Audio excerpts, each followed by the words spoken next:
Good morning, everyone. Morning. My name is Alex. Today I have the pleasure of presenting the Student Housing Market Insights for Nordics. We will have our panelists join us. Thank you. So perhaps I can stand on this side. So for those of you that don't know Bonnard, perhaps a quick introduction. So Bonnard has been established in 2007. We've been in the market for 15 years. We're a market research, investment intelligence, and advisory firm. We've predominantly started in the student housing sector, but over the years we've expanded into other alternative asset classes, so we now cover the full rented residential spectrum. In terms of projects, we've concluded more than 500 projects so far. We're involved in more than 250 markets and sub-markets.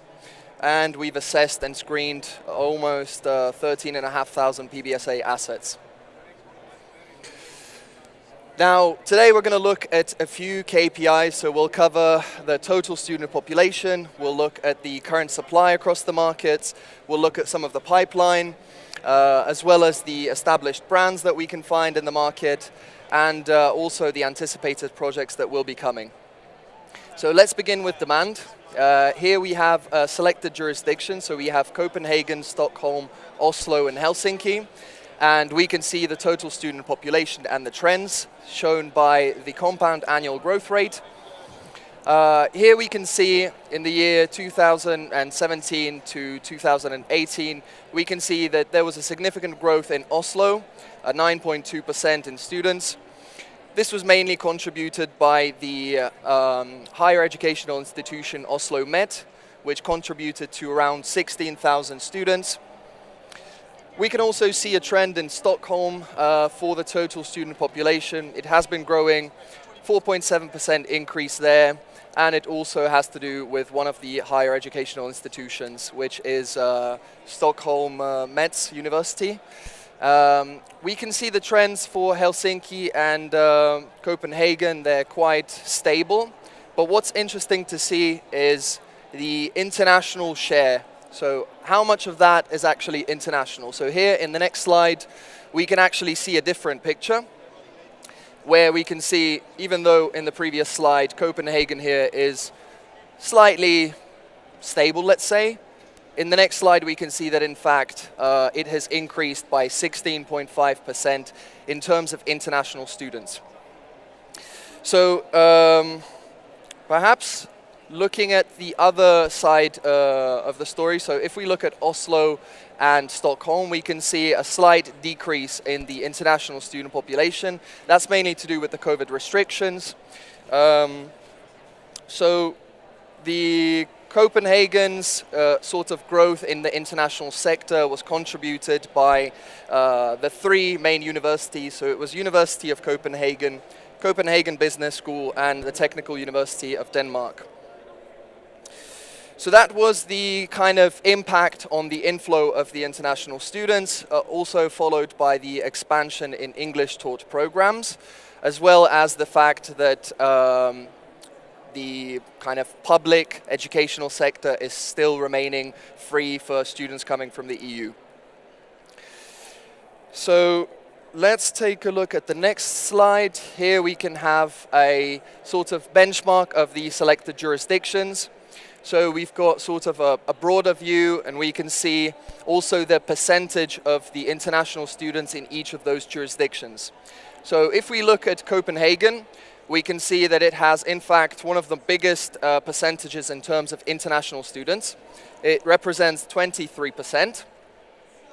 Also in Copenhagen, there is quite a high domestic mobile percentage, so it's around 20%. So all in total, we can say that almost half of the total student population in Copenhagen require a bed. Now, when we look at Helsinki, for instance, we can see that there is a 7% total student population ratio for the international side, so it's rather smaller. And also the domestic side is also rather smaller at around 10%. So in total, it's around 17% of the total student population that require a bed. In comparison to Stockholm, which is quite interesting, Stockholm has a 9% of international share. However, it has one of the highest domestic mobile students. So it represents 40%, which is rather impressive, which means that the domestic mobile students are moving from the same country into Stockholm. So they also require, of course, a PBSA bed. To look at the market saturation and also the provision rate, perhaps we can touch base on that. So here we've got a list of Nordic countries and how saturated those markets are.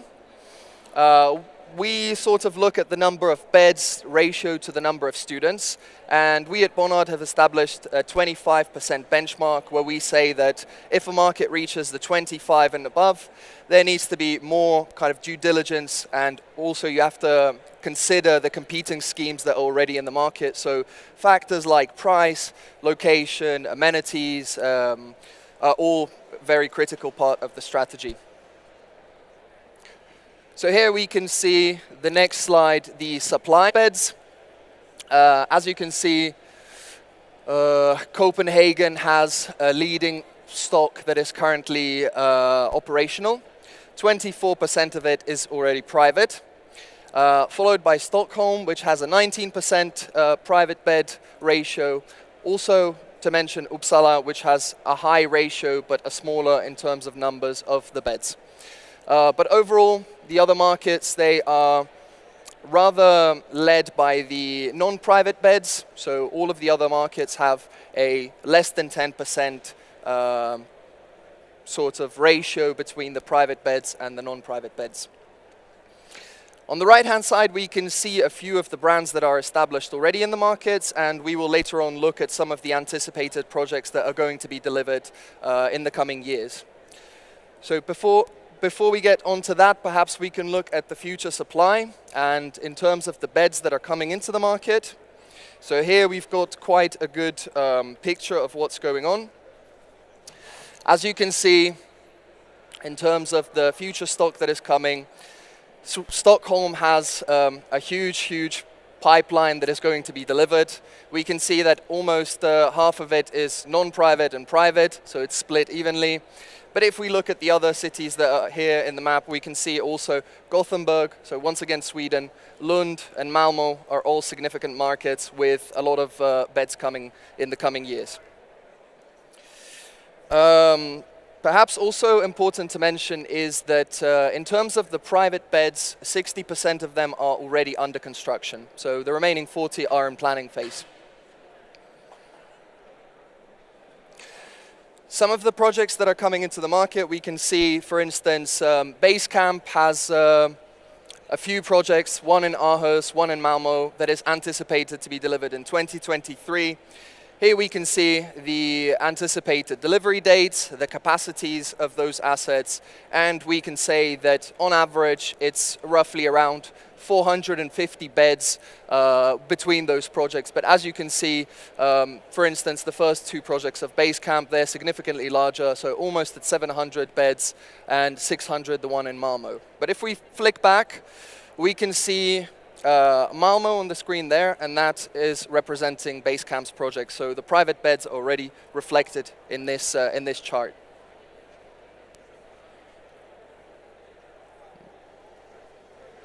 Now, considering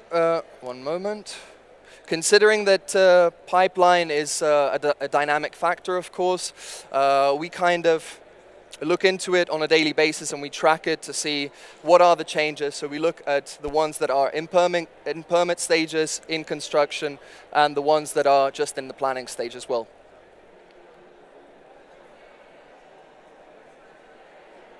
I'm just looking at the time. How are we? Okay, I gotta speed up. Perhaps just to touch base on the rents really quickly. We've got a difference between the kind of non-private and the private. I'm not sure why, but the chart seems to be a little bit off here.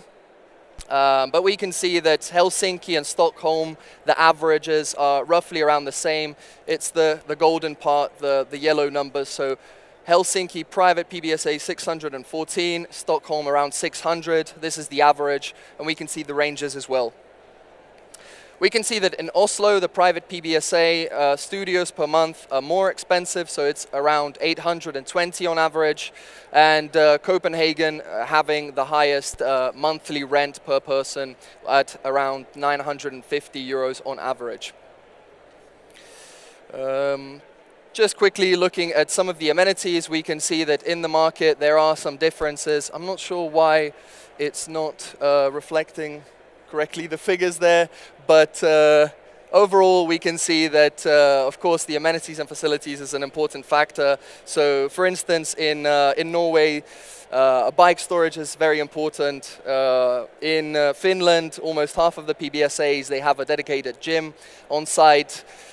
Denmark and Finland have around 70% of the assets have dedicated outdoor areas. And laundry rooms are quite common across the Nordics, unlike the UK, for instance, where it's 59% of the assets. So, unfortunate that the percentages are a little bit off there. I'm not sure why the presentation is like this, but perhaps looking really quickly at the student housing prime yields, we can see that Stockholm in 2020 had 4.3%, Oslo 4%, Copenhagen 3.5%. We've seen a 50 BIP compression in 2021 in Stockholm, so it's at 3.8 now, it's reflecting. Looking at the different asset classes, we can also see the differences, and Oslo and Stockholm are kind of following the natural trends where we see multifamily being lower than the student housing sector in terms of yields. On that note, I can mention that lastly, we have a dedicated team that tracks all of the transactions, the JVs, the ownership types, so we have a very good understanding of the full student housing market, but we also track this for senior living, co-living, build-to-rent, and service departments as well. So we send out this kind of overview of the market to our clients, so more than happy to add you to the mailing list if you'd like to be receiving these kind of insights as well. Now, considering the time, I will wrap up and we can move on to our dear panelists, and we can then go into the questions separately. So thank you so much, and we can now move on. Okay. So perhaps we can begin, and we can look at the difference now that we've seen sort of the market overview and all the different KPIs, giving us a good understanding. Maybe we can get some insights from our dear panelists on how the PBSA differs in the Nordics. So perhaps we can start with Lauri first, and then we can perhaps touch base with Rebecca. So how do you see it in terms of ownerships, and perhaps you could explain and elaborate how this differs, or maybe for Finland mainly? I think in terms of ownership, Finland is the odd one out. Our student housing sector is predominantly non-profits, so it's mostly student housing foundations or municipality-owned companies set up by students, often set up by students themselves. So there's less of the private side and more of the non-profit side, and that also reflects on the rent levels. So in the biggest cities like in Helsinki, student housing can be as much as 40% less compared to a similar product from the general private rental market. So that's kind of how Finland is different from much of the other Nordics. And I think Rebecca can probably elaborate on how the rest of the market. Yeah, but if we look at Sweden and Norway, it's pretty similar. We have like 75 to 85% that are non-profit or non-public. But we can see with the new developments that are coming, there are more private players in the market, and also in the latest years. So it will change. Good, very good. Perhaps we can touch base on the type of accommodations and how we see these differ across the markets. Yeah, the type of foundation in Denmark, where I come from, we have a quite large non-profit sector with subsidized student housing. But in the years to come, it won't grow. Perhaps a little in the capital area about Copenhagen, but elsewhere in Denmark it won't grow. So the market is interesting for private investors in the coming years if there are some demand. So I have to be very keen about the demand. How is it reacting in the coming years for student housing? Very good, very good. Perhaps we can look at the different kind of costs and how these differ across the markets. Lauri, maybe you could elaborate on this. Yeah, well, in general, because in the Nordics, pretty much all the students, domestic students, live outside their parental home. So that it's often the most interesting comparison is between the student housing and then other rental options that cater a roughly similar product. So in Finland, because the student housing sector is predominantly non-profit, there is a big gap between the private rental prices and then the student housing prices. But that, of course, differs a lot on how high are the rental prices in the private sector. So in the capital region, they're of course far higher, so the gap between the student housing and the private rental prices is larger, compared to smaller towns, smaller cities, where the average rents are lower, so therefore the gap between student housing and private rental is smaller. Exactly, and the students, they want to live close to the universities, and if they can't get into these affordable non-profit options, what do? They line up. In Copenhagen, we see some of the non-profit assets have a line of more than 1,000 people, so people will be waiting for years to get in there. And while they are in line there, what do? They go to the private PBSA market, and we're of course very happy to welcome them there, but also limited supply in that market. So I think we see across the Nordics that they go to the studio market, the micro-living market, which is very mature in Helsinki at least. And then they can go together with a couple of friends, share a family apartment, but of course not the best option for them compared to having their own studio in a dedicated PBSA asset. And you also have some students who need to just rent a room wherever they can find it to stay close to universities. I think this really highlights the difference of the Nordic market compared to many other student housing markets, for instance Southern Europe, because it's more influenced by the dynamics of the general housing market. So if there's a lot of new studios, small apartments built, it influences the competitive situation for the student housing market as well. Versus if there's a huge housing shortage, particularly of smaller rental units, that reflects on the need of more student housing. And that's why I think one of the key differences between the Nordics is how the general housing market has developed over the past few years and how that has reflected on the student housing side. Very, very interesting. Perhaps also on another note, I hope everyone is able to hear our panelists, and here as well we can perhaps try and keep it a little bit louder. But an interesting factor is, of course, investing in PBSA across the Nordics, so perhaps we can get some insights from Mads on this perspective, where we see the opportunities, perhaps what kind of markets are easier to penetrate, harder to reach. Definitely. I think in terms of, I'm coming from the private sector, it's easier to talk about the challenges than the obvious opportunities, unfortunately. Lauri, you already spoke about the Finnish market, really, maybe not regulated but dominated by the non-profit sector. So I won't, considering the time, spend too much on that. In the Finnish market, it's a very regulated market, right, with the tenant unions. So the issues, we are very much looking into entering Sweden. The issues we have again and again is the setup with the tenant unions, where we're not really able to charge a rent for the common areas that we provide, for all of the amenities that we like to provide in the PBSA assets we do. And PBSA without common areas, that doesn't really sound right. So how can you get around that? You can go to the municipalities maybe, have some affordable land that are kind of pre-zoned for student housing. Issue for us in particular was that the volume of those opportunities were too low for us to kind of prioritize them. So that's what we're struggling with right now in Sweden. For Norway and Denmark, I think the dynamics are actually surprisingly similar. So historically, normal residential use, be it ready to sell or ready to let, has actually been the highest and best use, higher than PBSA. So there's no dedicated student housing zoning category in either Norway or Denmark. So what does that mean? That means you're bidding on a resi plot, and you're competing with all of these high-end resi-to-sell, resi-to-let developers. So if you win, you got to cross your fingers that you get the zoning approvals, you get the easements to build small efficient units, to do less parking, to get the noise regulation you need, to get the daylight regulation you need. And if you don't get that, then it's just time and money wasted, right? So speaking to my Norwegian colleagues, they say that looking at the private PBSA development market, looking only at the really sizable assets, call it 200, 300 units and higher than that, there's only around 10 units in the entire country of Norway. So that really underlines that it's hard to penetrate. So you got to spend some time in that market. We see some successful developers, for instance, in the student city Trondheim.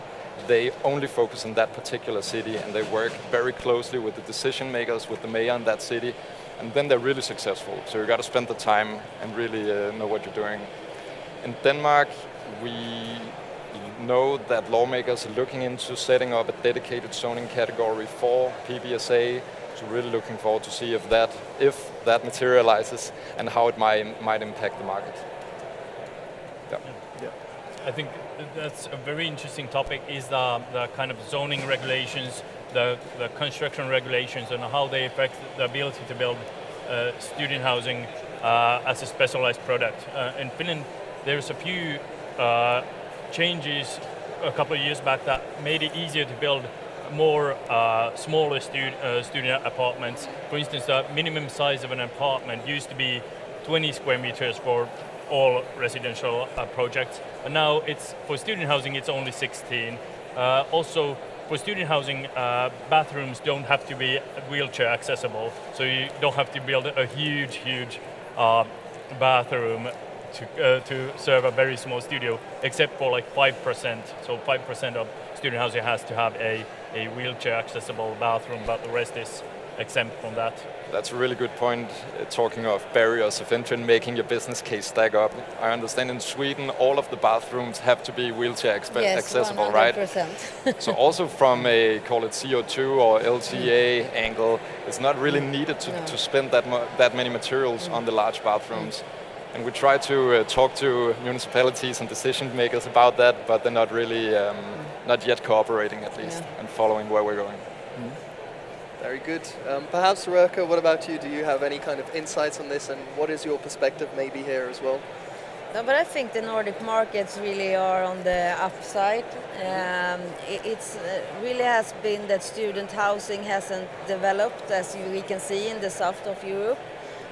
But the projects that are coming, we see much more units, more common areas. And that's what the student wants, and what we can see is also make them feel better to collaborate with their friends.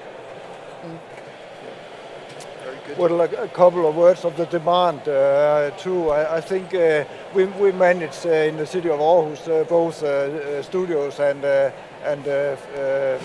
rooms with common facilities.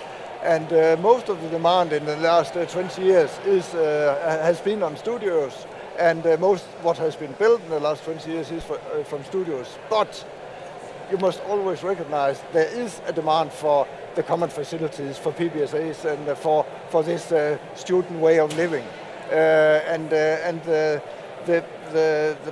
subsidized sector hasn't built that for many years, and that's I would say a new market that's coming there. It's being there in the size, but it's very important that the location is the right thing, and the facilities are the right. But there is a market. Yeah, that's actually very interesting from a Finnish point of view. I think even though all the Nordics tend to be quite privacy driven, so looking for studios instead of shared accommodation, Finns probably even more so. Privacy driven, looking for independence and privacy. So we have the survey where we asked what types of apartments they would be interested in. Only 6% said they would be willing to share, and so a very small percentage. However, not wanting to share an apartment doesn't mean students don't want to kind of interact with each other and spend time together. It's about like the balance between privacy and then sharing. So a small studio with the privacy and even a small tiny kitchen there, but then common areas where they can go and hang out. So they have the option of going to see others or staying by themselves. However, of course, I usually describe this as a student paradox. We're seeing a huge mental health crisis all over the world, and at least in Finland, two key contributing factors have been recognized. It's being able to afford a living, so financial issues, and then loneliness. And what are the students choosing? They're choosing to live more expensively and not sharing. But that's kind of, you have to still go with the demand, even though it might not be the best option in the long run for the students. Yeah. So they're clearly not helping the situation there, right? Yeah. Very good. Perhaps we can see the differences between the private and the social housing pair. Maybe you can elaborate on this factor. Yes, as mentioned, the social housing sector has built mostly studios in the last 20 years. But there is we have some older shared facility houses in the market, and that has been enough for some years. But I think the coming years that will be one of the points we have to look at to get more of it. But the studios in many years has been the most popular. The private sector has been, except Copenhagen, has not been very active in Denmark for many years. But it's coming now. You saw, as Alex showed, in Aarhus base camp are building now, and some more will come in the other university cities in Denmark, I'm sure. At the moment, it's mostly subsidized student housing there is. But you must remember, in subsidized student housing, only 1/4 of the students are living. 3/4 of the students are living in the other housing markets, in any way of the other housing markets. So there is a huge demand there. I think one of the differentiating factors between the Nordic countries is what is the difference, or like what is the balance and the way the private market and then the non-profits operate. In Finland, there's a clear distinction. There's the subsidized non-profit sector, and then there's the private market, which is there's no rent-setting laws as in Sweden, for instance. It's entirely up to the contracts and based on rental law. But I think the situation between the difference between private and non-profits might be not as distinct in other Nordics as in Finland, because the general rental policies, housing policies of the country are more influencing on what's allowed in normal rental housing.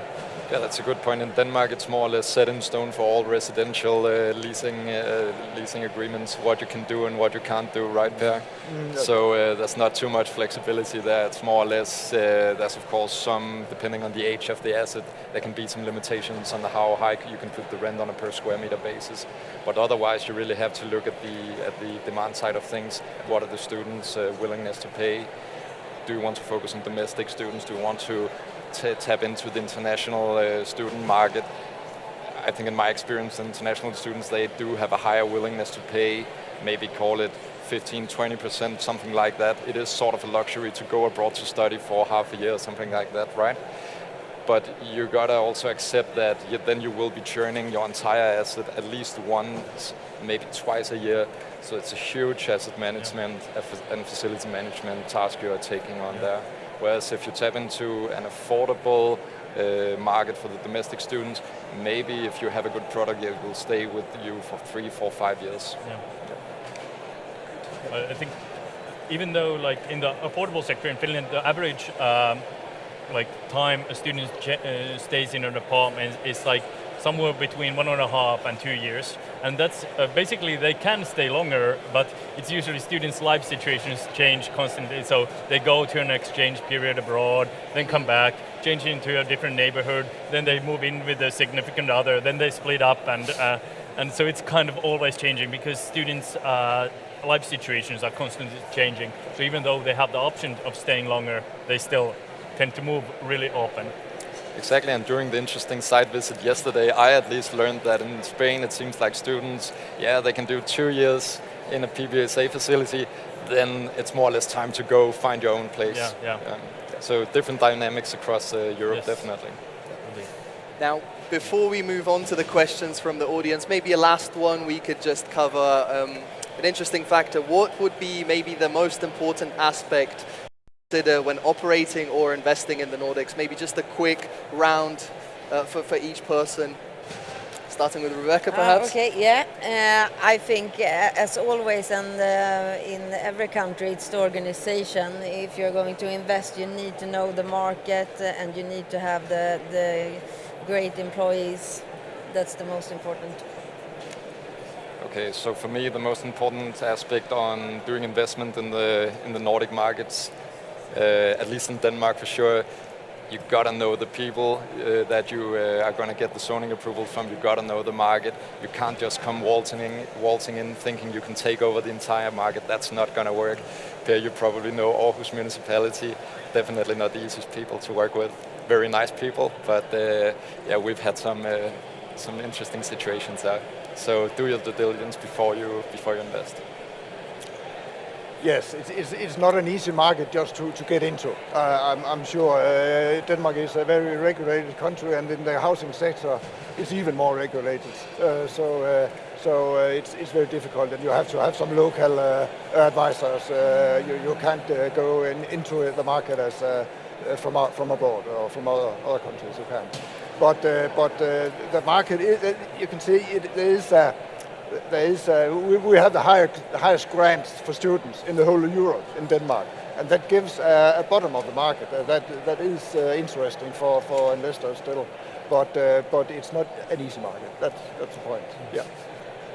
I would say in terms of Finland, the key is to recognize what sub-market you're looking into. Are you looking at domestic students, where big part of the competition comes from the private rental sector, where there's been a huge influx of new studios on the market? Are you looking at the international student demand? And if you're looking at that, what segment of that? Because there's the students coming from lower income countries that are looking for the most affordable option, willing to share and but want to find a very low price point. But or are you looking at the higher end international market? And what kind of a product would fit that kind of a sub-market you're targeting? And in Finland, I'd say the international sector should be the interesting part in many cases, because the Finnish government has set a goal of tripling the amount of international degree students. However, there hasn't been very kind of effective plans on how to achieve that. So we don't actually know what kind of countries are those students going to come from. And therefore that affects on what kind of a product they will be looking for in the market. So that's kind of, I think, the thing that we should look for in the future years, on what type of a demand you're trying to meet. Yes. And beware of the politics. In Finland, they want to increase the number of international students. In Denmark, they want to decrease the number of international students. Indeed. Because of the grants. They want to share some money in the grants, and then they do about diminishing the number of international students. I don't know why, but that's the politics at the moment. Yeah. Very good, perfect. So perhaps we can move on to the questions from the audience. Maybe if anyone would like to ask our dear panelists today some sort of insights that they're very interested to learn more about. Yeah. What an amazing panel for the Nordic market, and with an interesting insights. Does anyone have any questions from the audience? Please don't be shy. Anyone? Yeah. There's one here. Thank you. Hi, it's Jo Winchester. Can you provide a bit more colour on non-profits, and like who are they, and what are the differences in rental levels between non-profits and private operators? Did you guys hear this? No, sorry. Maybe we can repeat the question, because we couldn't. Okay. I see. Right, so what is the difference between the non-profit and the private? So perhaps one of our panelists would like to answer. In Finland, at least, it's quite a clear-cut difference. Most of them. Is who are they? Oh, there we go. Who are the non-profits? Yeah. Who are the In Finland, most of them are foundations set up in the 50s and 60s, 70s by student organizations, and since they've been able to grow through government subsidies and government-supported loans, and also that sector includes non-profit municipal companies. So it's and also a few student unions own a significant portfolio of student housing. So it's foundations, municipality-owned non-profit companies, a few associations, and then student unions. Yeah, in Denmark, the non-profits are primarily social housing companies. There are some older institutions, non-profit institutions, but they are managed by the social housing companies. So you just think about social housing companies. In Norway, it's quite different. Then they have the studentsamskipnaden. There's something about under the universities of Norway. They have an organization that also manages their student housing sector, non-profit sector. So in Norway, it's underneath the universities. They have companies under there. And the Norwegian model is kind of similar. That is for instance, in France and in Germany. And then Iceland, but that's a very tiny sector. But then it's kind of an all-encompassing student service provider that's set up by the state and the universities. Yeah, and adding to what you said, Per, by law, the municipalities, when they do new zoning for any resi development, any type of that, they can enforce that up to 25% of the building rights are actually allocated to one of these social housing and non-profit operators. So you've got to take that into account. If you find a plot of 10,000 square meter of building rights, you actually only get 7,500. Yes. Rebecca? Yeah, it's almost the same as in Finland. There are the municipality companies, it's the foundations, and also the universities has some of the student housing. Yeah. Perfect. Any other questions? We have 2 more minutes on the stage. Please feel free to ask anything else. Perhaps if there are any questions online as well. No? Okay. Very good. So in that case, we'll wrap it up then. So thank you so much for joining our stage today. We hope that our audience has learned a lot of new insights on the Nordic markets. So thank you so much for joining. Thanks, Alex. Thank you. Thank you. Thank you. Thank you so much, Alex, Rebecca, Mats, Per, and Laurie. And thank you so much for being so patient. This was the first session, so we had a bit of a glitch with the audio and everything, but it's so good to see the turnout. And yeah, I mean, I'm not going to ask you to get off, but you can eventually. Okay, that's great. And we have at 11 a market insight on France. So please be back, get yourself a coffee, and we'll see you in 20 minutes. Thank you. Thank you. Thank you, guys. Thank you. That's very good. Discussion.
Collegiate Milan North, which is the building that we're in, is the culmination of 20 years of learning in the sector across the whole of Europe. We are known for focusing more on the student experience.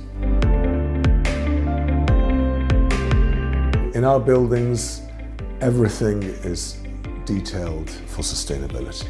From very long life cycle, like solid ceramic floors, high quality laminates on doors, solid granite worktops. Here, for example, we have 50 centimeter deep walls that isolate and prevent the building getting too hot or too cold. Inside the room they will find a complete kitchen, oven, microwave and fridge. Also they will have individual thermostat so they can manage their own temperature in each room. If they take off the keys, the light switch off, the AC switch off if they open the windows. Parents as well are very interested in this formula and they're very happy. We saw that the rest of the sector had developed to have people in rooms that were isolated, people in rooms with a small group of others, a tiny flat. And we really wanted to focus on having a better student experience. We have not just relaxing areas, but we have a 20-meter pool for them to be able to enjoy. We have a sauna, we have dinner party rooms, we have libraries. We have a whole range of facilities to allow students to feel happy.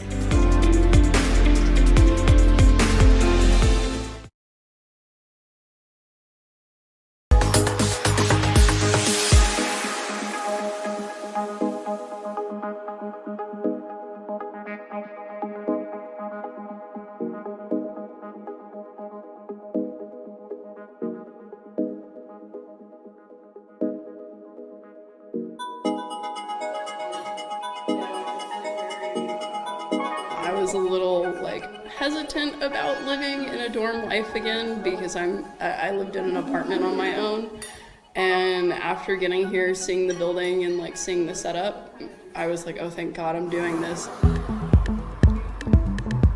Dieses Projekt ist auch ein Novum für uns. Diesmal ist es so, dass uns ausdrücklich eine Universität, in dem Fall die Montana-Universität Leoben, angesprochen hat, ob wir nicht so ein Studentenheim für sie bauen wollen.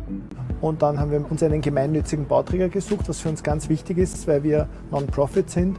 Und so ist das dann entstanden.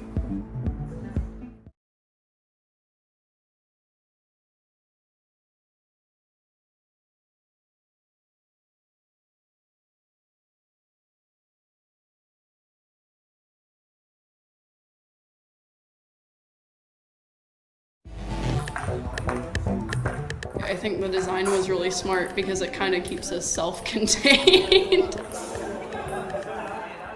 Mine Room really gives you the opportunity to build connections with other people. And it kind of forces you into communal living. And it really enables you to experience different cultures.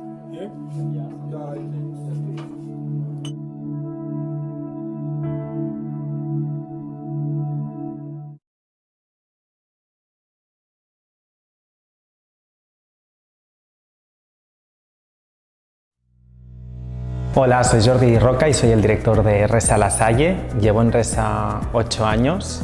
Empecé como un refuerzo de verano, algo esporádico en otra residencia.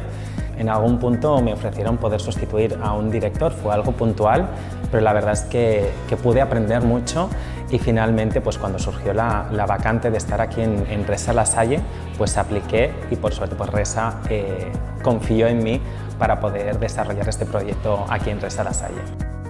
Lo que más me gusta de mi profesión, de trabajar en el sector de las residencias de estudiantes, es tener la oportunidad de tener un trato diario con toda la gente joven, ¿no? Gente que es muy enérgica, muy positiva, que siempre está al día, súper moderna. Por lo tanto, sin duda, lo mejor de mi profesión son ellos y ellas. Jordi, como director, es una persona muy atenta y siempre está para todo lo que necesitamos.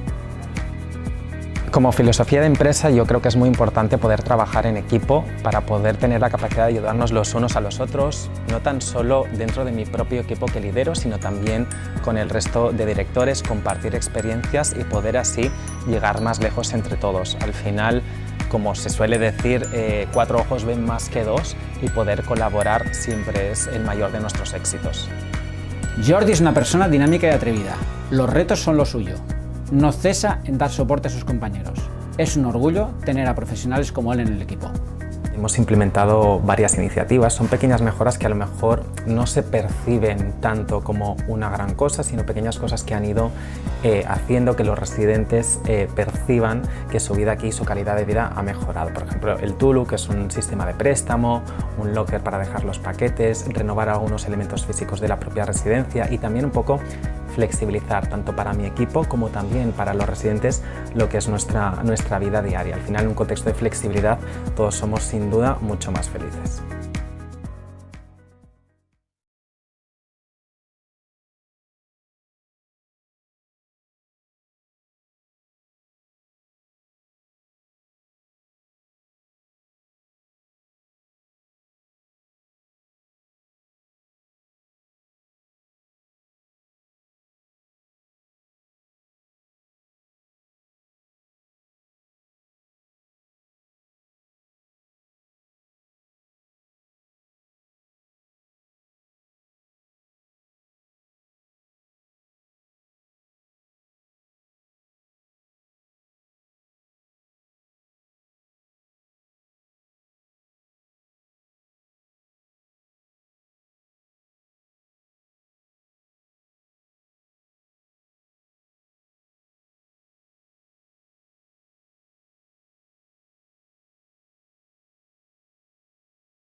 Yeah?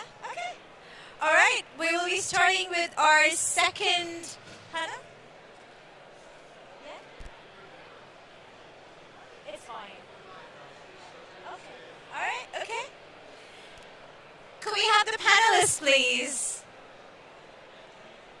It's time to get on stage, Stuart. Yes, please. We have Stuart Osborne from Knight Frank, Seguin, sorry for butchering your name, from Clay Group, Alexander from Studapod, and Mile from Uxo Group. It would be a good idea, maybe, we do have a few minutes before we actually start. It might be a good idea to do a round of introductions, so you can take a bit longer, and then Stuart, once it's... Here's your clicker. Thank you very much. All right. Okay, good. Brilliant. Thanks everyone for joining. As Aruna said, we've got a few minutes to do a few introductions. So my name is Stuart. I run the European residential investment business at Knight Frank. Seguin, if you want to just give a few words on Yes. So I'm the investment director at Clay. At Clay we invest, own and operate PBSA residencies and co-living residencies for young workers. And we have almost 10,000 beds in our portfolio, so 5,000 under operation and 5,000 in the pipeline. Thanks. Alexander? Yes, so I'm Alexander Ducker. I'm the CEO of Studapart. Studapart, which is a leading marketplace to find an accommodation if you are a student or a young professional in France. And we operate since 8 years in the French market. Fantastic. Hi, so I'm the Group CEO of Uxo Group. Uxo Group has different activities. One is hotels with Apart City. The second one is developments with a brand called Oceanis. And the third one is our PBSA business with two types of brands in France, Uxco and Eclat. We currently operate 10,000 beds. Have a pipe of 5,000 beds in France, and mainly that's it. Fantastic, thanks very much. And I think this probably works as a useful test so we can all hear each other, and hopefully everyone out there can hear us as well, unless everyone's listening to rave music. So if you're on the latter one, then maybe switch channels. So amazingly, we're probably a little bit early, so we'll kick off. But we're just going to do a quick roundup of what's kind of happening in France at the moment. I think some of the key topics that we pull out here we'll discuss on the panel. But overall, just kind of kicking off, just a quick look. Obviously, a presentation would be a presentation without seeing investment volumes and ramp up. And obviously, you can see a pretty big spike in 2019 when well, thanks to Clay and Axelrod. Ultimately, I think the trend here is probably an institutionalization story. We'll touch a bit on kind of how private investment affects the market at the moment, but ultimately a significant growth. So, which the numbers you can see here reflects about 55% growth over the last 5 years, which is quite impressive.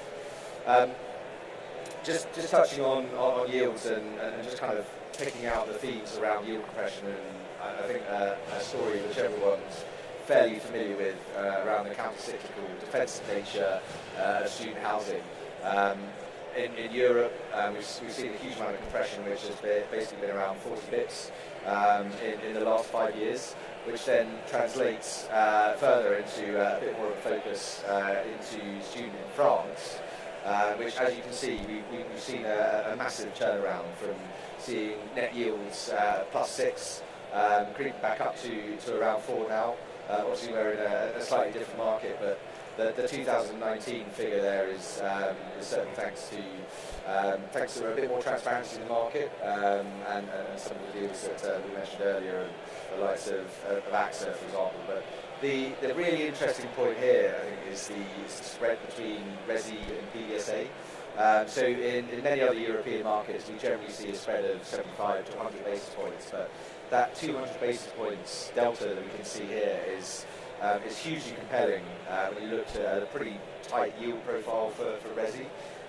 But the student angle offers a really good offset to ultimately underpinned by residential, but still at 4% for France looks pretty attractive. So what's driving those kind of yield profiles? I mean, so you can see here a story of increasing enrolment, which ultimately 15% growth in the last 5 years, but also quite a big take-up of that is the growth in international students as well. And we will talk a lot about international students and the key drivers particularly for PBSA, but also they really have a fundamental impact on the positioning of markets. As well, so it's a huge bonus. I think we're probably not necessarily telling anyone things they don't know at this stage, but always good to see. And just coming on to that counter-cyclical piece, as you can see here, if you just point at the 2008 story, or post-2008, we should say, as ultimately we see recessions start to take hold. Student numbers still seem to increase, and more students go to university, whether it's kind of reskilling, upskilling, or as a bit of a safe haven. So we still see the same trends, I think, that we've been seeing for the last 20 years. And then just on France in terms of cities, so an interesting graph there. So you basically we've got the top 3 markets here compared to France, which is the dotted line there. So you can start to see a bit of a tailing off in some of the student numbers of these cities, which is quite an interesting story when you see what happens to other regional markets. And we see a huge amount of growth in other more regional markets, for example, like Marseille, Nice, because that 14% number there in red is the total growth. Over France, you can see a huge uptick in the last couple of years. But as you can see, in some of the 3 biggest markets, you don't see the same growth. So an interesting story there on the wider markets. On supply, and credit to Ségolène and Clay for giving us some fantastic stats here on PBSA supply. 23% is the big number here in terms of an increase in PBSA bed spaces in 3 years. So I think the big issue that we probably all see and have found is access to the market and how you actually grow on scale. I think we can see a really good trend here of that message starting to come through. And whilst a more mature market in terms of the yield profile, actually the product is still very much just kind of coming forward. So quite a poignant point there, I think, around the growth, and that number is unbelievably low compared to the size of the market, which, if we go smoothly onto our next slide, you can see accounts for just 12% of students. And when you compare that to the UK, for example, which we're not saying that the UK is the shining beacon or the benchmark, but I think that 34-35% mark is kind of I guess the sentiment of an evolved market, which is certainly established for PBSA. 12% is so minimal compared to the demand for housing, and we'll come on to kind of where students find that. But ultimately, the growth in the market, the potential in the market is still absolutely huge. So what does that 12% break back to in comparison to some of the cities? So again, taking three of the largest cities, so just 9% in Paris is, again, 38,000 beds there. It's almost criminal, guys, let's be honest. I think we need to do more in terms of providing a bit more, which we'll come on to. But you look at the towns like Lyon and Lille, and it's literally that can take up a couple of schemes. The opportunity in the private market at the moment is still quite clear, but I think the institutionalisation of the sector, as I mentioned before, is still moving forward. And then just another point on growth around the shortfall in units. So 250,000 is the quoted number at the moment, which ultimately I think that probably still falls a bit short of where we are at the moment. And then just on average rents, and maybe we can kind of touch on the affordability point. Relatively affordable when you compare it to other markets, and conscious we're talking about affordable rents here at the moment, but being sub €1,000, like 600, 500, it's quite an attractive proposition for a number of students, whether you're a domestic student travelling in and around France, but also internationals. And when you compare that to markets like Spain, where we are at the moment, it's kind of half of the average monthly rate in some of the markets we see. And just a bit on the diversification of the market. So obviously with the class and a lot of conversations on a thematic basis that we see are around how students are starting to blend a lot more with other markets. So whether it's young professionals or a bit more of a blended living approach. This is just a bit of a shameless plug on a survey which we recently carried out, showing the intent of investors wanting to expand into living sectors. So we're currently at 32% of investors who are active, those that we polled, are active in all three markets across the living sectors.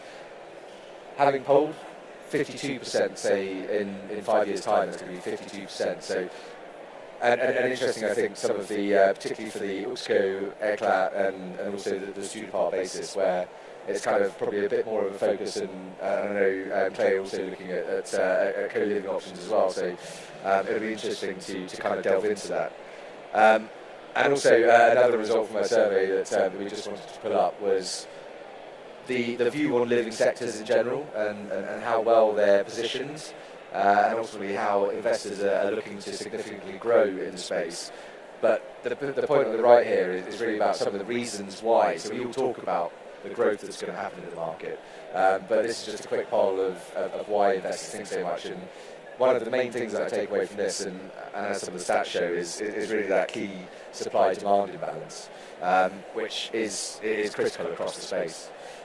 So thanks very much for listening. That kind of quick whiz through.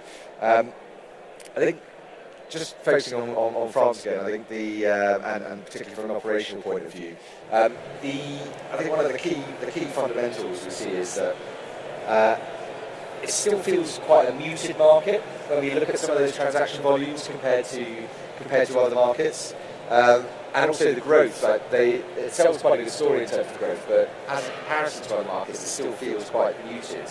I guess it's quite a bold question to start with, but what's the real impact that you guys see as limiting growth at the moment? And Clay, obviously, well, I guess all three of you guys are kind of really driving it at the moment. But Segele, if we can start with you, what do you think is impacting the growth of the market at the moment? So first, I think we need to say that there is a huge market depth. So you show some numbers. I think it's interesting to highlight that we have 3 million students in France, with 70% of uncohabitant students, so it's much higher than in Spain, for example. And we have only 300,000 beds in public, social, and private PBSA.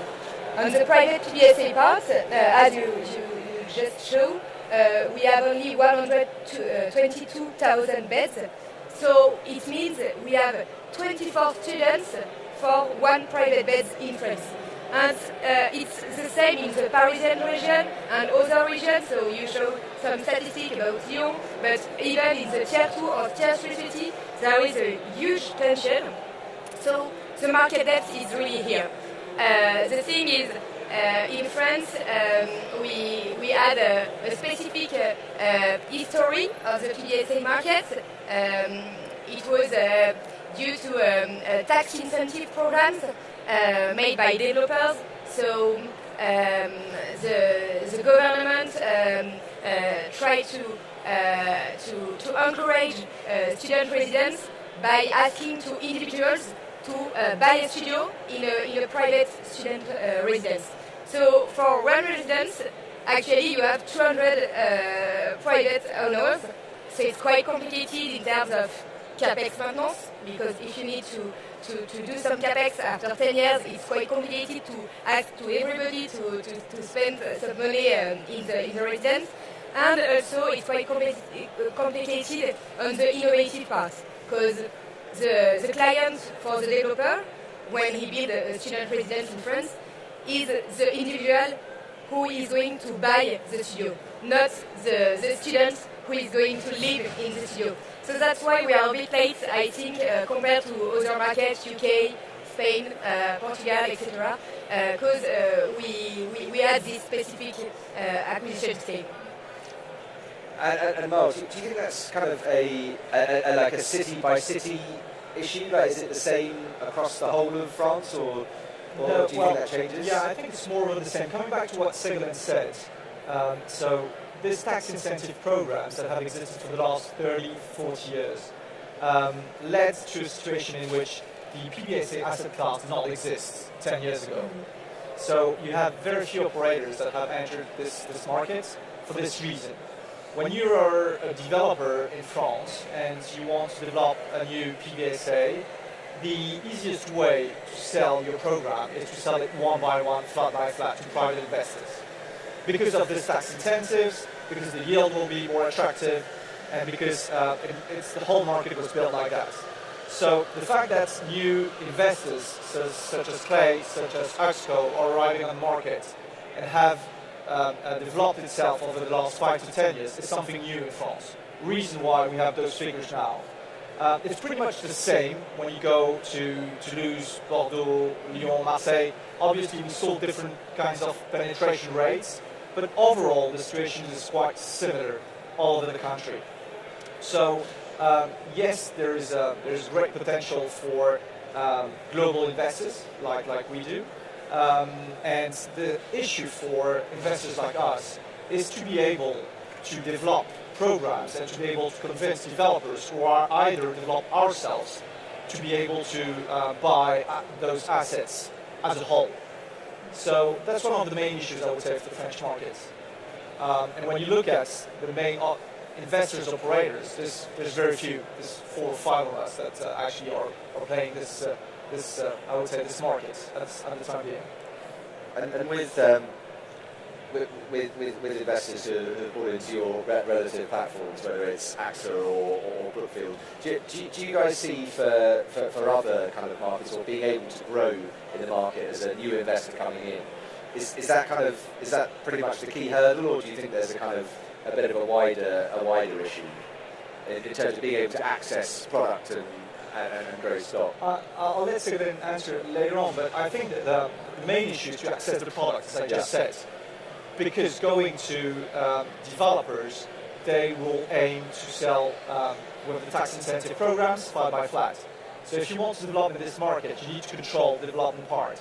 Either have your own teams securing land and developing, either making partnerships with main developers. And that's the main barrier, I would say, to enter this market. So if you go there, well, you need to be able to secure this value chain at an earlier stage than in other markets.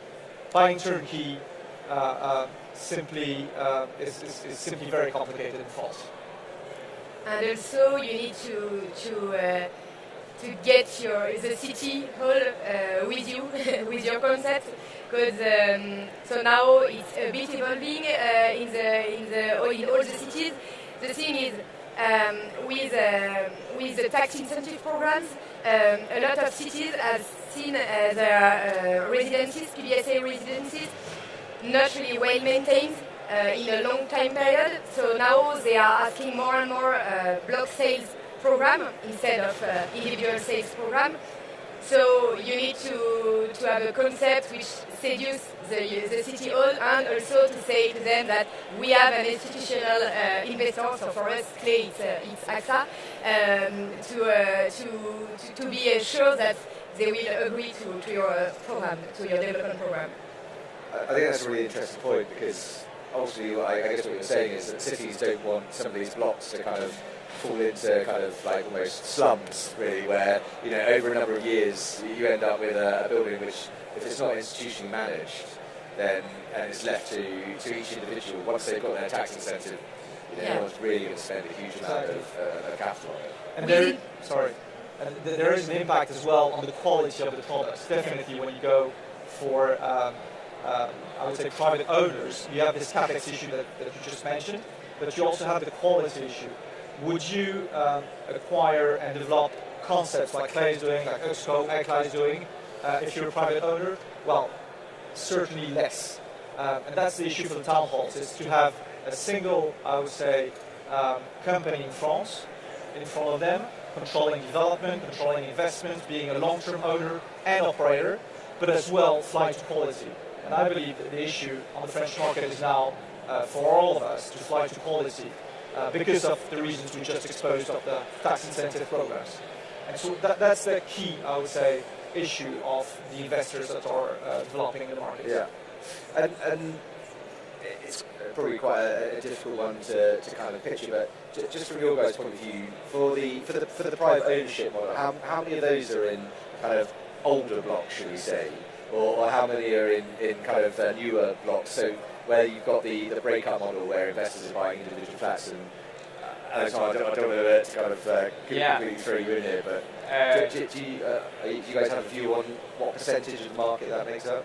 Yeah, for my, I don't know the exact number, but I will say that you have 3 or 4 operators that have the block in France, and I think that it represents 15 maximum K units, and the other part is individuals ownership. Yeah.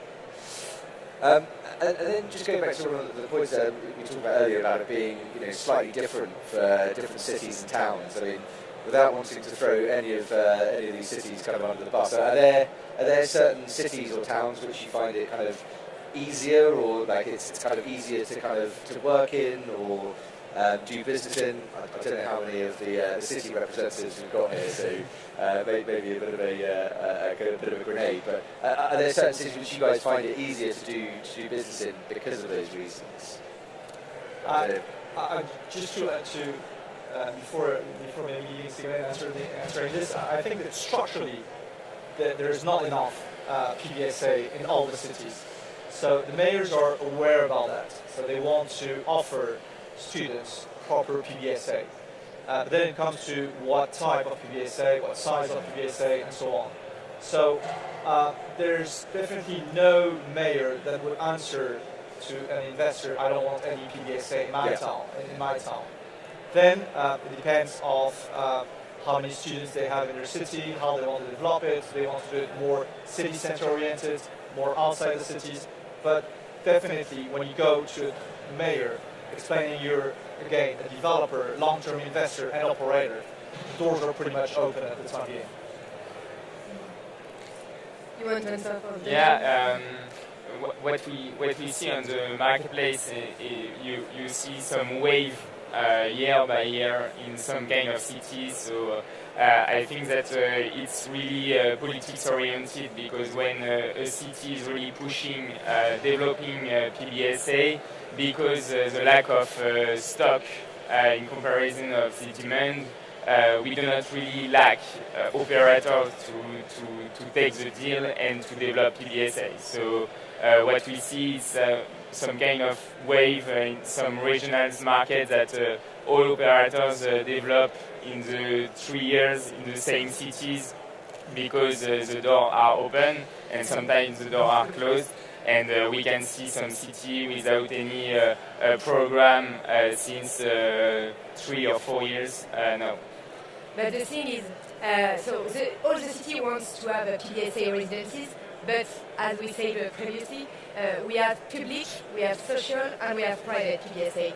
So a lot of cities, they want PBSA, but they want only the public one, so the Crous in France, or the social one with low rents. And so sometimes they see our private PBSA with a bad angle. It's strong concept, but they always think about the rent.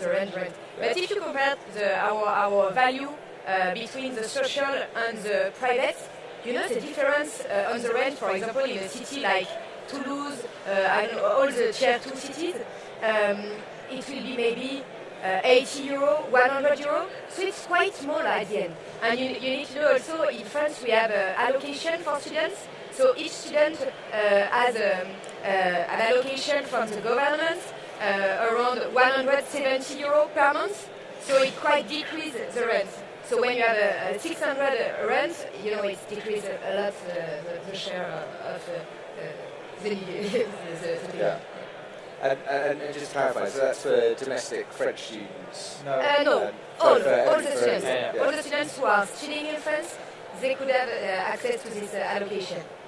So it's quite a specific... very generous. I think it's pretty much one of the 2 markets in Europe that has that.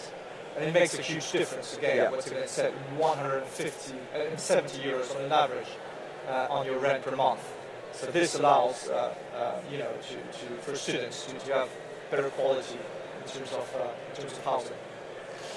And just on that kind of rental profile, so I think we kind of touched on it on the graph, and also, as you say, that's quite an affordable level when you compare it to other markets, whether you're a domestic student or an international.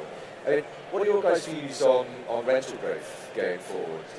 Do you guys see kind of a significant amount? Obviously, the current environment means we're in a higher inflationary period, and that's obviously going to have an impact. Whether or not that translates into real growth of rents, I think is a big question. But and Segle, maybe we can start with you. I mean, what's the kind of house view on where rental growth is going?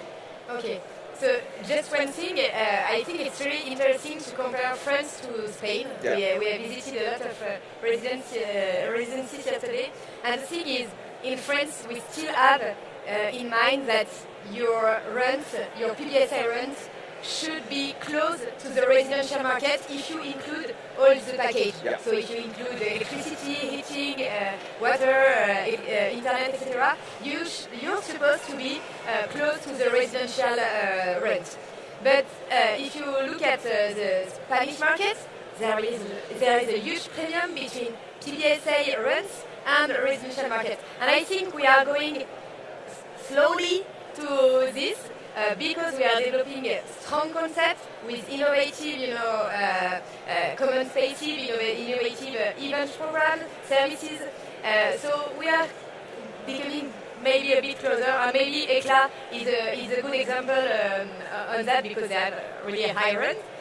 And for your question about the rent growth, so last summer was an incredible market growth on the rents. So in France we have IRL, so the national capped inflation on rents, and it was for the last 2 semesters around 3.5%. So if you are a student who stay in a residence, you are capped with this number. And then for new tenants, it depends on the cities, and big cities, you will need to stay under this 3.5%. But if you are in smaller cities, you can do whatever you want. And the thing is, if you want to do more than 3.5%, you can still play a bit on the rental charges, so you can increase them a bit more. So it's always, easy to increase a bit more the rents than... Yeah. Just to add to what Segle said, I believe in terms of rent increase, we will see a gap increasing in the coming years between quality and the historical residents. And this will be, in my view, the main driver, i.e. the new residents with new concepts, Play, ECLA, whatever. These concepts will definitely have increasing rents much higher than the rest of the market. And you will see this gap increasing in the coming years, definitely. Especially for those cities attracting a lot of international students. I think France has been the fastest growing country in Europe in terms of international students over the last 4 to 5 years. And these students are less price, I would say, sensitive. So for those new concepts in those major cities linked to those international students, I see the gap increasing in the coming years. Interesting. Yeah, what you can see also is that when you develop a new product, you are able to set the price that you want. You are not on the historical product. You have some laws, but on the 7K new units, you fix the rent that you want at the beginning of the program. So you have some strategy to set a high price and then do some promotions, but capped in the time. So, but I think, and what we see also in the marketplace is that yes, we have a huge gap, but also yes, international students are coming more in France than before. but you have two different publics of international students. All the international students are not able to pay the high price because we are also in France. We have a big corridor with Africa, with the north of Africa, and some destination with an affordability which is not the same as other countries that are coming in France. So I think that we will have a challenge with affordability in the next few years because also the public sectors and the social beds currently in France are not growing enough due to this demand of social beds. So it's also a problem that we have to face currently in France. And I think the affordability question is a really interesting one. So even with rents where they are at the moment, and particularly when we're talking about internationals, you compare it to, we talked a bit about Spain earlier and some of the products. It still looks very affordable, and as you put out, Alexandra, it's kind of a real point that not all internationals are coming over with suitcases full of money. It's not quite like that, right? But just touching on the affordability point, Mal, maybe we can come to you. Do you think there's a real issue around that at the moment, around affordability? Well, I believe, based on the figures we saw at the beginning, there is place for everybody. And we have a coverage rate so low that you need social, you need public, you need private. You need affordable private, you need high-end private, you need everything. We're so below, I would say, the demand that all these segments will grow in the coming years. So I would say that it's not necessarily a question of will this segment need to lower its price and become more affordable. I believe all those four segments will grow very fast because of the demand and because of the low supply at the moment. So I think it's an issue, but I think it needs to be addressed by segments. Public, social, private, I would say normal private, and private high-end. And all these segments have a great potential to grow. Yeah. And I think you touched on, following up on that point about the different segments, whether it's the social piece, and you kind of, it's the same in every market. You get some, the really affordable, non-ensuite, probably quite gritty, like a bit of space for everyone. Is there a big drive from the kind of the institutional market to try and account or afford for affordability, or is the view that with that stipend of 170 euros that people get towards it, that the government are automatically topping it up, or is the view that you kind of let's grow the business, and everyone's still running a business at the end of the day? So now what just appears in France, usually we have only free old program, and it's really new. But the government gave back to the university their land. So now we have some tender bid for concession on university land. So it's very common in Spain, for example, but in France it was there was no program like this. So, for example, what they ask, we just won one of the tender bid in Lyon, and. So at the standard bid, you have Crous, so the public residence, and you have the private residence, which will be owned and operated by Clay on this example. And with our price, we are able to pay the development of the Crous residence. So even if sometimes the cities they prefer to have social or public residences, in fact, sometimes we able the public residents to come thanks to our investments. That's incredible. Yeah. And you don't really see that anywhere else, like, being that competitive, because you generally get undercut ultimately. Congratulations, by the way. And just on, so particularly for we're talking about crew, some of the more social, affordable products. And Alexandra, if we come to you, I mean, what's the quality of that? Like, is it significantly lower quality, or is it a bit? On what, sorry? The quality of the more affordable kind of product offering, like. What we see is that yes, you have, and as Ségolène and Maël said just before, that you have a main gap between the old-fashioned PBSA and more affordable, but also in public sector. What we see currently is that a lot of beds of the public sector are closed at the moment due to their quality and because they need renovations. So it's we lack transparency on the number, but what we see in some cities is that it's around 7 to 8% of the total beds that are currently closed due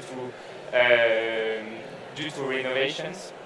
So yes, we have a big gap, but also in the services, because when you are students and you are always moving, when you are in cheaper accommodation, sometimes you have also to open your own electricity accounts, your own Wi-Fi accounts, with some fees that are charged every time. So when you do all the calculation, the price range between quality and non-quality is more closer.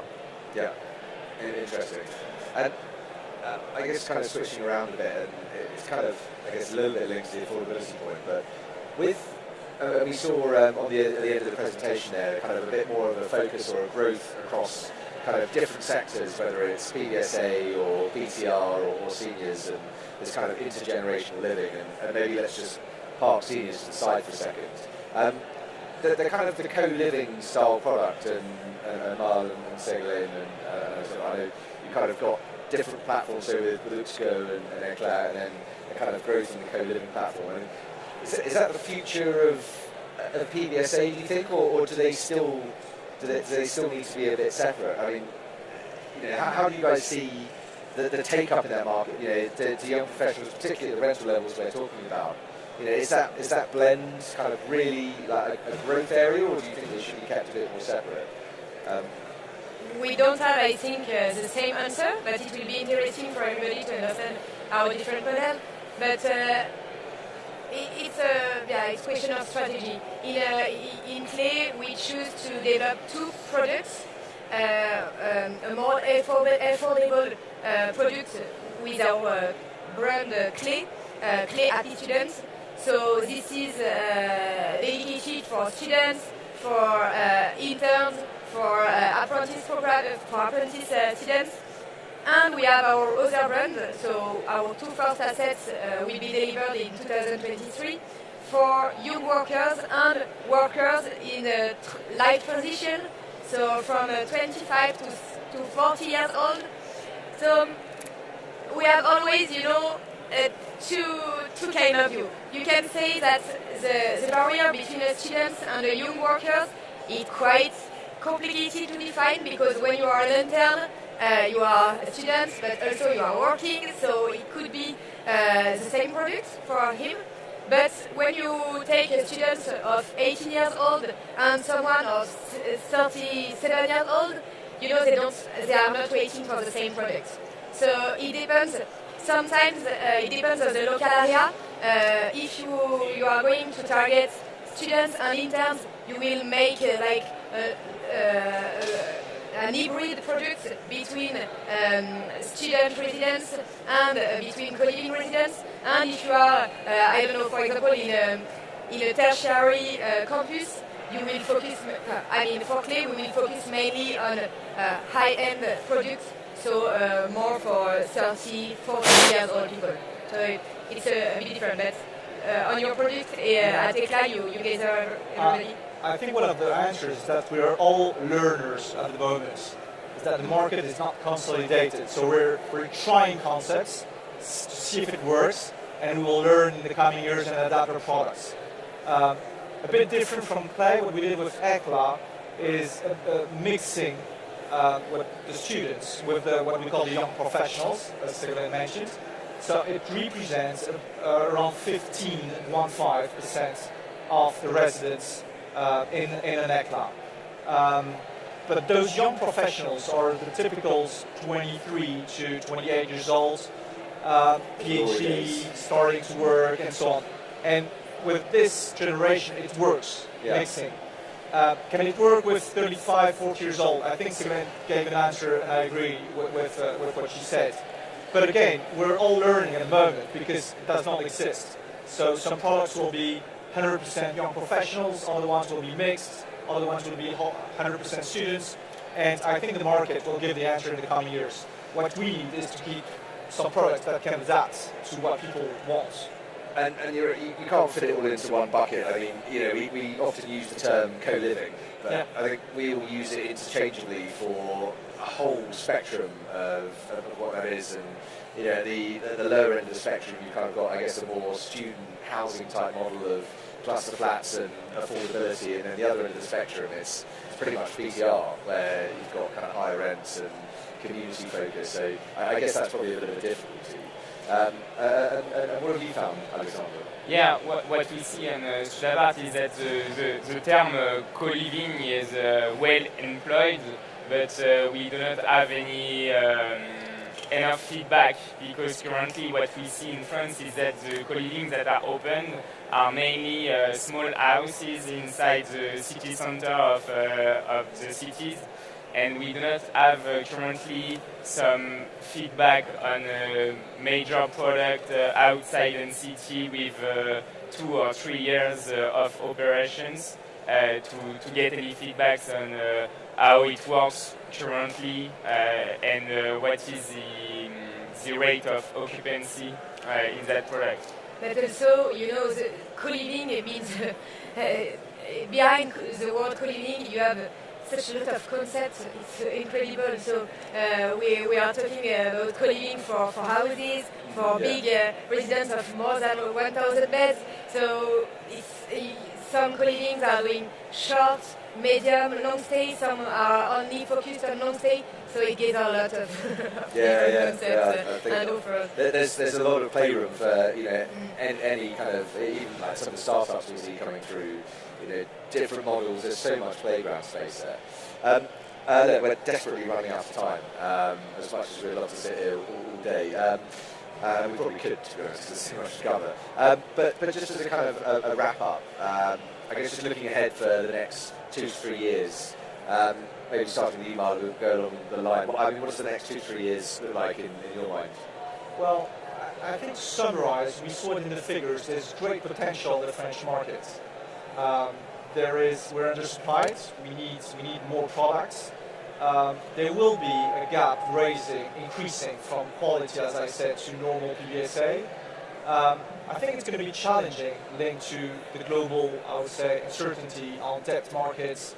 But still, this market, due to what we said, will be increasing very fast in the coming 2 to 3 years.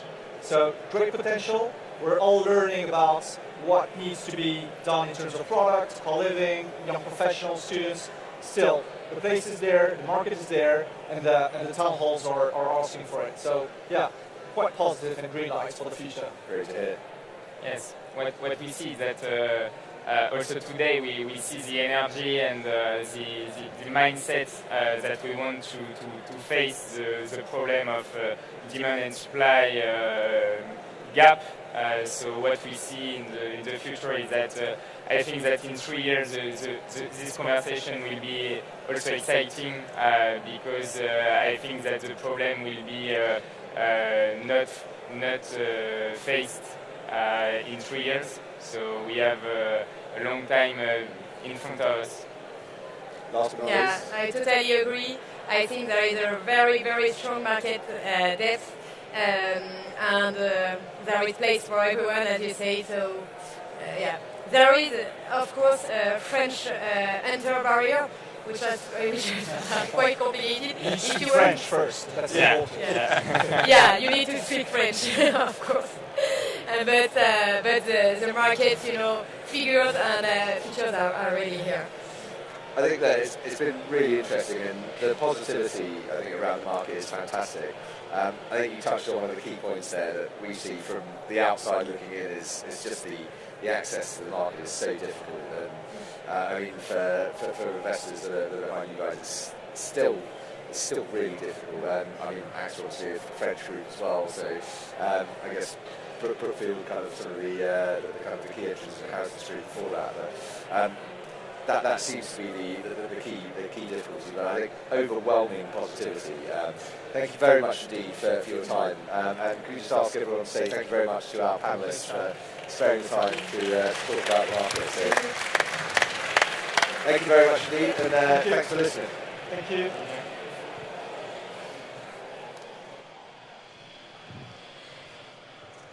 Thank you, panelists. Unfortunately, we do not have time for questions, but if you do, please seek them out. They would be more than happy to answer any questions. At 12 p.m., we will start with Market Insights Spain. So please be sure to be back in 20 minutes. Thank you.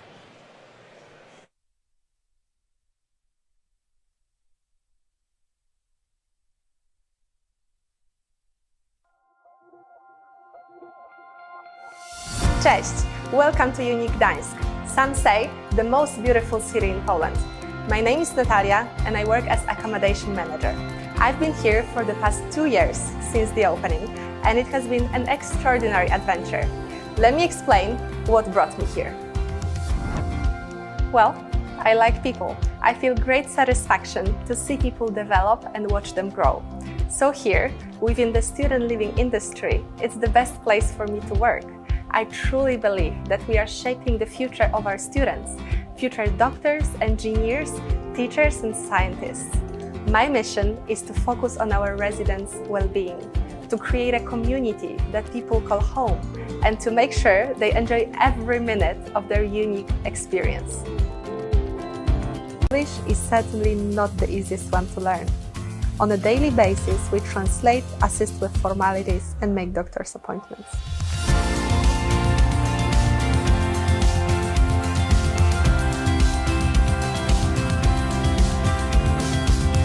In Poland, PBSA sector is just starting, and I'm honored to contribute to the creation of new standards within student living industry in my country. Thank you so much for watching and see you in Gdańsk.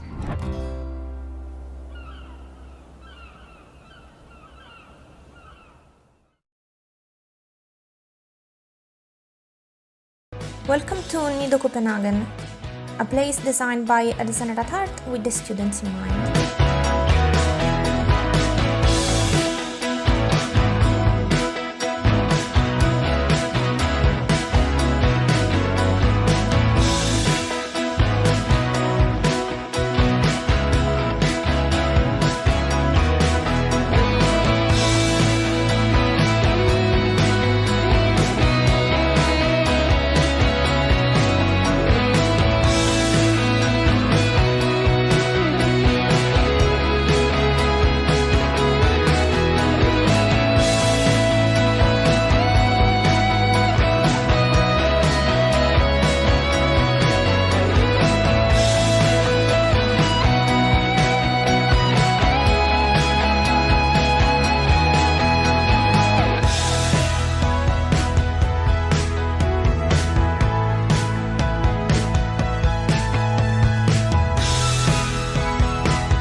En la Inmensa Living, durante el proceso de definición del concepto, pues pensamos que el proyecto no solo se trataba de crear una residencia de estudiantes, queremos aportar algo a la sociedad. Un proyecto como este desarrolla una mejora urbana en la ciudad de Granada y sobre todo en el barrio de Los Pajaritos. Los vecinos están encantados y de hecho hemos rejuvenecido el barrio. El haber desarrollado un proyecto en una zona residencial que esté suficientemente cerca de las facultades, pero también cerca aquí del corazón, del centro de la ciudad de Granada, es una ventaja. Hemos querido crear un edificio confortable y con carácter y sobre todo moderno, pero que a la vez se integre en el ambiente familiar tradicional del barrio de Los Pajaritos de Granada. El diseño es clave para el éxito del desarrollo y además lo podemos ver en el interiorismo, en cada espacio, en cada sala que visita. Se presta especial atención al equilibrio entre funcionalidad y estética. Hemos querido integrar los aspectos característicos y culturales de la ciudad de Granada. Hemos llegado a analizar su tipografía, nombres de las calles, frases populares, dichos, sus principales monumentos. Y con esto hemos creado espacios muy frescos, pero sobre todo hemos generado una sensación de pertenencia de los residentes a la ciudad de Granada.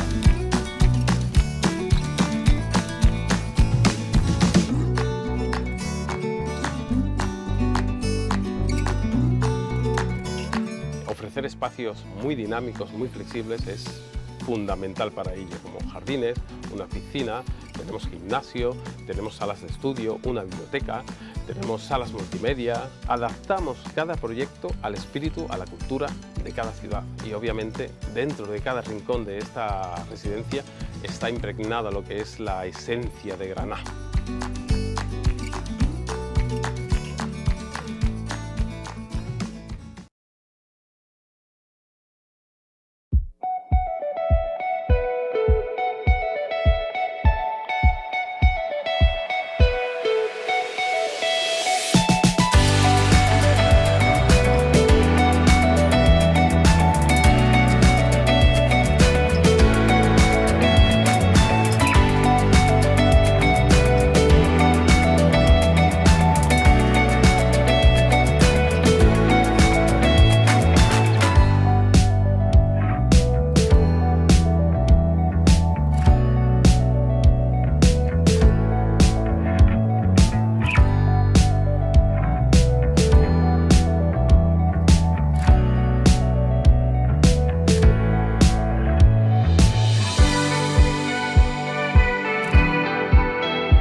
This is Sophie. She's a foreign student living in the Netherlands and is currently living at a student home.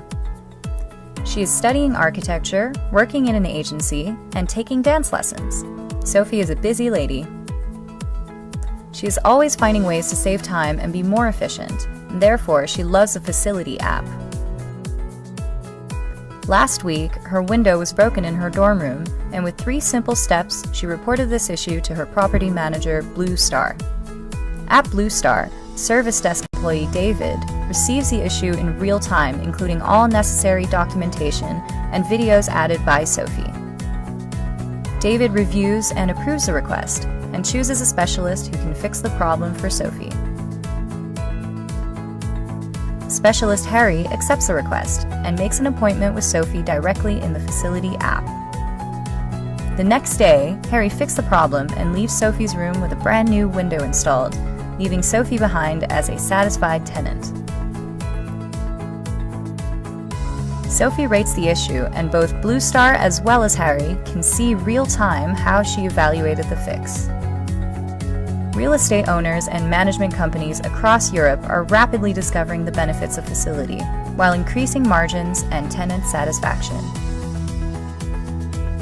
Contact Facility and book a demo to see how everyone at your student facilities can benefit.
We're going to be starting with Market Insights Spain. Can I please invite Carlos from CBRE to the stage? Sebastian Oviedo from Mi Campus Residencias. Christopher Holloway, please. Christopher Holloway from Hugo. Herierto Quanalo from Collegiate AC. And Rafael from Greystar. Thank you very much. Do you hear me, guys? Perfect.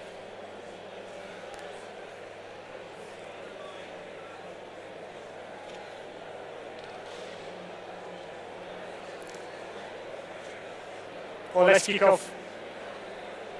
Thank you very much, everyone, for being here today.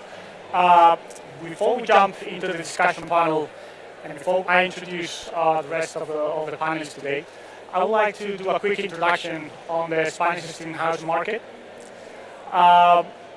Firstly, we'll have a look at how the market stands when compared to other European markets, and then we'll get into the detail. We'll dive into the detail of the market itself. If we first have a look at the evolution of the total students on the graph on the left, and if we group the top 5 performers in terms of total students growth, meaning Germany, United Kingdom, France, Italy, and Spain, we'll see that top 5 has solidly performed during the last 6 years, posting a positive growth of 2.5%, while the rest of the countries, on average, have remained flat. Then if we do the same analysis but on a country-by-country basis, we'll see that Germany, United Kingdom, France, and Italy have posted positive growth of over 2% during these years. And Spain, I would say, is a little bit behind, posting a growth of 1.2%, but solid growth during the last 6 years. If we do the same analysis but on the Erasmus students' evolution, we'll see the other way around. So basically, the top 5 has performed at a 3% CAGR during the last 11 years. Please bear in mind that we are excluding the last academic year, 2020-2021, because of the COVID impact, that, as we all know, negatively impacted the figures, and we think it's not representative. And if we do the same analysis on a country-by-country basis, we'll see that Spain is the top performer in this point. Spain Erasmus students have grown at a CAGR of 5.5% during the last 12 years. So that's amazing. And as of 2020-2021, the country managed to capture 15% of the total students of the program. So I would say that Spain is the largest host of Erasmus students in Europe, and we'll see afterwards that if we speak about international students, not only Erasmus, but the whole international students, they've posted a very solid growth during the last years. Now, if we have a look at the supply, on the left we have total supply by number of beds. We'll see that UK, France, Netherlands are clearly the most consolidated markets in terms of total beds supply, operating plus pipeline. While Spain, Italy, and Portugal, basically the southern European countries, are clearly the most undersupply and fragmented markets. On the right, I just wanted to show basically an insight on the provision rates on the market. We'll see, I see 3 different groupings here, okay? The most consolidated markets, Netherlands, the UK, and Belgium, with provision rates above 26%. By the way, provision rates, we're defining them here as the total number of beds, including operating plus pipeline, development pipeline, divided by the total number of students. On the second group, we'll have France, Poland, and Germany, with provision rates between 8 and 17%. And then we'll have the clear laggards of the ranking, with Spain, Portugal, and Italy, with provision rates between 5 and 8%. We all know that for Spain, provision rate as of today is around 6.7% in the market. We think there is a clear opportunity here to expand, a clear opportunity of expansion in the market. So key takeaways solid growth in the last 6 years in terms of total number of students, top 1 performer in terms of Erasmus and international students, and one of the most undersupplied markets in Europe. If we dive a little bit into the details of it, on the left, we are showing the evolution of the total number of students, the breakdown of the type of target universities they are attending. We'll see here that private universities, both on an on-site and online profile, they are clearly attracting all this demand coming into the market. Okay, so private on-site growing at a 3% CAGR during the last 7 years, and private online at a 10% CAGR, while the public universities enrollment has been flat during these 7 years. I think this is very relevant for the student housing market, since obviously the students that are attending the private universities have a higher purchasing power, and probably are the ones that are going to really target to stay in a student housing asset. On the right, we're showing the evolution of the total number of international students. As I was saying, amazing growth during the last 7 years. 7% CAGR, basically students coming to bachelor's, master's in a lesser way, and PhDs. What's the origin of these international students? We're showing it here. On the right top, you'll see the student enrollments in bachelor's. So basically 45% of the total students enrolled in bachelor's come from Europe, while 25%, 24% are coming from LATAM. In masters, it's the other way around. So we capture a lot of international students from LATAM to come and study masters, so around 60%, 65%, sorry, while you have a 14% coming from Europe. All in all, basically you have between 69 and 78% of the total international students coming into Spain that basically their origin is either Europe or LATAM. If we have a look at basically the target demand, so the students with accommodation needs, you'll have on the left the evolution of both of the domestic, international students, Erasmus, and other mobility students, okay? And basically the total of it. I'm very sorry for the numbers, I don't know what has happened here. But basically what we can show on the left is that the total target demand is increasing or has increased during the last 4 or 5 years, okay? So there is a target demand that represents around 40% of the total demand, so over 550 target students. I'm not saying, by the way, that all these students are going to stay in a student housing asset, but this is the total students that require accommodation, so either stay in a student housing asset or either renting a residential home. So again, 550 total students as of 2022, and on the left, basically we are showing the high concentration of these students in 4 main autonomous communities, meaning Madrid, Catalunya, Castilla and Madrid, Catalunya, Valencia, and Andalucía. Then, if we jump to the other side, we have a look at the supply in the market. We'll see a very positive and strong evolution during the last 5 years. We all know that. 5.3% CAGR during the last 5 years. While we divide colegios mayores that, by the way, have remained flat or even decreased. As you know, colegios mayores are a type of student halls that are owned and operated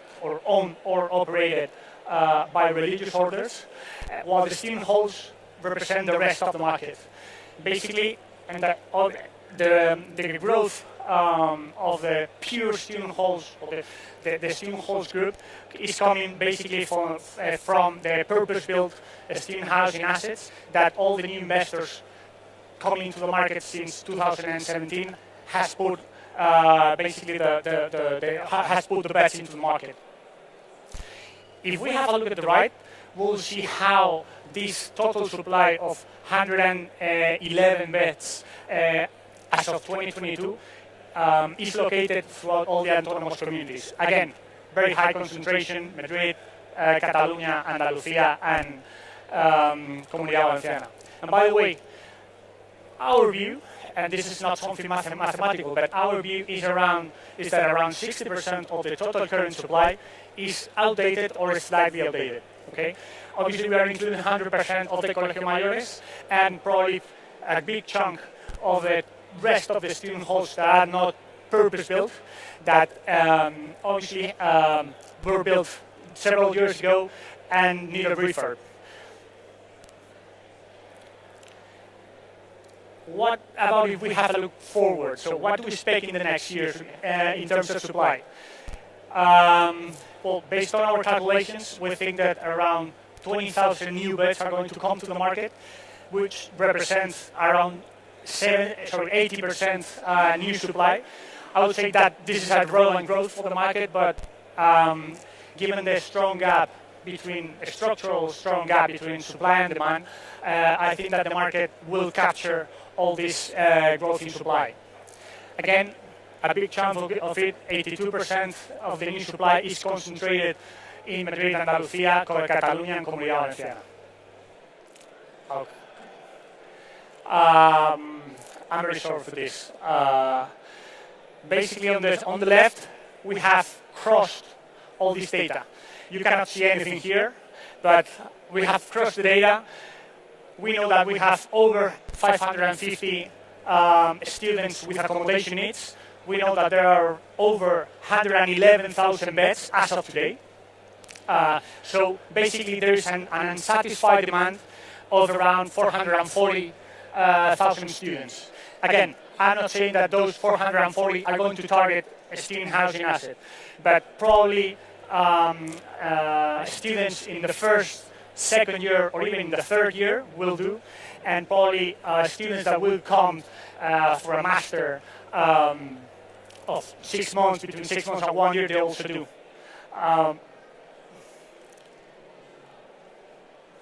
I think this slide is very interesting. So now we have a look at the provision rates on a city-by-city basis.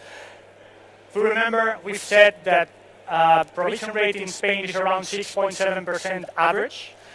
And I have selected in green what are the cities in which the provision rate are below the national average. Why? Because I think there is a very good investment opportunity in those, right? Supply is almost none, and there is clearly a huge imbalance between supply and demand, including Valencia, Granada, Bilbao, so top tier cities, but also Alicante and Oviedo, that I consider very interesting places. If we have a look at the competitive environment of the market, we are showing here the top 10 investors plus operators that own assets in Spain, okay? Just Spain. You have Resa, Campus, number 1, number 2, Livenza, Yugo, Sior, Nordics, Nido, Life, Become, and Unique, okay? I would like to show here, to show this graph, just so that you understand that we think that there is a path to consolidation in the coming years. So the market, I would say, is quite fragmented, with top 10 investors plus operators representing only a 34% of the total market share. And we think that obviously this is going to change in the coming months, years. Regarding investment volumes and yields, I think the graph on the left is really interesting. So it shows the evolution of the investment volumes of the student housing market in Spain. And the bubbles on the top are basically what is the weight of these investment volumes out of the total real estate volumes in Spain and out of the total real estate living volumes in Spain, okay? So on the left, you'll see the average of the first 3 years are around 1%, between 1% and 5%, okay?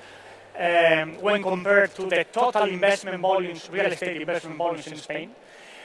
If you compare the last 3 years, you'll see that PBSA volumes have reached 10% of the total real estate volume in Spain. So it has become a very relevant market for all real estate investors. This is obviously translated on the graph on the right, that by the way is also wrong. And that shows that basically yields have clearly compressed during the last 3 to 4 years. I don't want to get into the numbers because we'll speak later about that, but just to give you a quick overview of where Spain stands. Basically, we know that more mature markets such as UK, Germany, France will have obviously more compressed yields rather than Spain. And on the other side, you'll have Portugal and Italy that there are markets still in the way to consolidation. Last slide I wanted to speak about, and I think it's one of the most interesting slides of the presentation. So this is basically an insight of all the investors that have landed into or almost all the investors that have landed into the market since 2017. In green, you'll see the value-add investors. In gray, you'll see the core plus investors. So I think the slide speaks on its own, right? So during the first 3-4 years, you have a lot of value-add investors coming into the market with a development and ground-up development strategy. What we're starting to see in 2021, more core and core plus investors that have acquired stabilized platforms or assets, and that would like to continue investing in the market because of its resiliency, counter-cyclicality, high margins of the business, a strong gap between supply and demand. So I think that there are a lot of strong underlying fundamentals that basically are driving that these investors are coming to Spain. Thank you very much for being here and for hearing me today. Now, I would like to start the discussion panel with these amazing 4 panelists we have here today. If you don't mind, guys, would you like introducing yourselves? Yes, of course. I'm Sebastian. I'm the CEO of Mi Campus. I've been working in the company since 4 years now. Thank you very much, Sebastian. I'm Chris Holloway, Global Director of Business Development for Yugo. I've been with Yugo since we were acquired by GSA in 2017. We work across 9 countries around the world, and we currently have 40,000 operational beds and a pipeline that will take us beyond 50,000 in the next 2 years. I'm Eric Ronaldo, CEO of Collegiate Europe. I suppose I've been in the sector more than 20 years, gradually helping a number of people become established. Collegiate Europe has now become an integrated developer and operator, and our particular focus at the moment is Spain, Italy, Germany, and we've got active developments in all those countries. Thank you. My name is Rafael. Been working for Greystar for the last 5 years now. I essentially lead our investment efforts in Spain and Portugal. Have been investing in the market for the last 5 years and have been very involved in our PBSA platform, Resa. Thank you very much, you all, for being here. Given that we have done, I would say, a quite detailed insight on the Spanish student housing market, what we would like to do now is to tackle 5 different discussion topics with probably the most experienced guys in the market. First one I would like to speak about, guys, is the demand. So as we've shown, basically there's a strong gap between supply and demand in the market. This gap is obviously narrowing because of the huge developments coming into the market.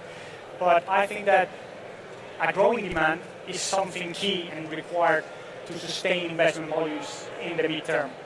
So in this sense, Chris, for example, what do you think about the national mobility of Spain? So do you think this trend is going to continue growing? Do you think it's going to remain flat? What's your view on that? I think that your point in distinguishing between public and private universities is key to understanding that. Public universities have remained flat because structurally they remain flat, numerous clausus, and that's the way that they work, and that's fine. The increasing prestige of some of the private universities, you mentioned Bilbao, but Deusto obviously pulling a large number of those students.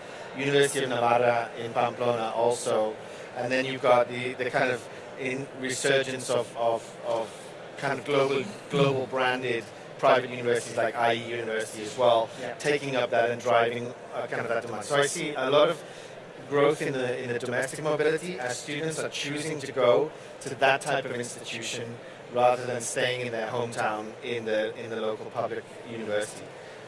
So do you think that is going to be clearly a polarity between the good, I would say, the cities that have very good, very knowledgeable universities when compared to other cities with, I would say, lower quality universities? I think if you had to prioritize, you'd look at, obviously Madrid and Barcelona stand out way above everyone else. Multiple universities, both public and private. But then if you look at those smaller markets that are maybe, I don't like to use the phrase secondary, but you know, the ones that you would look at would be the ones with a strong public university and a strong private university. And I think Pamplona and Bilbao probably stand out in that sense. Fully agree. And what about international students? For example, Sebastian, what do you think about this positive trend that we have experienced in the last year? So do you think this trend is going to continue? Yes. And what do you think universities should do in order to attract more students? Okay. Yes, I think this international trend will continue. I think universities are doing a great effort to attract that international students. They are improving their programs, positioning those universities between the most prestigious in Europe. So I think they are doing well, and international students will keep growing. We had 100,000 more international students than a decade ago. Yep. So I think this is a sign. For example, to give you another example, in the campus last year we have 95% international and 5%, 95% locals and 5% international. Now we have 80% locals and 20% international. So I think this is a sign. Also, Spanish is the second most spoken language in the world. Spain is an amazing country to come. Nice weather, the food, and the prestige of the universities. So, makes it an attractive country to come. So, I think it will keep growing. That's, I think it's our view from CBA. We think that this obviously it has been an amazing performance during the last 7 years, but this trend is going to continue as internationalization is also a topic very common in the market. And we think that we have very good universities, as Chris was saying. So I think that we're going to have a good attraction capacity to attract and retain international students into the system. I think there's another thing that we've kind of left out, which is the growth in the global campus universities. So right now in Spain, they're mostly American, but we're seeing franchise universities going out across the world, into, Hong Kong, Taiwan, into Dubai, and throughout Spain. So I think the growth of these global campuses is another source of international students that are maybe not captured by the Erasmus statistics and so on. Because to Sebastian's point, we see mostly Americans, right? They didn't even figure on your graph. That's true. The majority of our international students are American. Good point. And what about supply? So, as we've seen, basically the market is, I would say, in an early or medium maturity stage when compared to other more mature markets. So basically, investors landing into the market during the last 5 to 6 years, they have a value-add strategy focused on ground-up developments. But now we are in an environment in which focusing your strategy in this is quite challenging because of higher construction costs, higher financing costs, probably debt is shrinking. So in that sense, Eri, what's your view on this current situation? Do you feel that construction costs are going to remain flat, to decrease a little bit? So, it's an interesting time, and Ukraine, COVID, issues in China have really driven up construction costs a lot. We're actively involved in developments across both Spain and Italy and Germany, where we're getting prices, and we've been monitoring prices since the start of the year, and how they've changed even from the start of the year to to now. And we're seeing cost inflation in construction of between 30 and 70%. Yeah. So it's vast. Some of these things might be temporary, like for example, energy. So the amount of energy it takes to make ceramic floors or to process steels. So some of those might be slightly more short term. Others are linked to general difficulties in production and labour and getting stuff across from China, which might be here for a bit longer. So we don't see the situation improving tremendously. We monitor. We have 4 internal architects in our development team, so we probably look at things in more detail than many others have to. Yeah. And we probably monitor about 500 lines of cost in our developments. We of course focus on the biggest ticket items and the most repetitive items. So those things that multiply the most, and those things that quantify the most. And technology costs for mechanical electrical equipment are just rising tremendously. And they tend to be some of the biggest costs in development, as well as costs of repetitive things through from windows, used glass to doors to all these elements. And what that means for many of the value-add strategies and much of the supply side is that, quite frankly, many investment appraisals looking at certain rental levels to run them don't stack up anymore. So you start to see a number of projects coming back, being postponed, going back to even forward-funded people are stuck, because they might not see themselves as developers, but they're stuck in a project that's going to need more money. So even they are being asked for more money. And so the world is changing. There's going to be a slight hiatus. It's going to create difficulties, particularly in what people call secondary cities. To me, secondary cities are really, I suppose, areas where there might be more land available sometimes, so it might be a bit cheaper. But to me, the biggest differentiator is actually not so much primary, secondary, it's the value, the richness, the wealth of the student. So in Madrid, we have very rich students. In some places like Navarra and so on, University of Navarra and Pamplona, you have very rich students. But in some other sectors where you've got public universities and so on, the students are not so rich. And you notice this across Europe. And their ability to pay rent is going to affect these projects that are stacking up, not stacking up anymore. So it's going to change things, and it's going to be a hiatus, and people are going to have to change the way that they look at things. I think that your answer basically helps me to link with the next question I would like to raise. And because we're seeing more or less the same, we're seeing that even some investors have stopped, or they even have opened their strategy to refurbishments instead of ground-up developments. And I would like to ask this question to you, Rafa. So have you seen this trend in the last year? So do you see basically these kind of investors that obviously need to target higher returns, and because of this difficult and challenging market environment, shifting to refurbishments? Well, I think a lot has been discussed about developments and exposure and so on, but I do think that development strategies will still be key for value-add investors going forward. Probably not through direct developments, but forward funds or forward purchases are structures that still enable you to access a significant yielding spread, and but on the other hand limiting timing, but also cost construction risk.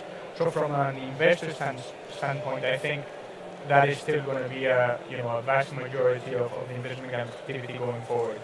Refurbs, of course, I think refurbs are a great strategy to combine together with development exposure, but I don't see, as of today, refurbs being the unique or maybe the only strategy in order to build scale in Spain. You need to complement it with developments, forward funds, and forward purchases.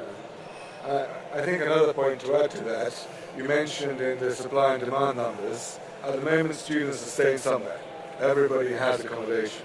So really the strategy for us is to add value and to provide better choices. Yeah. And so sometimes with the refurbishment strategies you're slightly compromised in terms of to the degree to which you can improve the choice. and the degree to which you can actually add more value. So ground up development will be still fundamental to dealing with our issues. It's just going to be, particularly also when you consider that the energy costs are affected not just construction but then operations, and they're all squeezing margins. It's a big thing. We'll speak about that. There's maybe a couple of caveats to that, though. In some of the cities in Spain, and particularly Barcelona, where it's very difficult to get a construction license, we've all lived through that.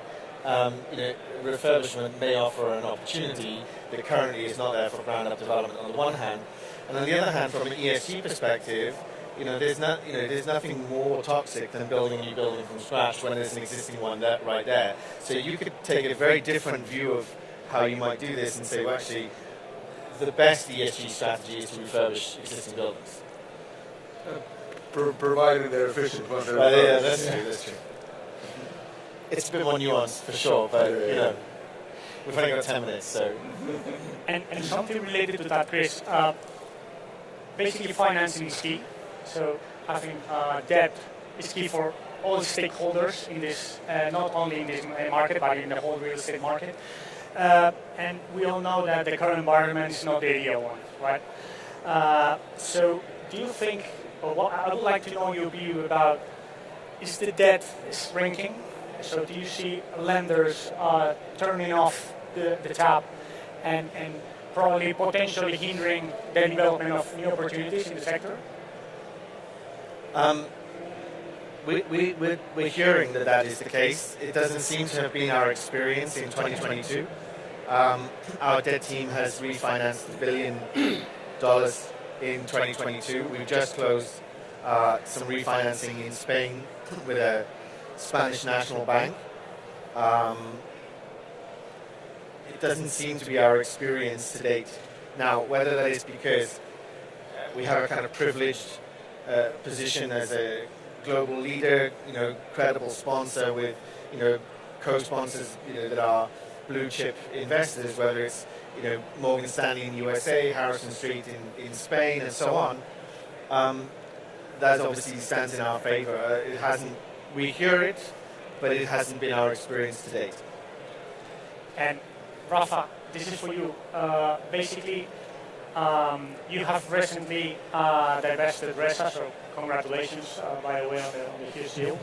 I know that the staple financing for the deal was set up probably before this wave in the financing debt markets, but I would like you to give us more light about how was the process, were there a lot of interest on the financing side, etc., etc. So what's your view on that? Yeah, I think Resa was a unique transaction in the sense that we managed to progress with financing ahead of the real turmoil and the real noise. So that was probably around May, June. So that definitely helped us. Together with that, I think there's three takeaways for us on that process. First of all, the affordability component of our portfolio enabled us to position the platform within the international banks and the lending community, and that was key for the transaction. In moments of volatility, what lenders are looking for is that essentially affordable component within the portfolio. You need to remember that Resa has a high exposure to concessions and surface rights, so that was very helpful. Together with the affordability component, we were lucky to count with an operational experience and track record which was unique, and we managed to position Resa as a very stable platform throughout COVID. Our concession portfolio experienced approximately 80% occupancy during COVID, so that was amazing for us, and that really helped us position the platform. And I think obviously the third point that was very helpful in that process was the size of the transaction. Transacting such a big portfolio is always very helpful in order to attract the international lenders towards the deal, and that was key. That was key for the success of that deal. And linked to what Chris and Eric you said, basically our view is that probably debt is slightly shrinking for developments, not probably for refinancings or finances of operating assets. But in that sense, and exclusively focused on developments, do you think that this is a good opportunity for alternative lenders to increase their portion in the cake? I think so. I think that there has been a lot of turmoil recently, and people are pausing, and it tends to be the more traditional sources of funding that are most risk averse. And so yes, for quality assets, for established, stabilized products, it's an essential good, so there's not going to be an issue. There'll be some challenges, but it's not going to be a particular issue. But for development, yes, it is definitely affecting it. And it's affecting it more.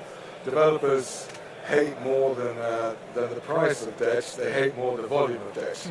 So when their loan to cost, the loan to value drops, it affects the equity ticket required, and that has a big impact. And so they're looking more for greater quality. They're looking more for less risk. They're looking more for proven people that have done it and have got strong teams. But I think definitely alternative lenders can then come into that space, because it is, if you are backing proven people, being cautious in their approach, being cautious in their fundamentals in terms of numbers, not being completely speculatively, then they've got first take. So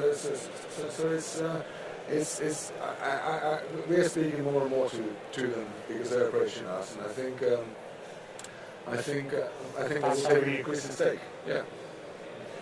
And Sebastian, changing of topic, I would like to raise, we don't have much time, but focused on the energy cost, more impacting on the margins, operating margins, rather than on the construction cost. So, how are operators, how is the campus tackling that? So, well, of course, energy cost is one of the most important lines of the OPEX, so in the P&L. So we're taking the two sides, the pricing and the consumption. We fix the price in long-term contracts. First of all, we move all the contract, gas and electricity, to a single supplier to have a better power of negotiation. We sign a long-term contract with a clause that we can renegotiate it if the raw materials go down. So we have that option.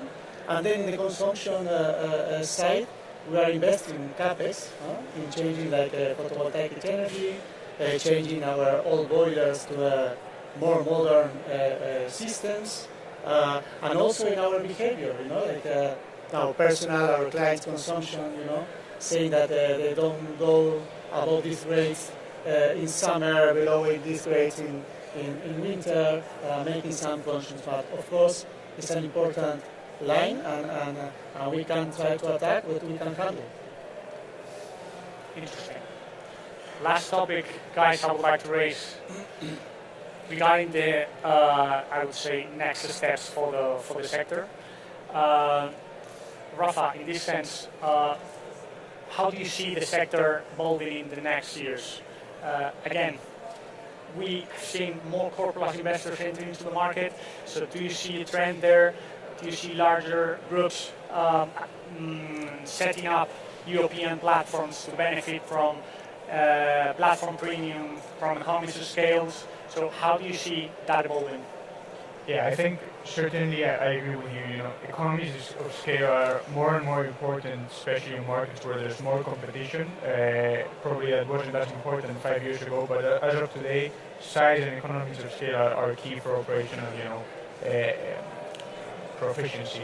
I think, together with that, and we've talked about international students and how that component has shifted throughout the last 5 years. But the good thing about Spain is, especially in the mid-market and affordable sectors, the national students are still the big amount of that demand. So Spain is still considered, Europe-wise, as a country with a much less volatile student base. And I think that's definitely going to help Spain, with incoming investors in the next couple of years. I'm most certain that we're going to see more and more investors investing into the PBCA sector in Spain because of that component. And Chris, probably the last and more difficult question, because we are not running out of time, but I need to raise it. what's your view regarding yields? So do you see yields expansion in a little bit because of the higher financing costs in the rest of the real estate markets? Yeah, they have to. I think nobody wants to be the first one to go to market and test it, either on the buy side or on the sell side. But I think fundamentally it's really, to Rafa's point, it's just that the structural undersupply is such that it's such a strong and robust segment, counter-cyclical. We've seen the bounce back from COVID has been phenomenal, not just in Madrid and Barcelona, but everywhere. Yeah. It's just a great place to be right now.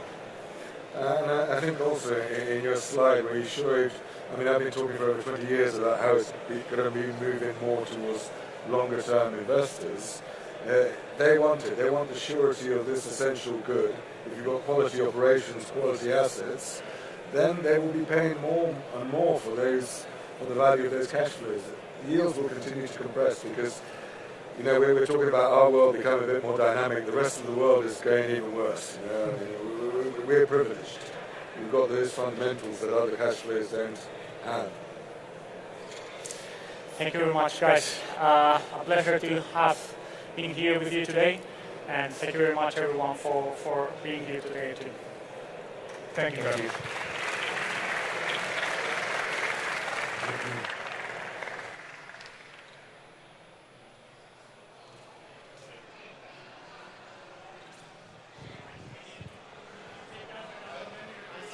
Thank you, gentlemen. Thank you. All right. Unfortunately, again, we do not have questions. We do not have time for questions. But if you have any questions, feel free to reach out to our panelists. We'll be back again in 20 minutes for the Portugal Data Insight at 1 p.m.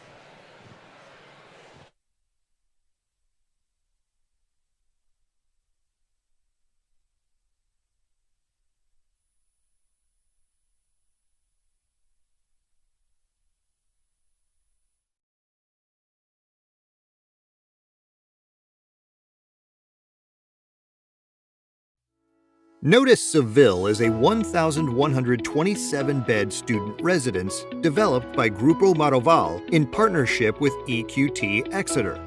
It is an example of PropTech in PBSA throughout the building lifecycle.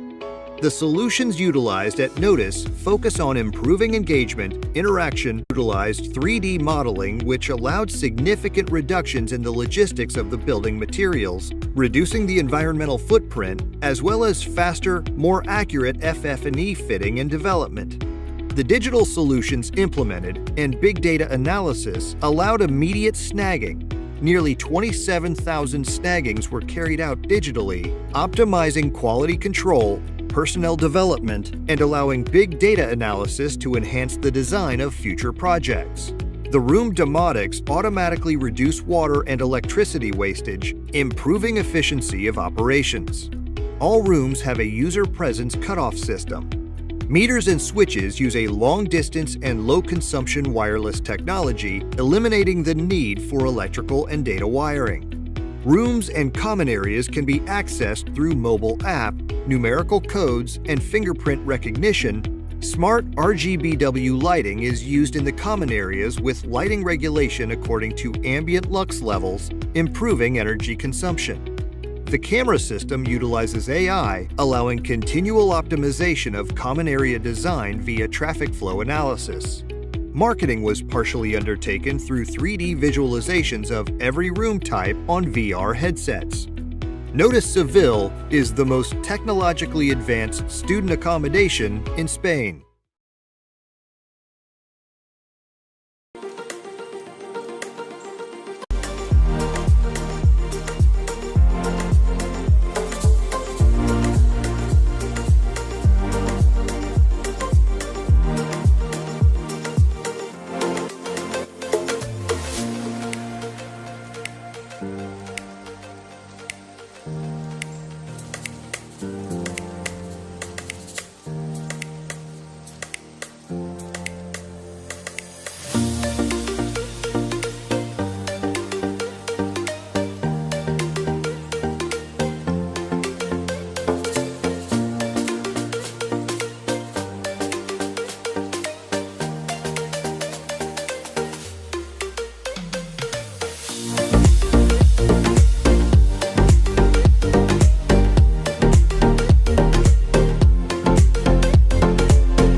Hi, my name's Tim Klitcher and I'm Managing Director for YouGo Asia Pacific, based in Australia.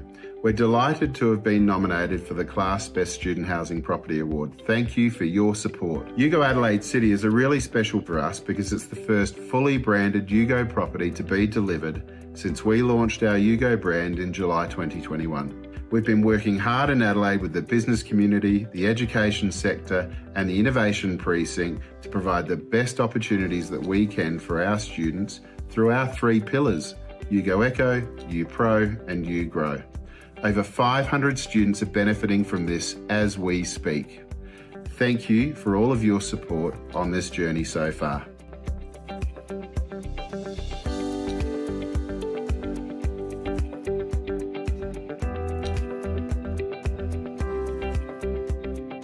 Hi, my name is Travis Harkness. I'm the Development Director for GSA. Thank you to the Class Foundation for this nomination. This has been a very exciting project from start to finish. It didn't come without its challenges, including the pandemic, but we were successful in completing this project ahead of schedule to welcome students. Architecturally appealing, and the fact that it is one of the tallest buildings in all of South Australia, providing incredible views of the City of Adelaide. I'd also like to thank the head contractor, Synergy Construct, and the architects, Rothy Lohman.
we're going to start with Market Insight Portugal. Could we please have James on stage, please? Thank you. Thank you. Can't see the next person. Jeremy? Christoph from Milestone. Jeremy, please take a seat. Jeffrey from Urbania. And Brian Welch from Roundhill Capital.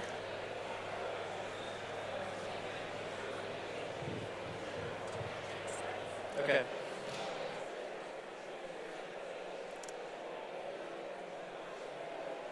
So, hello everybody. James Lath from Savills. I'm going to be doing the data insights on the Portuguese session before we move into the questions with the panel.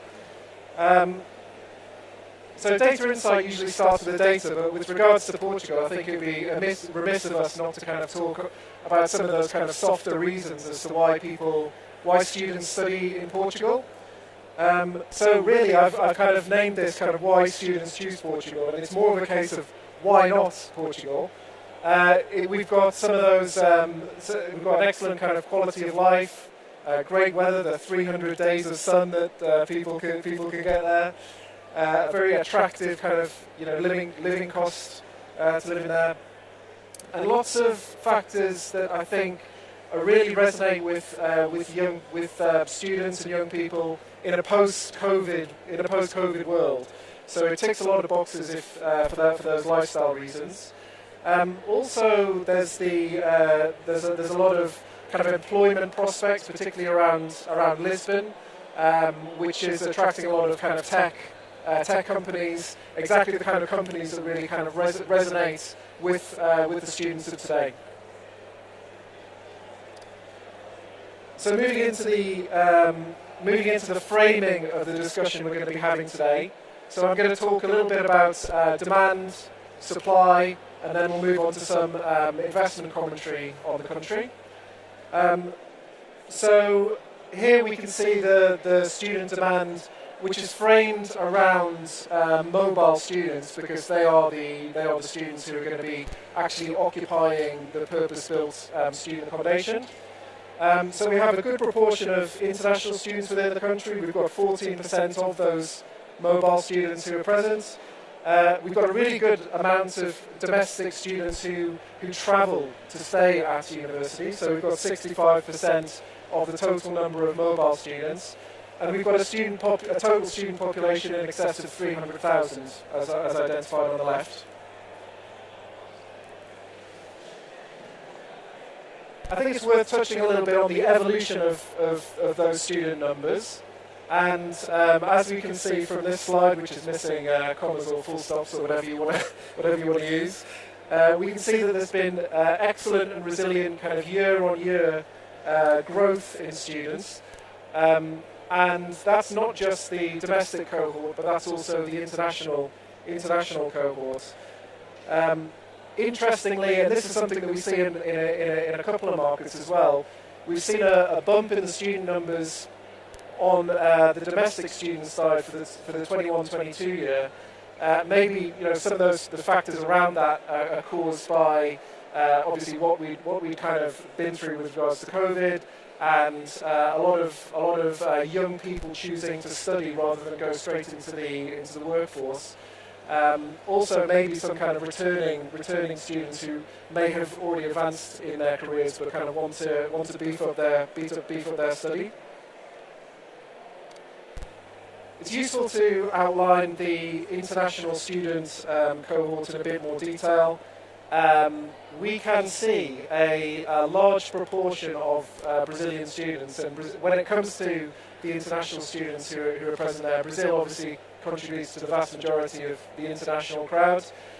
Clearly a very Portuguese language connected international data set. We've got Cape Verde and Angola and Guinea-Bissau also present there. When we split the international students down into either Lisbon or Porto, we can see that there's kind of more European students who study there as well. We've got French students staying in Porto. We've got German students staying in Lisbon. But we are the international crowd is a bit different to what you see in other countries. We haven't even got American students, Indian students or Chinese students really on here in any major activity. So moving on to supply. Here we're going to discuss the makeup of the student accommodation supply, which I think it's really important to say. I mean, we tend to talk a lot about the private developers and the private schemes, but there are a huge number of kind of public university residents as well, as demonstrated by the 47% in the chart on the left-hand side. We've got 30% private residences. And another factor of the Portuguese market is how many flats which just advertise themselves to students. There's a bit of leakage into the general accommodation market as such. The chart on the right-hand side, ignore those numbers on the bars themselves, but it broadly says that we have the same number of existing purpose-built student residences across Lisbon and Porto, but there's a difference in the makeup of those residences. So we see more private residences in Porto, with a fairly even split, if you look back at Lisbon, between the private and the public accommodation. Obviously, the public accommodation starts to come into it when we go to some of those additional cities outside of Porto and Lisbon, Porto and Lisbon. So we've got Coimbra, Cavilha, Aveiro. That's where the public accommodation comes in. But you've got some developers who are kind of looking at those areas too.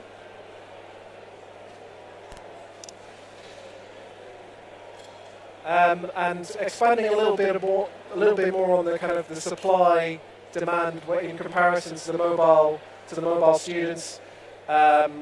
We've essentially got an extra 50,000 students in Lisbon, which is why if you look at it on a supply-demand basis, your supply to mobile demand is around about the 4.65% level.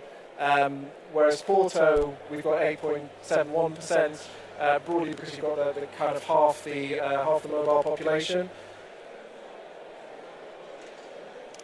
And looking a little bit into the pipeline, I think this is quite interesting in that we had, with regards to Porto, we had probably a kind of a larger proportion than we're showing here. So this is kind of current supply, which is going to be coming through for 22 to 25. A year and a half ago, we could talk about kind of a larger supply in Porto, but that number's come down a little bit. Lisbon, you've got a kind of a healthy number of 4,700 beds coming through. And it's predominantly the public schemes which are kind of coming through in Coimbra, Braga, Aveiro, and elsewhere in Portugal. It's important to also frame this discussion around the national plan for student accommodation. The government has already committed and started funding 18,000 beds in the national plan, committing 375 million towards the rejuvenation and new building of student residences across the country. And moving on to the investment side, missing the prime yield line here on this chart. But what we can see over the last 4 years is that there was relatively high deal volumes in 2019, high deal volumes in 2022. That was as a result of a couple of kind of large portfolio transactions. 2019 was down to Zior investing into UHub. Through 2020, 2021, we've moved towards more of the market's moved towards kind of the early stage development land, securing options type of development. And then in 2022, the large driver of that deal volume was the Smart Studios acquisition by Roundhill Capital. Yield-wise, the bit that we're missing is that broadly we've gone from an approximate yield of around about 6% in 2019 down to an approximate blended yield of around about 5.5 through most of 2022. I say most of 2022 because we all know that there's been changes in the financial markets that we'll come on to talk about. Yeah, without further ado, I think we kind of move on to the panel session.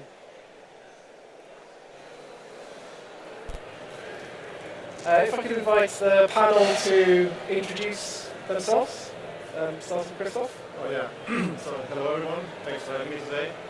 My name is Christoph, I'm with Milestone since 2019, and I'm really excited to be here today. Thanks. I'm Jeremy, I'm the Ops Director for Lidenza Living. We have currently around 2,500 beds operating in Portugal. Hi, Jeffrey Sujar, I'm a managing partner at Urbania. We're a property development firm, Spanish. We operate in Spain, Portugal and Brazil. And I'm Brian Welsh from Roundhill Capital. We are a vertically integrated investor, asset manager, development manager and property manager. We also own a business called Neo Students, and so we are operational in Lisbon and Porto. And as James mentioned, we acquired a business called Smart Studios in 2022. Thank you. Thank you for joining us. Brian, do you mind if we start with you and a question on what do you think about the evolution of the Portuguese student accommodation market over the last few years? Well, Portugal, I guess it's a game of two halves really. Porto has undergone something of a mini explosion in development of purpose-built student accommodation in line with certain other cities across Europe, as we've seen the supply-demand mismatch and that market identification process that people have moved from arguably the UK into continental Europe and Ireland, and Portugal is the next logical step on that progression. So we've seen a large number of brownfield sites become available in Porto, and a large number of international developers go there and start to pull these things out of the ground. And then we've seen, I guess, if you like Porto, then why would you not like Lisbon? And in fact, quite often works the other way around. Lisbon more difficult to get planning, more difficult to get sites, although the supply-demand mismatch again is clearly very, very acute. So we've seen like we've seen in many European cities, we've seen the arrival of the product. And people have heard me talk before about how we have curated a product which is more suitable than the regular residential market for students out there. And we're seeing that in a big way in Porto, but we see Madrid and Portugal, we've seen Lisbon and Porto as the logical extension of what we've been doing and seeing in Spain and Italy and Germany and everywhere else. So it's gone from nothing to something. Yeah. Of course, there is an adaptation phase while the local market and students get used to the product that we're offering. But because it's so sophisticated now as to be rifle shot, it meets the needs of the students. And where there's been patchy occupancy maybe in Porto as people have been developing the concept and the thesis in the minds of students, I think we'll see those beginning to stabilise as time goes on. So it's probably one of the countries, and the two main cities we're discussing here, are probably two that have seen the most and rapid growth in purpose-built student accommodation. And we have seen this in other cities in the past, and like Liverpool in 2005 and other places around, where suddenly there's a supply-demand mismatch, suddenly investors see it, suddenly agents see it, suddenly operators see it, suddenly everybody puts a planning consent application in, 5 years later you end up with loads of it. I think we've seen that in a bit of a microcosm in Porto especially, where it's come very, very quickly down the track. So amazing acceleration into a reasonably sophisticated market very quickly. Yeah, thank you, Brian.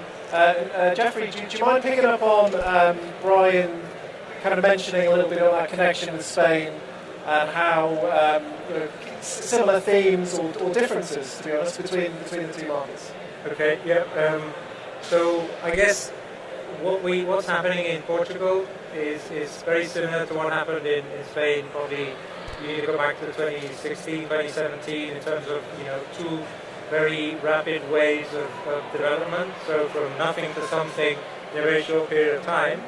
What we learned in Spain at the time was new products. So there was old stock, the student accommodation pretty much in the hands of religious congregations and so on, but nothing modern, nothing built for the students of today. So there was several years of adaptation, understanding the product, and actually bringing models that were basically coming from the UK or Northern Europe into Spain and how that was digested and turned into a Spanish product. And then the same we have to learn in Portugal. So we're trying to identify the right product, and then there's a difference between Lisbon and Porto, and each city is different. But what is the right product for Portugal? So we're working hard to, we've been working hard to identify what the product is. But eventually, I think it will be very similar to Spain. So the product is, simulated. Students make it their preferred option. That's what's happening in Spain. So 10 years ago, nobody knew about this, and now the first option for first and second year students is the ESA. And in Portugal, it's starting to happen in a similar way. Yeah, thank you. And when we talk about Portugal, I mean, I've spent a long time in the data insight talking about Lisbon and Porto, but do we see a market for student accommodation elsewhere in the country? Jeremy? I think the numbers say that we have around 55% of students between both cities.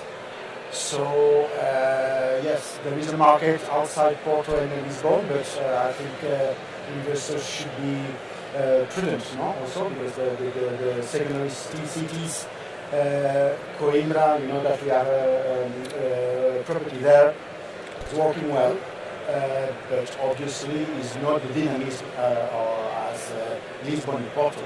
So answering your question, yes, perhaps there is an opportunity for Aveiro, Braga, to have a couple of modern PBSA, but for the moment I would say not much more. Yeah, thank you. Maybe to add here to the secondary cities, I think it's important to also point out, because there's a few factors that play a role when it comes to making a PBSA project a successful project. So I think when you look at construction prices, they will probably be at a similar level than when you look at Lisbon and Portugal. But at the same time, the rents that we're able to charge in Porto and Lisbon will never be reached in those secondary cities. So also from that angle, I think we have to find creative ways to make these projects work. Thank you, Christoph.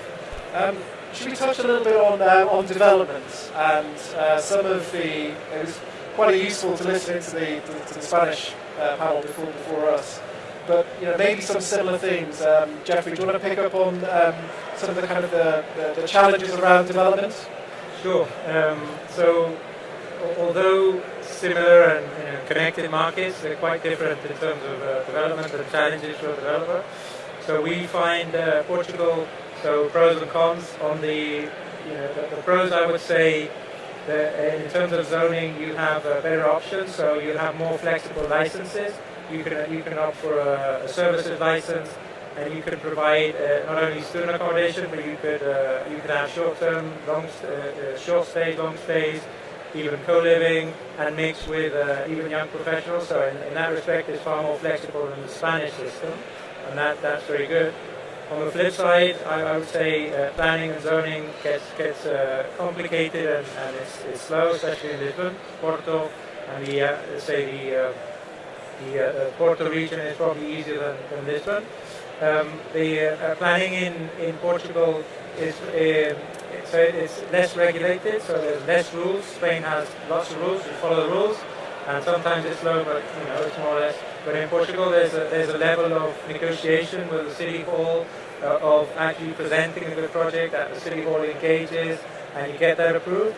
And that sometimes can be slower, especially in Lisbon. There's many projects in Lisbon that have been there for a long time. We have a project there stuck in planning, and it's very frustrating sometimes to actually go through the process. I would say that would be the main difference. And just to finalize in terms of construction, maybe, although Portugal has great contractors, actually I would say design-wise it's amazing. They have probably one of the best architectural schools in Europe and fantastic architecture.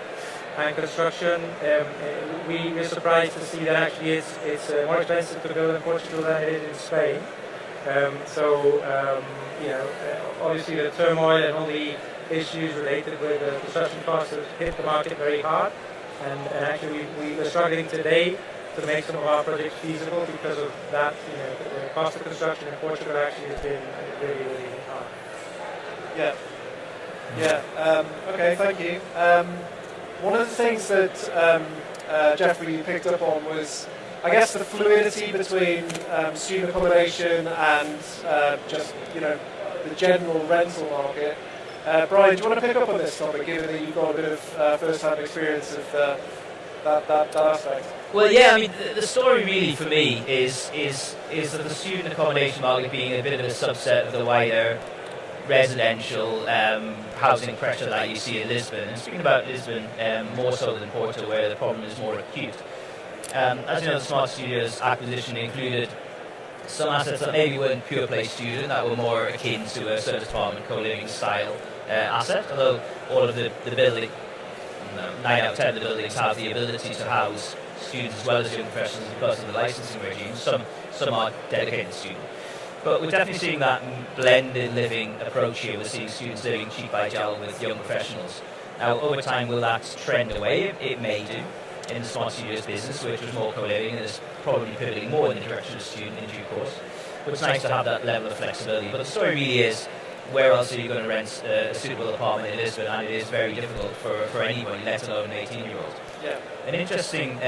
Some interesting data points on our more pure play student business in Campo Pequeno in Lisbon, which is around a 400-bed student housing block.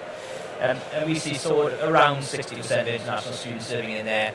The higher number from Germany and France and slightly more affluent countries, and maybe less from Brazil, who the typical Brazilian student might not have as much disposable income coming to Lisbon or Porto as the more European students. And what fascinated me was that in that overall mix, we are seeing something of the order of 40% of the students in there being postgrads, and this is an all-studio scheme. And then the remaining 60% of the rooms is pretty much a third, first years, second years, and third years. And what that says to me is it's indicative of wider pressures on the accommodation market in Lisbon. It's people coming at it from a bit of a blank sheet of paper and not the default, well, it's student housing, therefore it's for first years mindset that we might have seen in more mature markets. And it's those people who had somewhere for the first year, have chosen to come here for the second year, or had somewhere for the second year, chosen to come here for the third year. And other interesting data points that we see in Lisbon that are reasonably, that are more acute than we see elsewhere within our portfolio is sort of 88% of the students that we surveyed said they would choose to reboot the same residence, same room, same residence. That's a massive number compared with what we would see in other jurisdictions. And we're seeing our Net Promoter Score, which is partly attributable to the great work that NEO students are doing in managing the business, but also the fact that there's very little accommodation or very few alternatives available to those students. Yeah. They're in there, they're given huge Net Promoter Scores in this asset. And actually a large part of that is the cultural, let's say, community that we've been trying to create in the residence. We've got a great manager. They refer to us as the mama of the residence, which is not something you see in Northern Europe, maybe something you see a bit more in Spain and Italy, but certainly in Portugal it's very acute that they are buying into a product, a community, a person, which really suits the way that they want to live at this moment in time.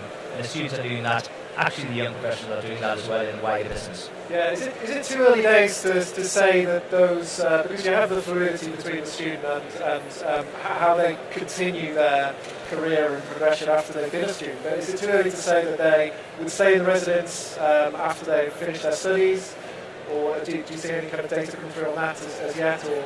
I think we would like to try and curate the student experience for some of them, so it might be nice if they graduated from the NEO asset to Smart Studios, let's say, in that sense. But yeah, I definitely do see that approach. Now, the product we're creating, maybe it has a finite life, maybe you don't live there for 10 years, but given the pressures in the wider Lisbon accommodation market in general, and the fact that rents are going up, and the fact we tend to be a more amenitized product which suits how people want to live. Yeah. I can't see any reason that they don't feel a great urge or great rush to move out.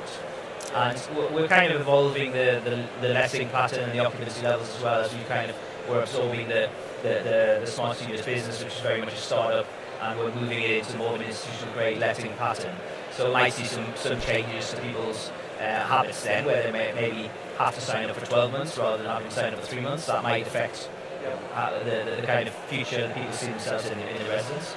So it does remain to be seen. We're trying to be as flexible as we can. But I think, again, with those young professionals, it is where else are they going to stay, because they're probably going to spend more maybe less per square metre by renting a flat on the street, but they're not going to have the amenitized product that they're enjoying with Nido and Smart Studios. Okay. Christoph, do you mind kind of commenting a little bit on, is your product, catered towards the domestic students, international students, maybe a bit on kind of pricing point as well to kind of access the various markets as well in your schemes? Yeah, sure. So, I mean, when we look at our schemes, it's always kind of funny how those schemes often have their own dynamics, because when you present your statistics on those countries where the students are coming from, I feel like each scheme itself has its own dynamic, and this dynamic can often change within a semester or a year. So, for example, our scheme in Porto, we have there 60% French students and only, I think, 17% Portuguese students. So the domestic student population or part in our houses is very small. But we also have houses in Lisbon where 20%, we have similar Portuguese student population of 20%, but that gets you to the top 3% countries, because we have smaller groups of international student populations. But yeah, I mean, pricing is important, and of course it's always connected to the residential market. But when we have looked at the resi rents over the last year, we've seen in Porto and in Lisbon an increase of about 8 to 10%. And when we look then at purpose-built student accommodation, we see that this growth is actually lagging behind a little bit. And we try to analyze this when we set the rents for this year. And I think this has to do with a lot of operators seeing the huge stock that is still coming to Portugal and being maybe a little bit more focused on occupancy rather than increasing the overall rent level or the overall NOI at the bottom line. So I think there is enough demand for all those beds still being added to the Portuguese market. I just think we as a student housing operators, we can be confident that we can fill those houses and then accordingly grow our rents with the residential market rents as well. Great, thank you. So I think we should move on to talking a little bit about the kind of the financial conditions at the moment. So Jeffrey, do you mind kind of picking up on how kind of equity, debt are seeing? I know it's a difficult question. Really putting you on the spot here, but useful to pick up on some of the financing aspects. Yeah. Okay, so it's obviously tough nowadays to get regular finance. Like from the national banks. So in Portugal, it is slightly different to other markets. You can still find finance for land, which is quite unheard of in other markets. And some banks would actually provide you with 30 to 50% finance on land, or they used to 6 months ago. In terms of financing PBSA, what we're experiencing is, let's say, a general lack of experience and understanding of the product. So it takes a long time to explain the product, and here the key is to have a very solid operator. So you need an operator with a track record and a very sound business plan that they can trust. In Portugal, there are some local banks, but there is a large pool of banks that are also connected with Spanish banks, Santander, Caixa, buying. So because these banks already have the experience, that's helped us connect with the lenders. But also we're seeing an interesting move of new players or alternative lenders into the market, which is also quite interesting. Now, from the very recent experience, we seem to be managing to get finance for new development, which we were kind of very hesitant that this would happen, but it seems to be available in the market, but it's kind of tough. Yeah. Okay. Thank you for that. I guess one of the key elements to the financing side is demonstrating those kind of robust NOIs going forward. So I don't know what your views are, Jeremy, on the kind of the ongoing, like how we see the ongoing continued demand for the accommodation. Do we see rental growth coming through in a big way or not, or pressures around that? I would say that in Portugal, I'm seeing is that I started in Portugal 2018, I think January 18, with a very premium location in Lisbon. And at this moment, it was really international student oriented. So I think we start with 60% mainly Brazilian students. So for the rest of the portfolio, it was a bit challenging if we remain only on Brazilian students. And what I've seen in the last 2 years is really a change in the trend. I think we have been able to demonstrate to national students that modern PBSA are also an option.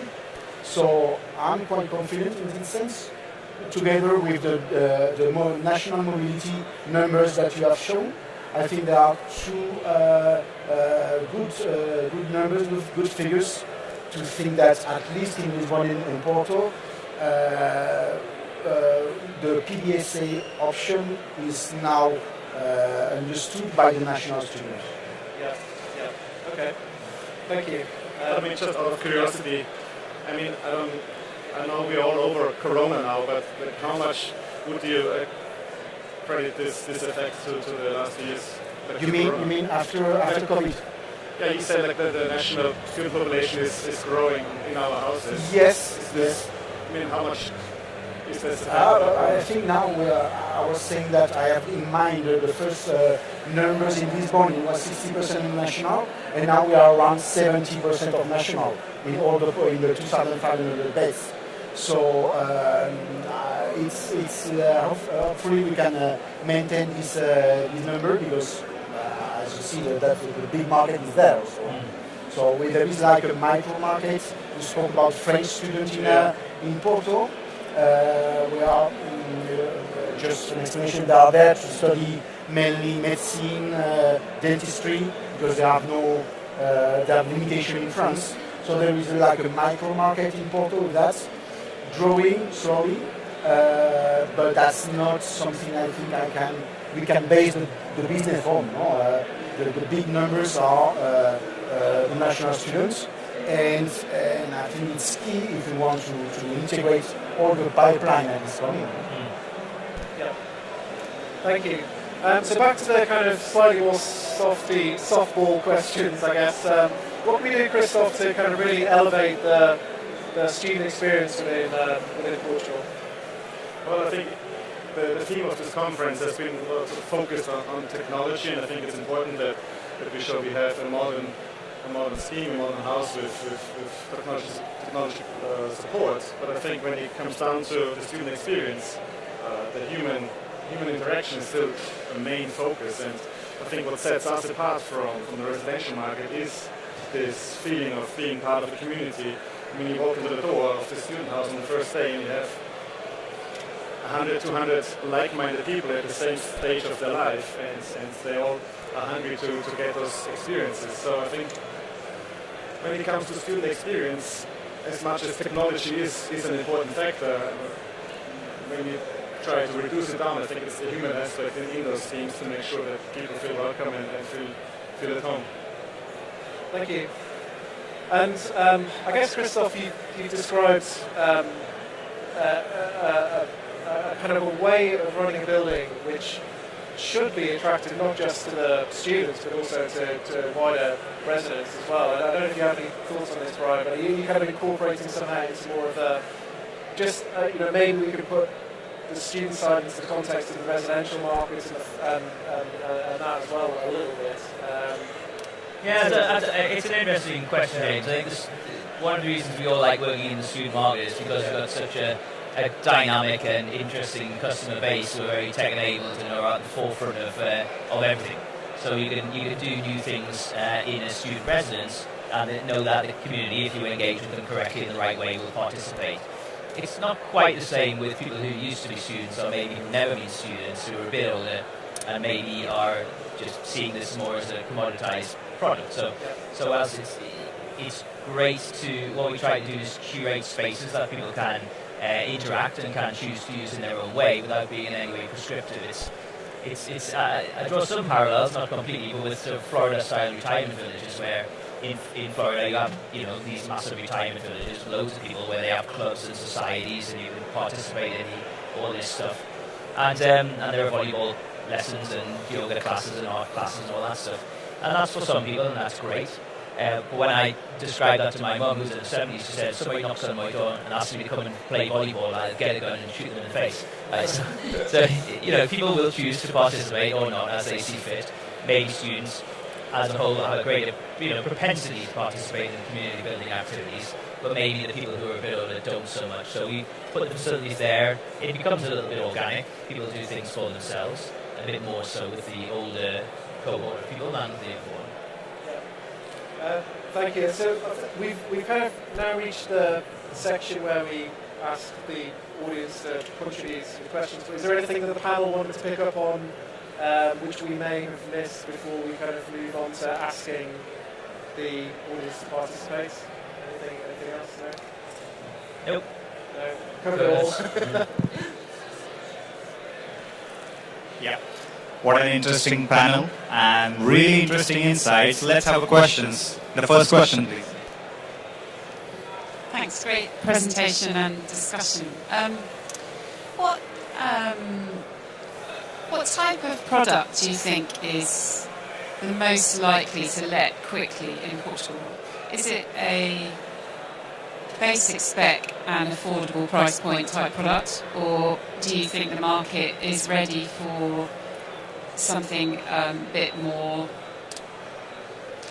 sophisticated, a bit higher spec at a much higher price point? Where is the market and what will sell out fastest? It's a great question. I think I'll tell you our lived experience, Joe, which is that in our sort of Campo Pequeño site, it is 400 reasonably small self-contained studio apartments. And I think if you'd asked me this question before the pandemic, I would have said single on-street clusters every day of the week, because it's a price point, build the community, etc., etc. I'm trending more towards studios a little bit at the moment, because I think post-pandemic people like their own space and to be able to secure themselves in a hermetically sealed environment if the worst case happens. So I think that's a slight change. What I would say in terms of the profile is that as that site was a development site, was coming out of the ground and frankly looked like a building site until July, August this year. We saw very few rooms coming into July and August, and we weren't in a very comfortable, we weren't in a very happy place compared with our other residences. But then all the rooms sold out in mid-July until the beginning of September. We sold out every single room. So I come away from that with a degree of comfort that the product selection we made, we didn't adjust pricing dramatically, and the market was there for that product and maybe more comfortable when they knew it was operational and more likely to be finished on time. So that's my experience. It's reasonably small, 16.5 square metre studio accommodation, self-contained with some great social space. So that's my paradigm. If I can add to that, because I think it's a very good question.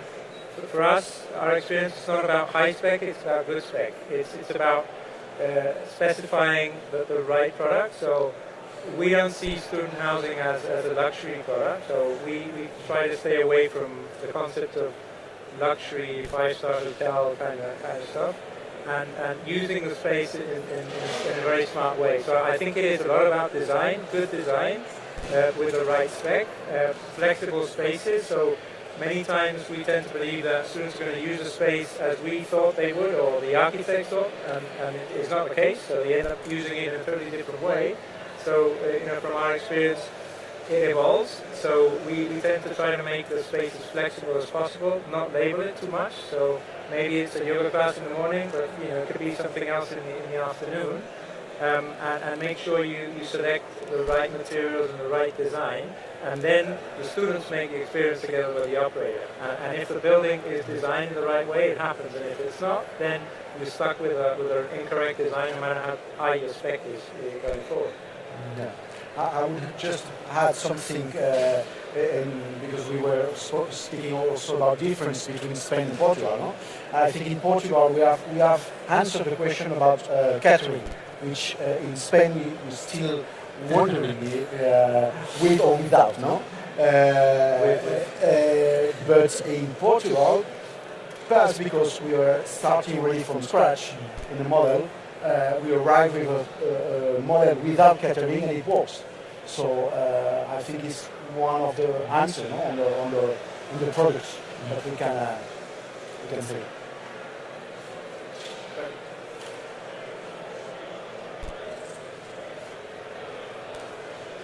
Thank you for your answers. Really appreciate it. But yeah, we are running out of time, and that's going to be adieu, farewell for you guys. Thank you again. Thank you. Thank you so much, gentlemen. So we have our next session at 2 p.m. on Future is Flexible. So we'll see you in 20 minutes. Thank you.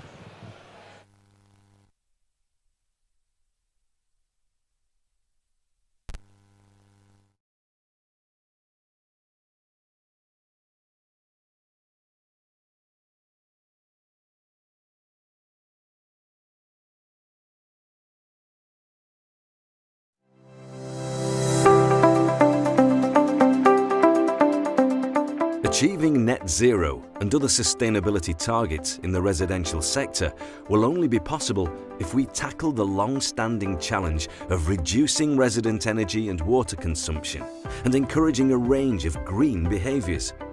So how do we encourage behaviour change without infringing on the resident experience and personal choice? The Changing Behaviours report reviews the latest thinking around what works when it comes to encouraging more sustainable behaviour in residential properties. It also draws on insights from behavioural science as well as residents, those working at an operational level, and our own experiences in the field.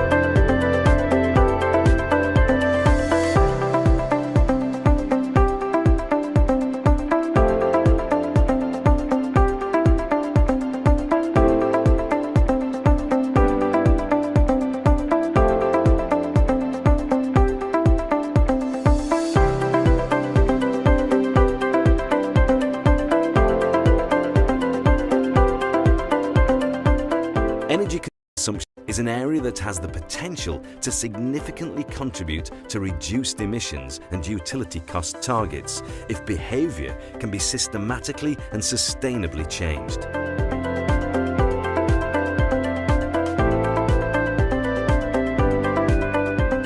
Operators must balance the need to try to meet carbon emissions reduction and energy cost targets as well as resident expectations. Go online and download a free copy of our new report for some great insights on this key topic.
This is Sophie.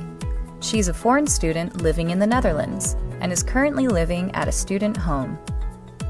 She is studying architecture, working in an agency, and taking dance lessons. Sophie is a busy lady. She is always finding ways to save time and be more efficient, and therefore she loves the Facility app. Last week, her window was broken in her dorm room, and with 3 simple steps, she reported this issue to her property manager, Blue Star. At Blue Star, service desk employee David receives the issue in real time, including all necessary documentation and videos added by Sophie. David reviews and approves the request and chooses a specialist who can fix the problem for Sophie. Specialist Harry accepts the request and makes an appointment with Sophie directly in the facility app. The next day, Harry fixed the problem and leaves Sophie's room with a brand new window installed, leaving Sophie behind as a satisfied tenant. Sophie rates the issue, and both Blue Star as well as Harry can see real-time how she evaluated the fix. Real estate owners and management companies across Europe are rapidly discovering the benefits of facility, while increasing margins and tenant satisfaction. Contact Facility and book a demo to see how everyone at your student facilities can benefit.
Never has it been easier to manage access to main entrance locks and elevator to your building. NSP's smartphone entry gives you the ability to fully control your residents' permissions for locks and elevators, whilst they have the convenience of having their key directly on their phone via the app. Our central software system enables staff to manage virtual keys, see who has accessed buildings in real time, and control who has access. Smartphone keys and physical key cards can be administered from the same software. Smartphone keys are encrypted for security and can be issued remotely if staff or residents aren't in the office, and no more costs for buying spare key cards or physical keys.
Hello and welcome back. We're starting.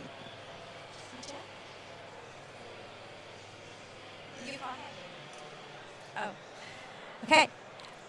Hi and welcome back. We're starting with our fifth panel. The future is flexible. First, could we please welcome Benjamin Viggy from Lavanda, who would moderate the panel. Let's see you, Ben. Andrew Smith from Cushman & Wakefield, who will do the data insight. And Dr. Penny Clark from Conscious Co-Living. Gatoff, who is the Co-Live Ambassador at Large. And finally, Jonas from Collie. Andrew, would you please come up for the data insight? Thank you. Can you guys with green hear me? Cracking. So my name's Andrew Smith. I work for Cushman & Wakefield, who are the third largest real estate advisor in the world. I'm conscious you can't see Ben. Do you want? We have over 100 professionals across Europe working specifically on living, and that's where I'm going to start my presentation today. I think there's a lot of guys in the room probably who spend all of their time talking about whether it's student housing, co-living, blended living, but it's all living. And actually it's really interesting to me to say that living by investment is the largest asset class in Europe. It's larger than offices, and that's the little blue line at the bottom, and that was never the case sort of pre-2015, 2007, sorry. In terms of that has traditionally been traditional residential, so blocks rented out to regular people across Europe. What's really interesting to me is the non-red part here. It's alternative living, be that student housing, senior living, or others, and that's where we're going to get onto. Europe as a whole has an incredible demographic trend of actually the number of 18-year-olds is massively increasing. Applies to student housing, applies to all sorts of housing. And actually, we also have a real trend of people starting to live in cities. You can't actually see this for various reasons, but the UN says that 2.5 billion more people will live in cities by 2050, which is an absolutely insane number. And I guess what this breaks down to is Europe is seeing more and more people move into cities. Portugal and the Netherlands have seen 21 and 24% urbanisation over the last 20 years. That's an insane number. If you look from Ireland down to sort of Sweden, you've seen 5 to 10% urbanisation across those countries, and we're starting to see more and more people live in cities. There are some other trends going on here as well. More people are renting for various reasons, whether it's out of convenience or just they cannot afford to buy their own place, depending on where you are. More and more people are renting, and people are getting married later as well, and they're starting families later. So what this all builds up to is more and more. There's been in the last 10 years there's been a nearly 30% increase in single person households, which is a massive number, and we need to have housing for people to live in. At the same time, we've seen massive construction cost inflation, and particularly over the last couple of years, those charts are almost vertical. So the viability of building more residential across Europe is getting tougher. At the same time, in the last year, we started to see interest rates rise, so affordability is becoming more difficult to actually develop more accommodation. So, to sum up, we have a massive housing problem across Europe. And what is the major solution to that? The answer is student housing. No, I would say that. The answer isn't student housing. It's not built to rent, it's not built to sell, it's not micro apartments or apart hotels. It's got to be all of these. All of these things need to be developed to cater to actually provide places for people to live. I started looking at co-living a while ago because our clients have started moving into it, And the thing that really strikes me is, people talk about, particularly they used to talk about the collective, but the reality is that co-living means all sorts of different things across Europe. You've got a folk scheme in southwest London, but you've got living on the beach in Tenerife. You've got living halfway up the Swiss Alps, and the one that I'm most interested in is living in a chateau in Normandy. Co-living actually, to my mind, is not a new asset class. It's actually just we're starting to formalise something we've been doing for 50 years, which is living together. And I think from my perspective, I've got to go over a slide and I'll come back. I did it. I looked up the dictionary definition of co-living, and it says, practice of living with other people in a group of homes that includes some shared facilities. We've been doing that for over 50 years. I don't like this, and this is the Oxford English Dictionary. It says co-living is a new way for people to live in cities. I don't actually think it is a new way. It's the new 400-bed blocks where people are starting to move into. That's definitely new, but people have been living in shared houses, WGs in Germany for a long time. We're just actually starting to come around to, if you go back to the first slide, we're starting to go around to what is formalising this, and people, particularly investment guys, are now wanting to spend money on this rather than office or retail. And the big question that we always is, why do people want to live in co-living? These guys are going to answer that a hell of a lot better than me, but I had a few goes at it. The cost, the convenience, the community, and then I was trying to think of a word for flexibility with a C, just for a little alliteration, but the closest I got, I didn't get there. But if you come back to cost, we did some analysis of London. Living in a co-living building in London is 15% cheaper than a one-bed in a PRS or studio. No photos, Leo. The 15% is massive. We're talking about a cost of living crisis across Europe. That's a huge thing, but it's not just about the cost, because actually, if you're paying nearly 1,500 quid a month, you're getting less square footage. People want the community, they want amenity, and they want that flexibility. So I'm going to skip through here. This should be coloured, but anyway, this is the very traditional slide for co-living. Co-living sits somewhere between student housing and multifamily and residential. People coming out of university, coming to live in co-living. I don't think that's the case. We've been talking to a lot of people about it. That's not where it is. Actually, co-living covers those people coming out of university. It covers people moving later in their career, moving to a new city for a job. People who are getting divorced. People who are between houses, and and it's really interesting. The guys from NREP who are here somewhere have 4 co-living brands, covering seniors, covering young professionals, but also covering the intergenerational type offerings. And I think that is something that I'm really, really interested to hear from you guys as to what you think of that and how you're seeing it. Because it was a very simple thing on any sort of spreadsheet from an investment standpoint.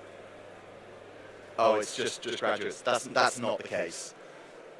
This now. I'll come back to where is co-living at the moment. This is the urbanisation, what's happened across Europe over the last 20 years. In terms of operational beds, it's really interesting that Netherlands has seen a 21% increase in urbanisation, and it's got the most operational PBSA beds. Ireland is number 3 on the list. It doesn't have many, it's bottom of the list for operational beds, but that's a political thing. I don't think that's an actual choice. I should say that this makes up about 25,000 beds across Europe, and it's larger scale schemes. If you were to include, flat shares and more informal stuff, those numbers would be very different.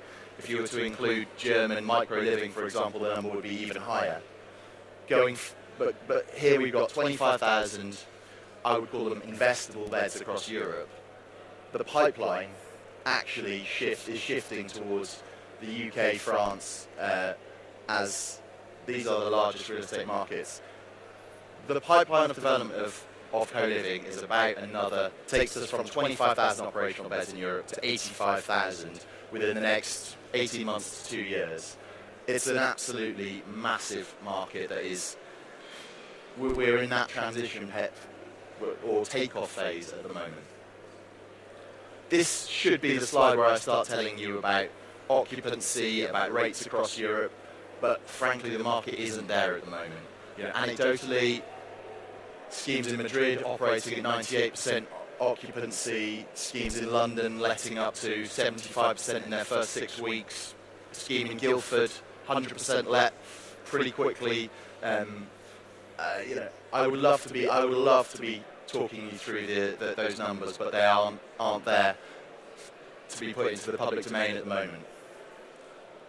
What I think is really interesting is, again, looking across Europe, there are different ways that people are doing stuff, but there's quite a nice, I think it's the Base who said this, they split their new schemes into public space, so a beer cafe, again, I think that's in the Netherlands, very happy to come and inspect that one. There is the sort of semi-private space, co-working membership, and then the private space in shared kitchens. And again, this is something that I'm really keen to hear from the panel. How does that work for you guys? What does that mean for how you run your buildings?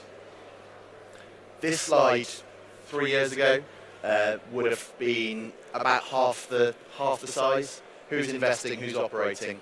That number is going up and up every year, and it's really interesting. You've got international capital. You've got everyone is looking at the space, and that's how we're going from 25 to 85,000 beds.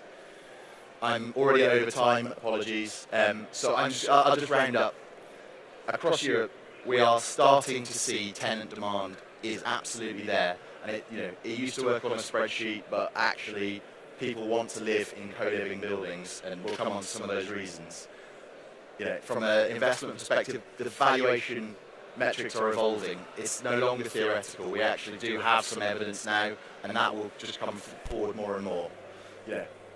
As with student housing, as with all operational, anyone in this room understands that management is absolutely vital.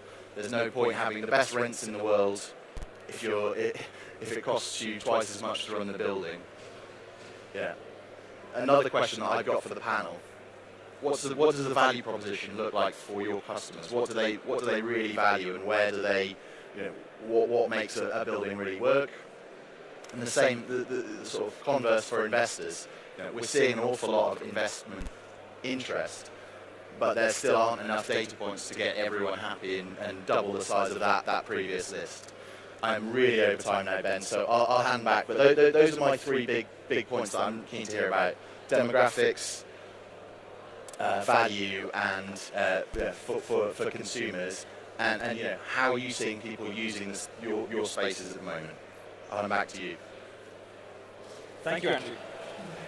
Thank you very much, everyone. And Andrew, thank you. That was a great presentation, really insightful. I'm delighted to be here. My name is Benjamin McGee. I'm VP of Sales for Lavanda.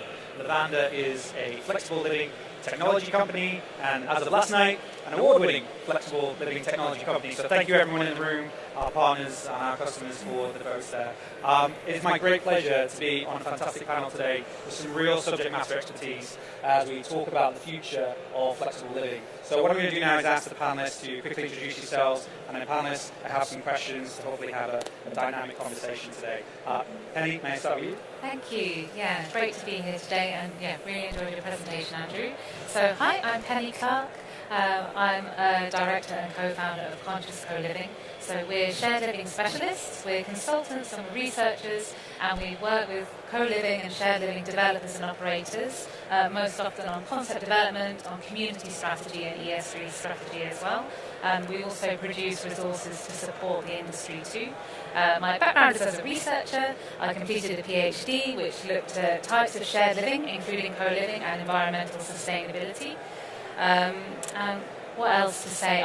I have a broad interest in different types of shared living communities and how they can serve the needs of people today.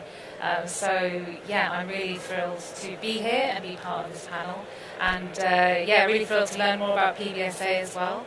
I think the sector's seen a fascinating evolution in the past few years, so good to be here and talking about it. Thank you. Hi everybody, I'm Gaetan. I'm here today as ambassador of CoLive. CoLive is a non-profit who's built to share the word about what co-living can do for the PDS industry and the real estate market in general. I was lucky enough to build one of the largest operators in Southeast Asia. I'm a co-living operator present in Tokyo, Sydney, Hong Kong, and Singapore. I'm very keen interest in businesses that help people lead more fulfilled lives. I think what's happening for the real estate industry at this stage is really interesting. I'm hearing a lot of people talk about softer things in life. Very impressed about how we are now having these conversations versus assets and buildings and real estate and blocks. Very excited to be here and share a little bit what we can help the PDSA world do. Cool. Thank you.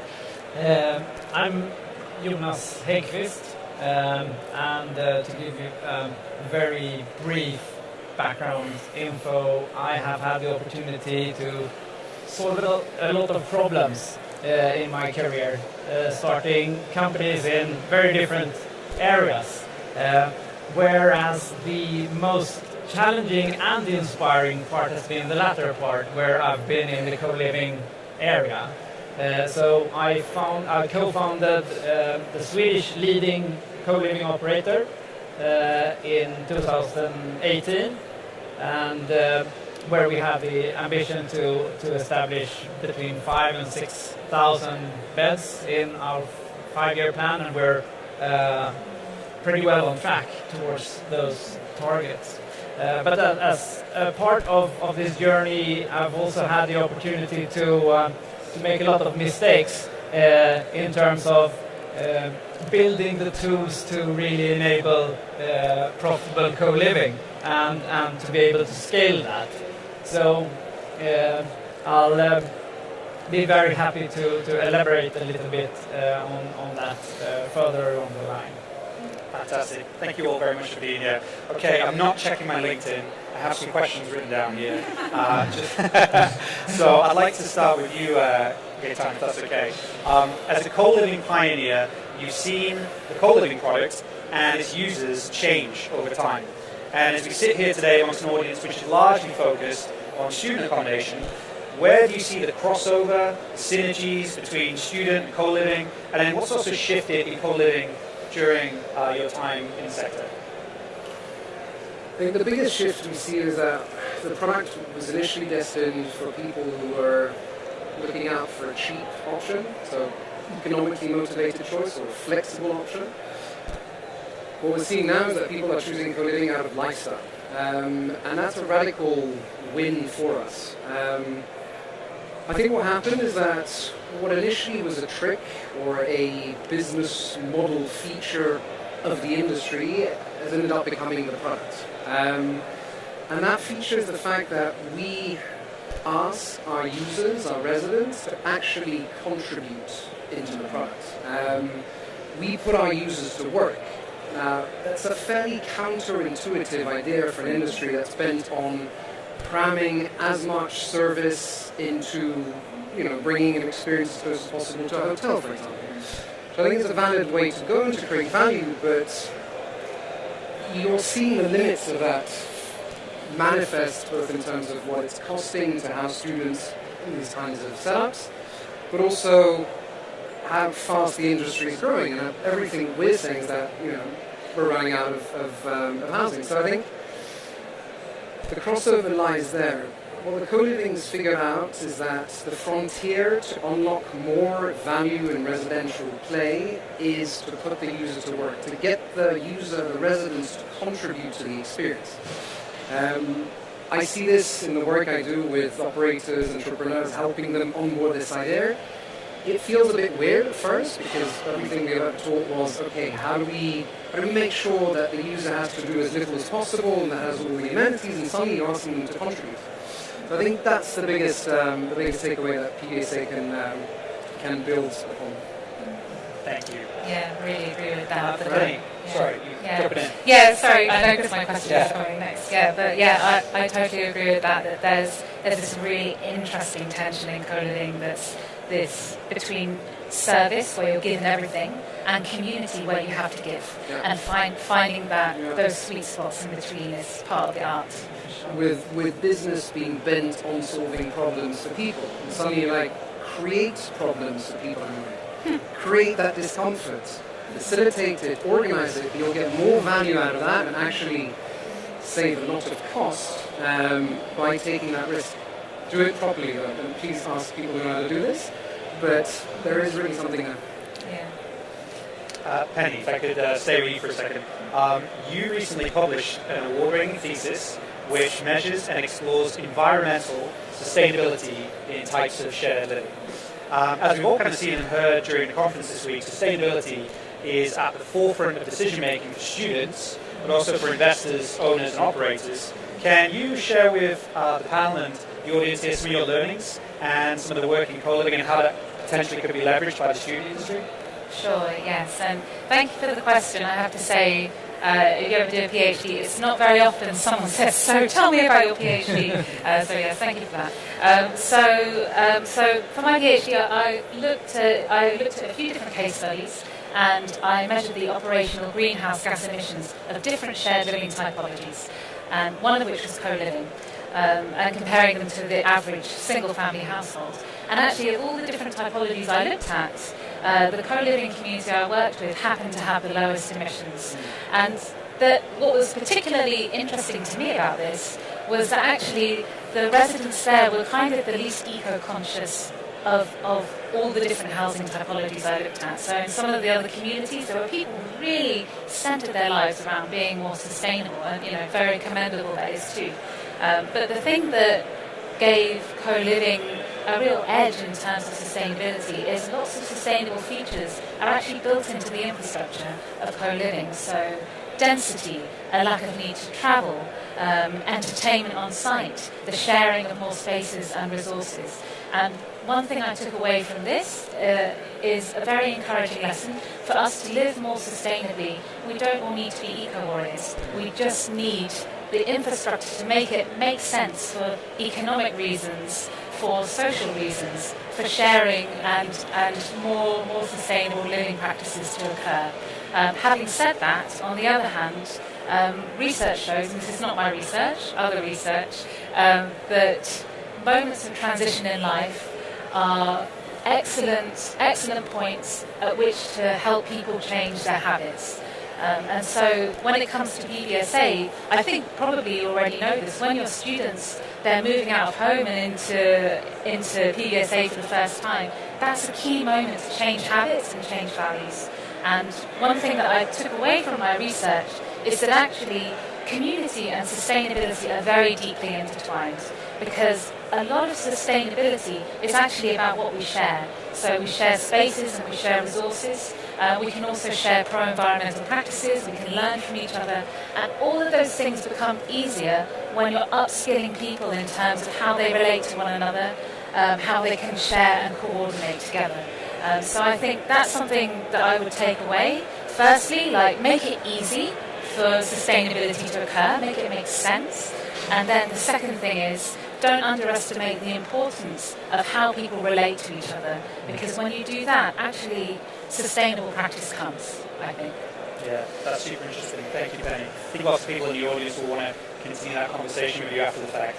Always happy to talk about it. Jonas, your unique science-based SaaS platform helps better understand tenants and provides sophisticated matching tools which give insights to the best shared living experience. Can you tell us a little bit more about the impact for both the residents with this matchmaking tool and for the operators as well? And how did this come to be? And do you see similar applications being utilized in the student sector?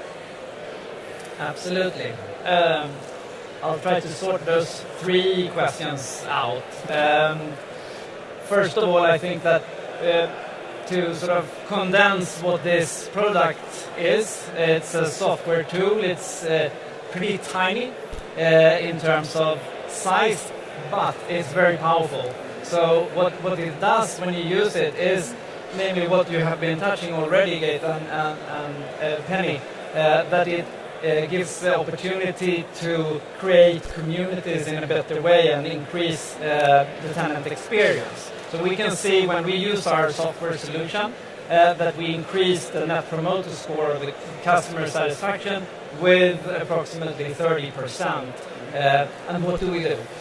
We are working with tech to handle expectations between tenants and also to do matching, to create compatible groups of tenants in essentially any shared living environment.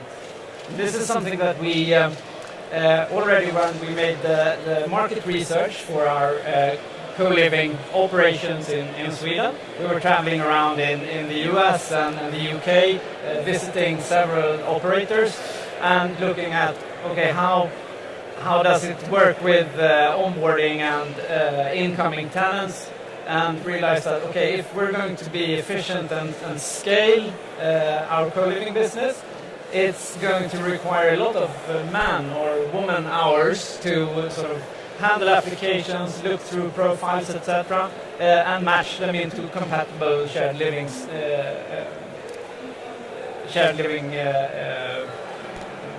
components or housing. And we already then decided that, okay, let's build a digital tool that can handle this. And we are now there. We've been using this tool for more than 3 years, and we have the significant data that is actually backing this result, that we get the happier tenants. And if we link that to student housing, I think that it's even more interesting than conventional co-living, because to use this kind of tool to engage communities, because it's a pretty untouched scene in terms of handling the tenants, and in co-living it has been there from the beginning to work efficiently with the tenants.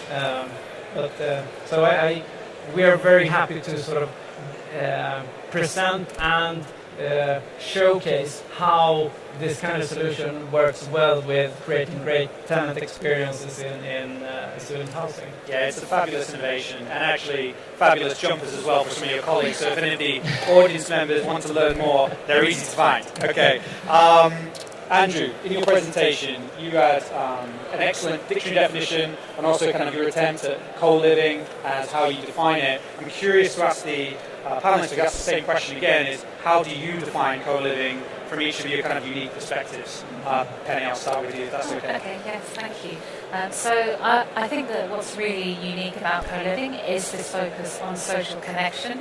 And that's absolutely not to say that social connection isn't happening in other asset classes as well. It absolutely is. But with co-living, this idea of community is baked into the very definition.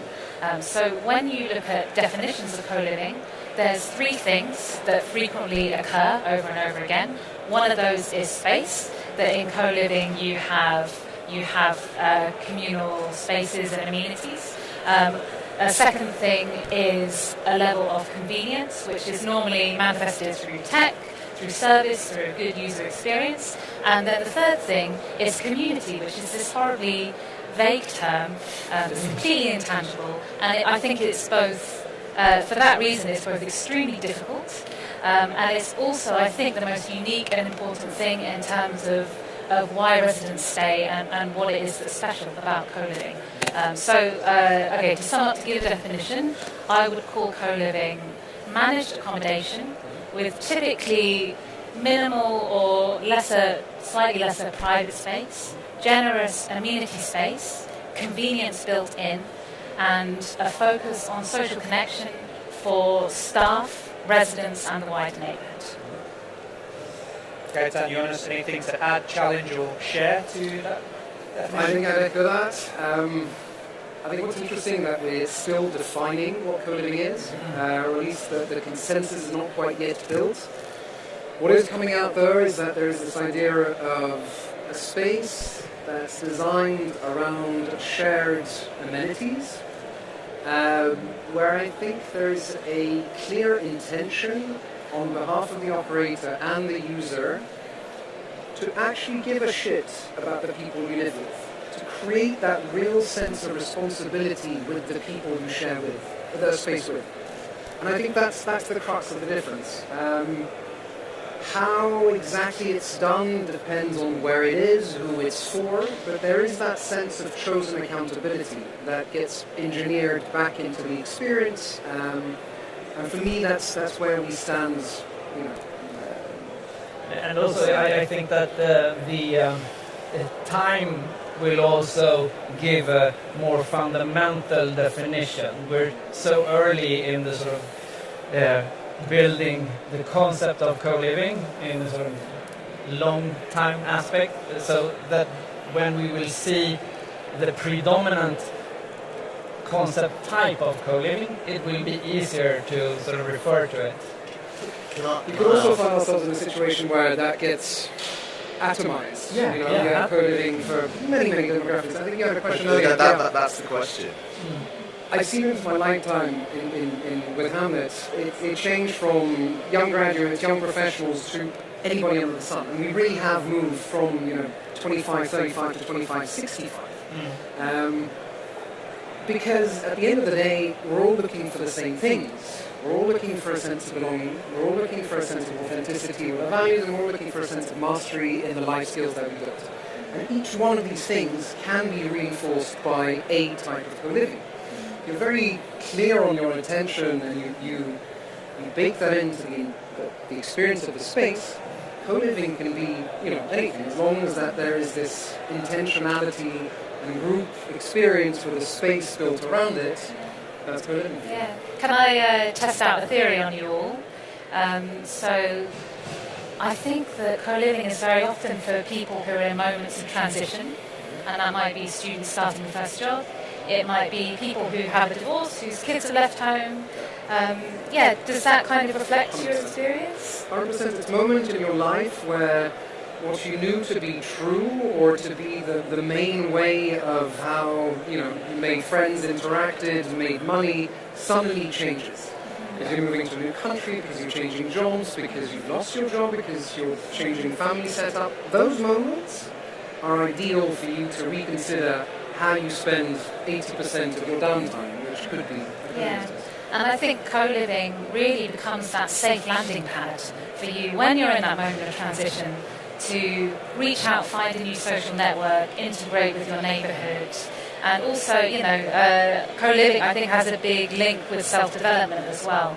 I was just going to add that aspect to it, because that transition can actually be the sort of the personal journey, the personal development part of transition. Yeah. Great, fantastic. I do have some more prepared questions, but in the interest of time, I would like to actually invite the audience and folks online to ask the panelists here any questions they have about the future of flexible living or co-living in general. So, we'd love to take some questions from the audience, if that's okay.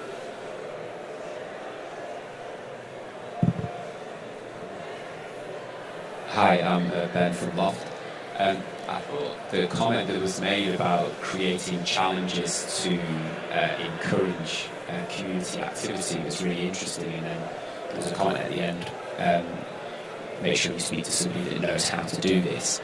I'm just thinking whether you could sort of integrate that, not just into co-living, but into a working office environment, as we try and get younger people back into the office after being sort of isolated throughout the pandemic. And I was just wondering if you had any ideas about challenges that have been set for small sort of co-living facilities or environments that have worked to help team building and sort of not just I'm going to see you at the photocopier or at the water cooler or whatever, but actual, what have you got any experience of sort of setting tasks that have created interaction positively? I could give you a lot of examples of tactics that you could roll out, but I think the easy way to think about it in a structured manner is think about 3 big pillars around which you're going to work. The first one is integrating people. How do you create common ground? Second one is connection, connecting people. How do you create opportunities for people to connect? And then the third one is rewarding. How do you pick out the right behaviors and make sure that people keep doing that? I think if you think along these three spectrums, you'll get a good sense of how to queue things in your space, be them big, large, professional, residential, and you'll find that the mechanics start kicking in. So integrate, connect, and reward, I think, is a useful framework. But we can talk more about this. That's nice. To follow up on that, I just want to give one nice example that I've seen in a co-living space in Costa Rica that actually two of my colleagues live in. So this is how I know about this. So one process that they've set up is when a new resident arrives in the space, the resident is not integrated into the community by the operator, not inducted. They have a resident induct them into the community. And they do this over a meal in the restaurant attached to the co-living space. And this is a really beautiful synergy of benefits. So, you have two people connecting over food, which fundamentally is like how people really connect. You have both of them being rewarded for spending time together, so the reward that you were talking about. You have that new person instantly, hopefully, making a friend and being connected into the social network of the space. And you have less work for the operator as well. So that's what co-living does nicely. It's such a neat synergy of solutions that really can benefit everybody. Yeah. Now put your users to work in a win-win way. Yes. And get comfortable asking things from people. Both asking them to be inclusive, to get out of their shells, but also to receive hope and acknowledge that we all need to be heard, seen. All of these things that can make us a little bit uncomfortable because they sit within all of us, and usually deep down it's the emotional conversations. But we can release those conversations with a couple of frameworks, and I'm sure your technology. Yeah, because that's what I come to think of, how when we use the expectations management part of our tool, all the tenants will receive a report on their personality and values, together with tips and tricks on what to consider being in a shared living environment. And there you got just that. What we see in our co-living hubs is that people start to compare their reports with each other, discussing, I am like this, that's why I react like that, etc., coming out of this shell. So it is a nudging part of making the community work for itself, or the tenant work for That's themselves. a great feature, because I feel like such an important part of being able to live together is having self-awareness about your foibles. So And helping people lead themselves. And I think that's one of the catches of what you get wrong when you're trying to do co-living, is to try and come in and entertain your guests and fill a calendar with events and parties. But really what you're trying to do is create a framework where people feel that they want to contribute, that they want to get out themselves. Yeah. And oftentimes that means stepping back, backing off.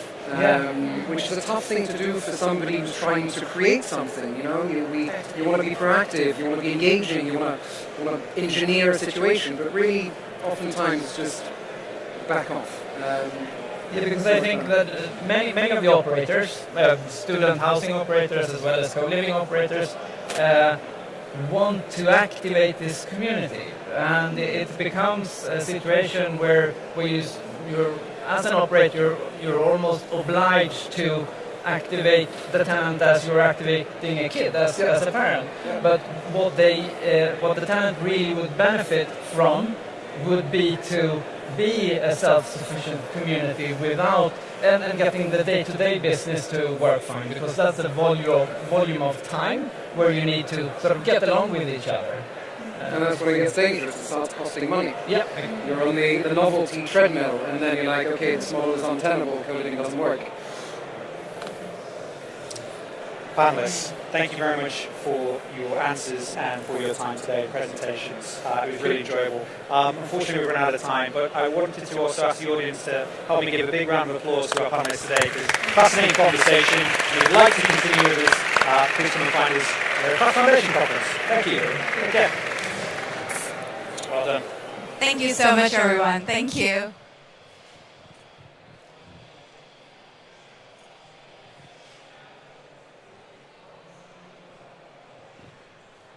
All right, so for our last session on student well-being, it'll start at 2 p.m., so please be back in 20 minutes. Thank you.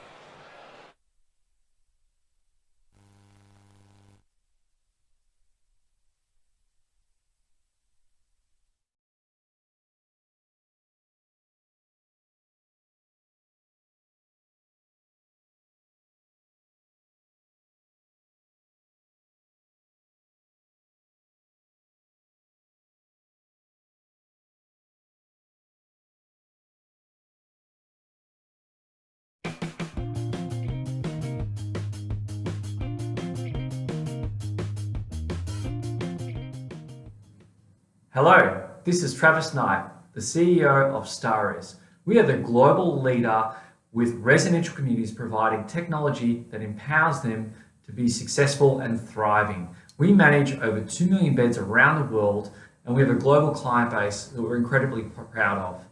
We have partnered with residential communities to ensure that they have happy residents, engaged residents, and residents that are being successful both academically, personally, making lots of new connections, and really growing as they evolve through their journey of life. More broadly, we know that residential communities really at the heart of successful communities more broadly.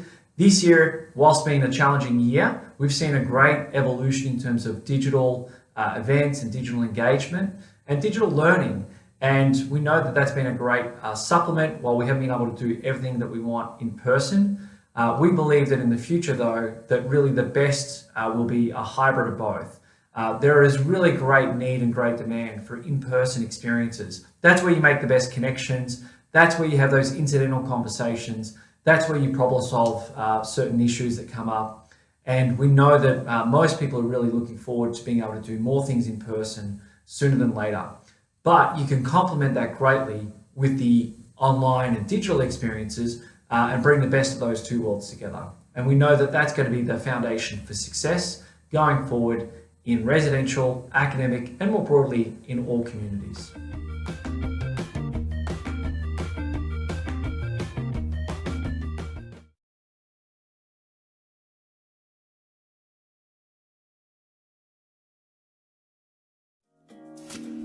Cities are growing. Living space is shrinking. Apartments are ever smaller. How do you still find room for a bulky washing machine? Or perhaps you don't even own a machine. Like so many who struggle with their laundry. It may be that you use a communal machine. And all too often, when you go to the washroom,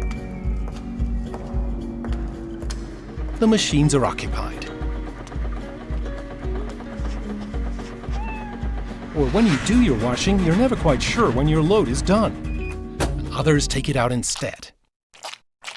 Now, here's the solution.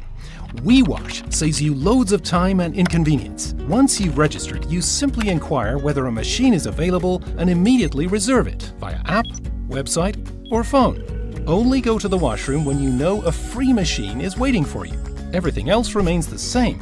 Select a wash program and start the machine. WeWash informs you when your laundry is done. Via smartphone, website, or telephone, as you prefer. You can then go and remove your laundry yourself. WeWash also makes payment a lot easier.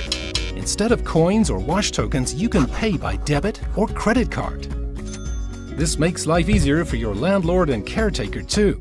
They no longer need to count coins or worry that they might be stolen.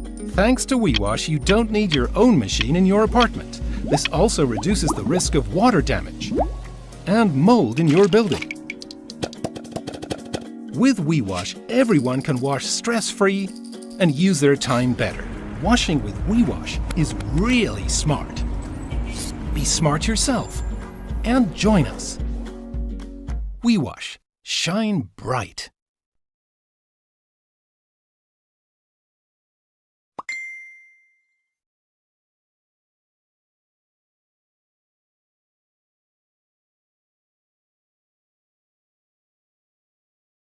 Hace más de 20 años quisimos que las residencias de estudiantes dejasen de ser un sitio donde dormir para convertirse en uno donde vivir. Y los más de 40.000 estudiantes que han confiado en nosotros han convertido mi campus en un referente en el sector. Mi campus es una red profesional de residencias universitarias en continuo crecimiento. Tenemos residencias en toda España: Oviedo, Pamplona, Cartagena, Sevilla. Y en todas ellas lo que queremos es acompañar al residente en uno de los momentos más importantes de su vida, como es independizarse. Para nosotros, lo más importante es conocer y satisfacer las necesidades de nuestros residentes. Por ello, además del personal de cada residencia, contamos con Mi Campus Club, un servicio exclusivo para todos los residentes de mi campus, a través del cual podrán tener consultas con nuestro personal médico y nutricionista, clases virtuales en nuestros gimnasios, clases de idiomas y un montón de beneficios y descuentos en restaurantes y ocio. A la hora de concebir Mi Campus hemos tenido en cuenta dos aspectos fundamentales. El primero de ellos, la ubicación, y es que por eso nos situamos en un punto estratégico a unos minutos andando de las principales facultades y universidades. También muy cerca de cualquiera de los puntos que pueden ser de interés para cualquier estudiante. El segundo de los aspectos que tuvimos en cuenta fue el equilibrio perfecto entre independencia y vida universitaria, pero también con espacios muy amplios llenos de zonas comunes y de ocio. Pero bueno, quien mejor nos puede hablar de todo esto es Julieta, creadora y diseñadora de estos espacios. A la hora de diseñar los espacios hubieron varias líneas de inspiración. Por un lado, la gran necesidad de generar calor, hogar, familia. Por otro lado, la expansión, el crecimiento, la aventura, y teniendo muy presente que el usuario está escribiendo la historia de los mejores años de su vida. Y eso se ve en cada uno de los espacios. En Mi Campus creemos que nuestros residentes deben vivir y estudiar en un entorno cómodo e inspirador. Y tenemos la suerte de contar con un gran equipo humano que entiende sus necesidades y se esfuerza cada día en simplificar la vida de los estudiantes, para que ellos puedan centrarse en lo realmente importante.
TransferMate, the smarter way to send and receive international business payments.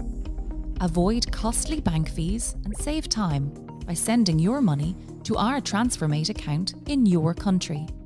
We make the payment on your behalf in your recipient's country. Our large global network of regulated payments licenses and local bank accounts improves the international payments process for businesses of all sizes. Make up to 10,000 international payments at one time. Our platform calculates the total currency value and we send out each payment locally in the recipient country. The benefits are endless. Reduce administrative tasks for staff, make payments same day, receive confirmation receipts, avoid bank charges, eliminate payment errors. Your customers will avoid international bank charges when using TransferMate to pay you. Whether it's global payroll transfers, import-export transactions, or single and bulk payments, TransferMate delivers a fast, cost-effective, transparent, and secure international payments process.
Okay, welcome back. We'll be starting our final panel for the day for the Academy stage. Without further ado, I would like to invite Scott Blakeway from the Class Foundation. Come on up. Tim from Global Student Living. Sarah Canning from Property Marketing Strategist. Did I say correctly? Great. Robin Walsh from Bournemouth University. Frank Haber from John Jacobs University. And Graham Harrison from Univel Initiatives.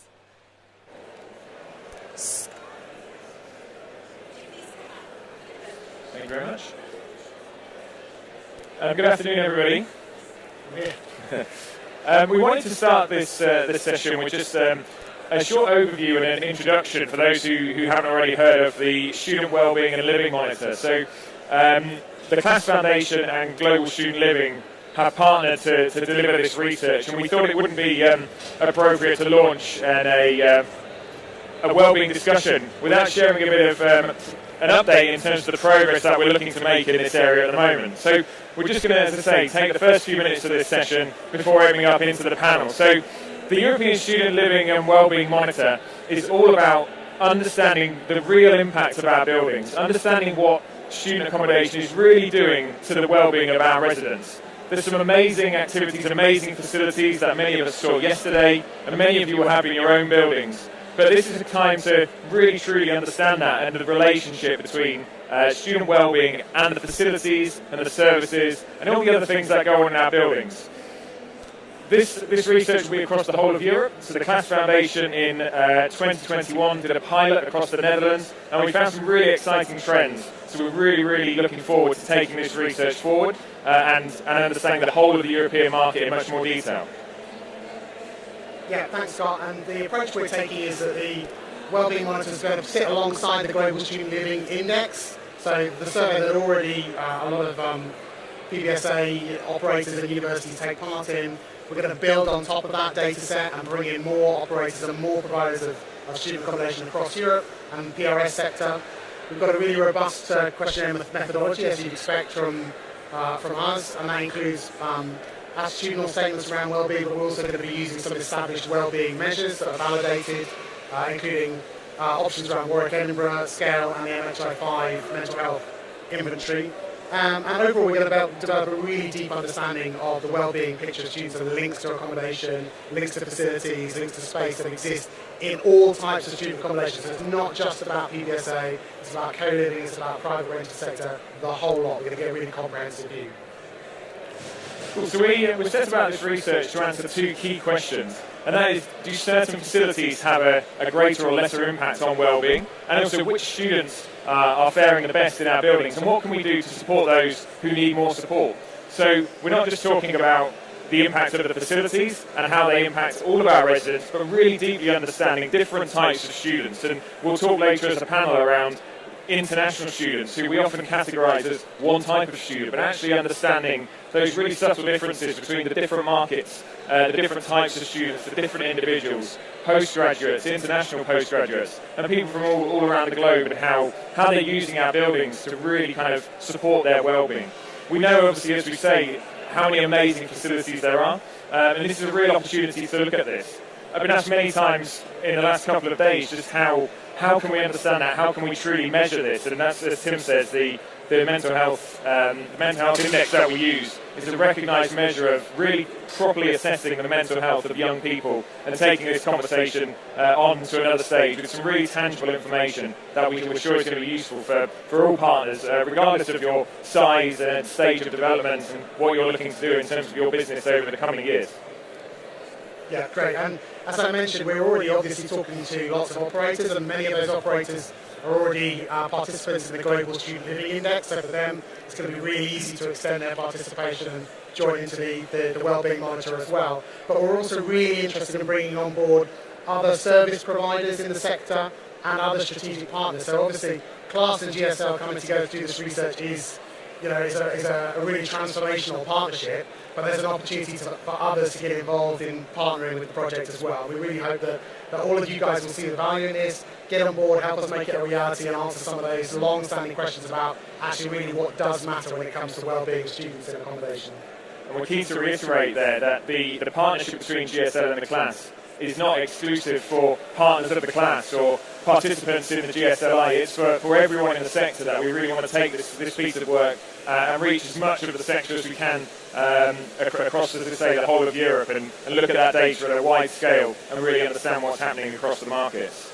So what type of students are we looking to reach, and I suppose also how are we going to achieve that? We obviously have students living in PBSA, in the sort of traditional halls type of model that some in the UK may refer to it, but we also have a wider network of partners helping us reach international students in university accommodation, and a range of other students. And it's important that this research doesn't just solely focus on PBSA and dealing with that sector of the market. We want to learn from the housing sector, what works really well in some of those environments. Also, how can we help those environments as well? And another question we have is how we kind of interrelate the findings in terms of is PBSA better than another type of accommodation? But we recognise the importance of student wellbeing across the whole market. So working as a partnership to really truly understand that and draw really interesting comparisons. Hence the need to be able to reach some more of those students. So. It's, as Tim said, we're looking to talk to operators and service providers, but any other network where there's opportunity to reach more students across the whole of Europe, we'd really love to talk more to people about that and how we can partner. As it's a new project, the scope is very broad for exciting new partnerships as we're doing ourselves.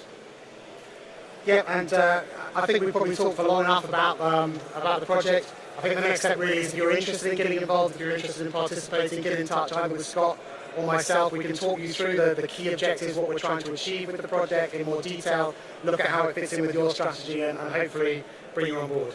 Absolutely, yeah. And I think there's been many things said today already about both supporting students and understanding of the product, but also using this research to inform local councils, municipalities, town halls, to really make the case for PBSA being a fantastic proposition and across many European countries are at very different stages, but I think this is an area where we feel the research will really help with that conversation and will really broaden that discussion and also help the understanding of student accommodation. So to be able to take this with real data of real student feedback and really understand how students are faring in our buildings will help build that conversation and help us build more accommodation in markets such as France and beyond, as we've heard today at some of the sessions. So as Tim says, that's kind of an overview for us. The main wave of this research will be between February and May next year, so we're actively talking to partners now and really delighted with the number of partners and sponsors who've already been talking to us and are looking at coming on board with this research. So we'd love to have more conversations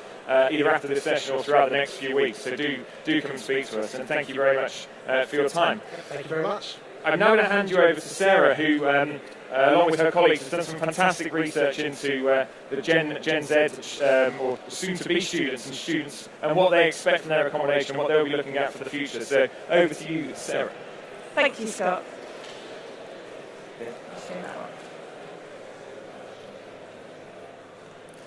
Hi. Thanks everyone for having me today. So I'm here to talk about student wellbeing. You've heard a lot already about student events and about mental health first aid, and I'm not here to talk to you about any of that. So as part of the property marketing strategist, we recently surveyed 2,500 young people. We surveyed future students, current students and graduates, and we asked them 20 plus questions with our partners UPP. The pillars that we asked them about were sustainability, affordability, technology, well-being and community, and I'll be focusing on the results of the well-being pillar today. Now, the key findings were when we asked students about what most impacted their well-being, and we gave them a whole range of subjects. And the thing that they said that most impacted their well-being was sleep. 62% said that's what impacted their ability to react and to deal with their day-to-day life. 58% of them said that they really need a quiet environment when sleeping, and 77% of them said it was the quality of their mattress that impacted their sleep the most. I'm sure that's something that we can all resonate with. We also asked what responsibility does a landlord have to support well-being. And as you can see from the range of results here, it's about having a range of prices. It's about space for studying and space for socialising. Things like space for exercising and even events and activities were much, much further down the list. We also asked in their next home what features would they value based on the experiences that they've already had. And you can see that the top results, they're not particularly sexy or exciting. They want stable internet. They want to be safe and secure. They want a quiet environment. And these are the top list. There's much more that are further down. So as you can see, it's the basics that students really rate. But as always, we want to hear from the customers. So here's a short video with what the customers have to say.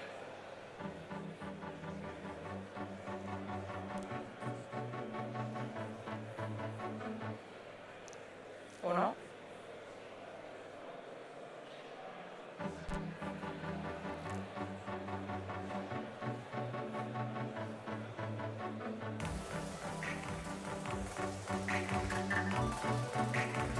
Prices are inflating, it's stressful, and you've got things in the news constantly. You know, there's a million and one things going wrong in the world, and they do get to you. It has a knock-on effect. If you're stressed when you're awake, you can't sleep properly, then your well-being declines. With the whole inflation thing going up and the gap is widening, I was going to stay in the UK after I graduated, but just because knowing that and knowing I can't really stay here and I have to go back home, and I think that affects me a lot.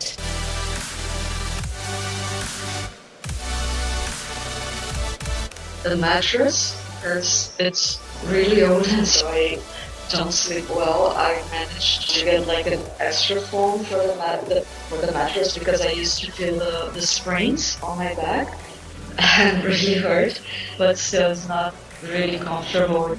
Common courtesy, consideration for others, not screaming outside the windows or setting fireworks off in the middle of the night, not banging on walls, not running around looking at the gun upstairs.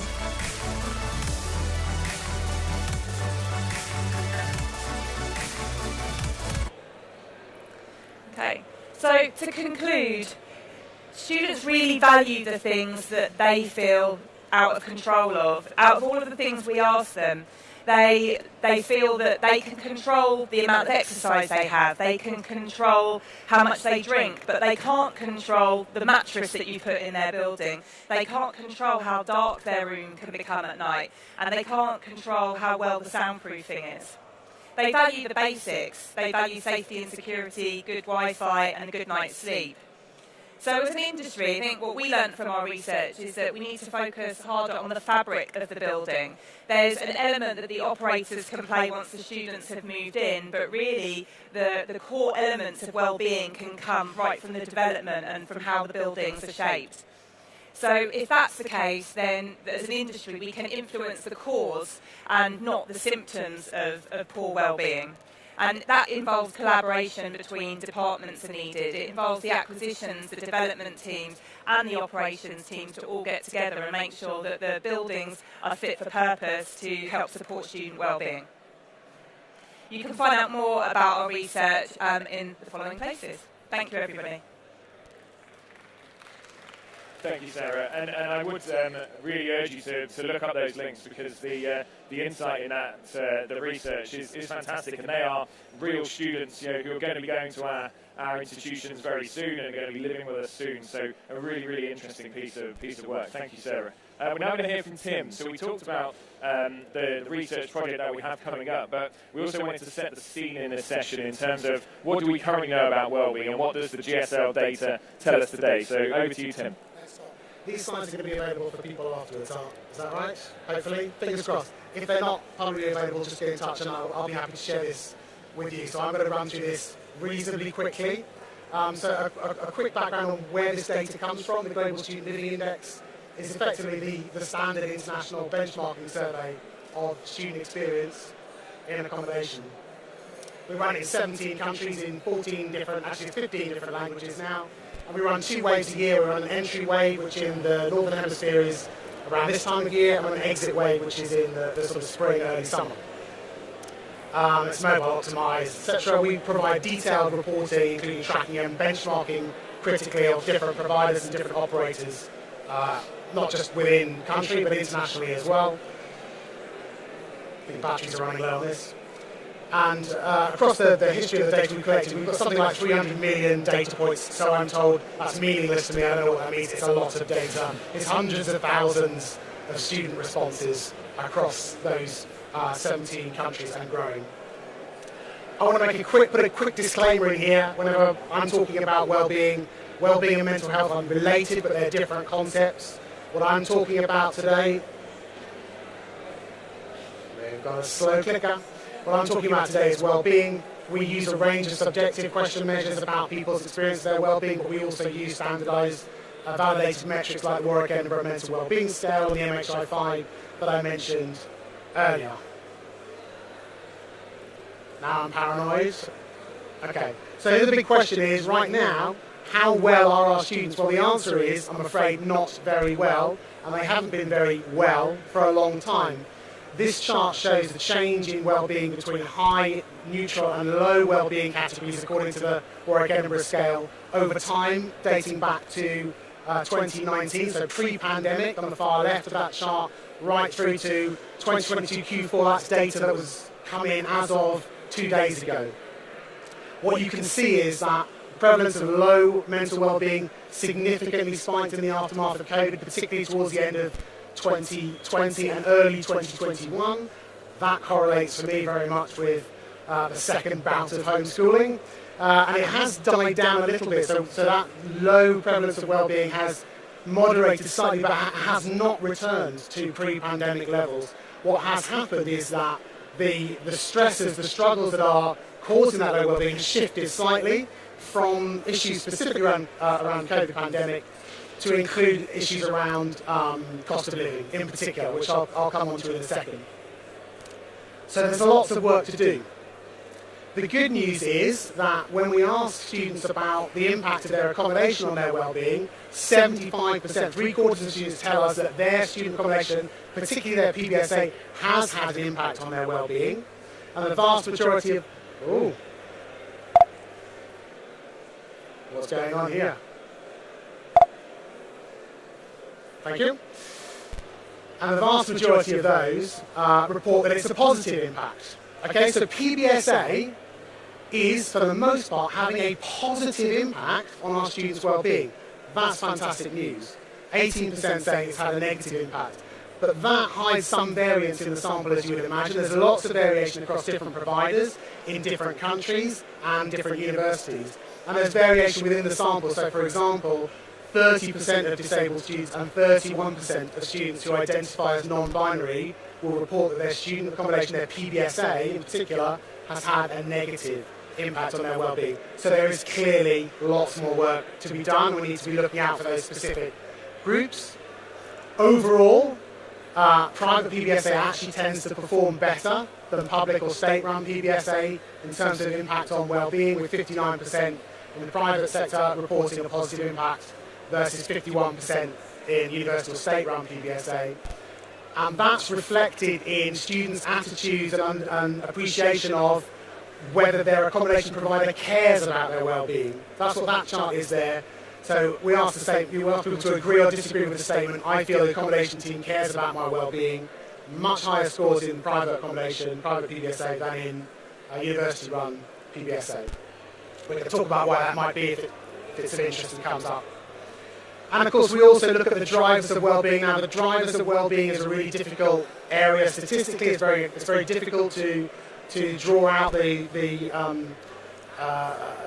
causality in this stuff. We can go into that, but there are a few clues certainly, and it starts really early. So one of the early drivers is whether you got your first student accommodation, your first choice accommodation or not. If you didn't, much more likely to have a negative well-being impact. Another one is having online inductions. Really good online inductions can make a significant difference to your sense of well-being at this early stage that we're in now of the academic year. The staff welcome, again, makes an even bigger difference than that. The student welcome makes yet a bigger difference. How students feel in the first few weeks of their accommodation, whether they have been welcomed into accommodation by other students. And collectively we can look at that and think, well, that's sort of related to a wider concept of student community. So students who say that they have a strong sense of community in their accommodation are much less likely to have low levels of mental well-being. And then the last thing I'm going to mention, because we need to get on with the panel discussion, is I put this in the list because I think it's important to talk about money at a time when rents are going up 15% easily in some locations. Money is a mental health issue. Source of funding for students has an impact, is a predictor of their level of well-being, and it's going to have even more of an impact going forward. Inflation yesterday, I think the figures came out in the UK, were at 11% RPI inflation. It's double digits in Germany as well. It's high, moderate. I'm just going to skip over that. It's pretty high in Spain. And when you look past the headline rates of retail inflation, if you look at base goods, rice, pasta, the things that students live on, the basic items, inflation is way above that. We're talking 100, 120, 150% inflation on those basic goods. That's going to affect students. Labour market is also going to have a significant impact on students' ability to earn outside their accommodation. And so my big, point I want to make at the end is money matters, finances matter, we need to be aware of it. Even if students are paying, if students' parents are paying, students still actually worry about their parents' finances, so that's to be taken into account as well. Right, sorry I've rattled through that, but I want to make sure there's enough time for a discussion at the end. Tim, and thank you, Sarah. That really sets the scene nicely for our discussion, which we can move on to now. I just wanted to quickly start with asking our other panellists that we haven't heard from, just briefly introducing themselves and where they come from, so that you understand the sort of context from which people will be answering some of the questions. So, Robin, I'll come to you first. Thanks, Scott. So I'm Robin Walsh. I'm the head of residential services for Portugal University. Portugal University is what's known in the UK as a post-92 institution. Essentially, that means we don't have any accommodation of our own. So we are completely reliant on the private sector to deliver the portfolio for our first years, which obviously means that there's a kind of a unique kind of collaborative approach that we need to take there. Thank you. And Frank? Hi, I'm Frank Haber. I work as a psychological counselor and intercultural education officer at Jacobs University Bremen, which is a pretty unique place in Germany because we are a very young university and we're kind of modeled after Rice University. Just opened our doors 20 years ago, and it's a research university with a residential campus setting. So there's 4 different colleges, and on top of the colleges, which are essentially residential facilities, there's a social worker living with their spouse, and they're overseeing the residential facilities. They're doing lots of programming and also emergency response. And we at the Council in Intercultural Services, of course, we are responsible for providing psychological support and intercultural training for the whole community. So we are basically the practitioners that students, staff or faculty would turn to if they experience depression, anxiety, mental health issues, or if they're just having a difficult time with adjusting and adapting to the new environment. Fantastic, thank you, Frank. Yes, someone who is really dealing with these issues every day, so we'll talk more about that shortly. And Graham.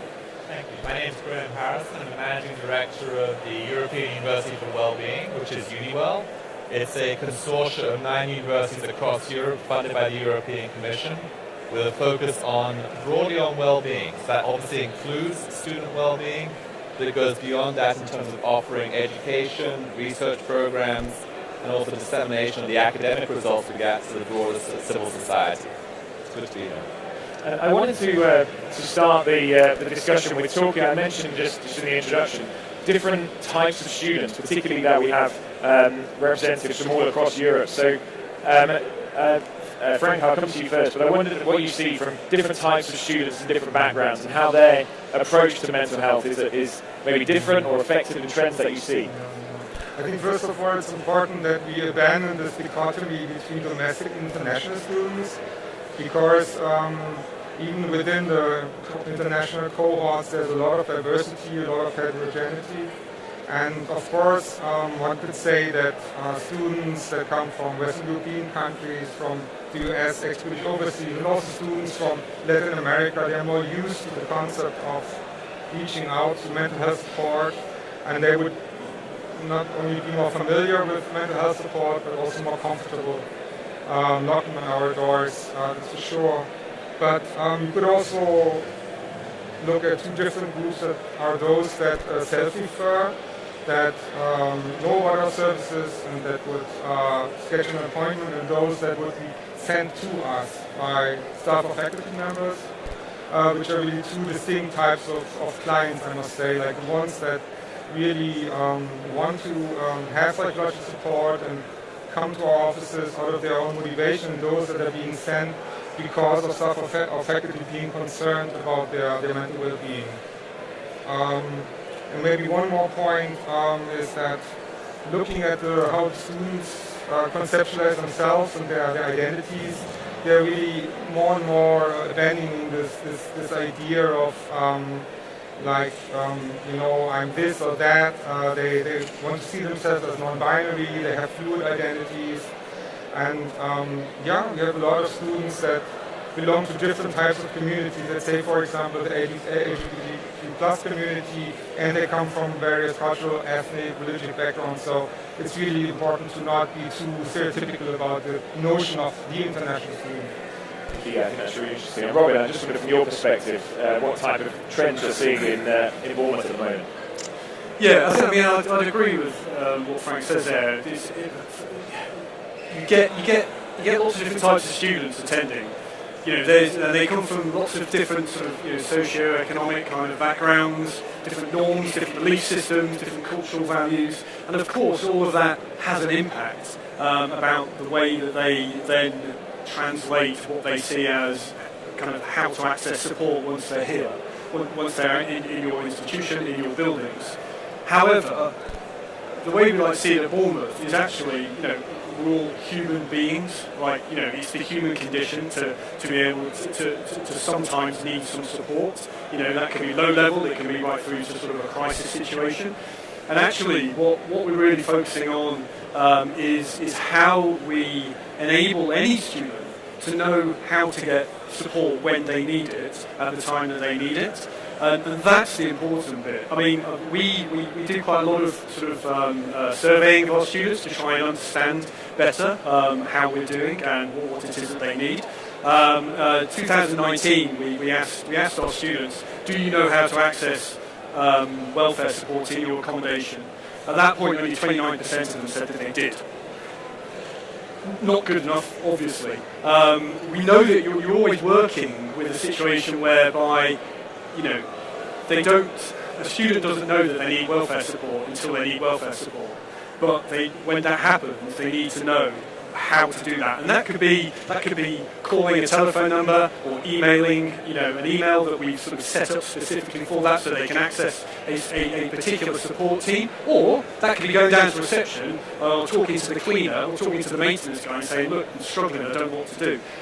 That is accessing, well, as soon as one person knows, everybody should know. Now, we've worked really hard at that, at trying to get that message across, and it comes down to the people as well, the people who are delivering those services.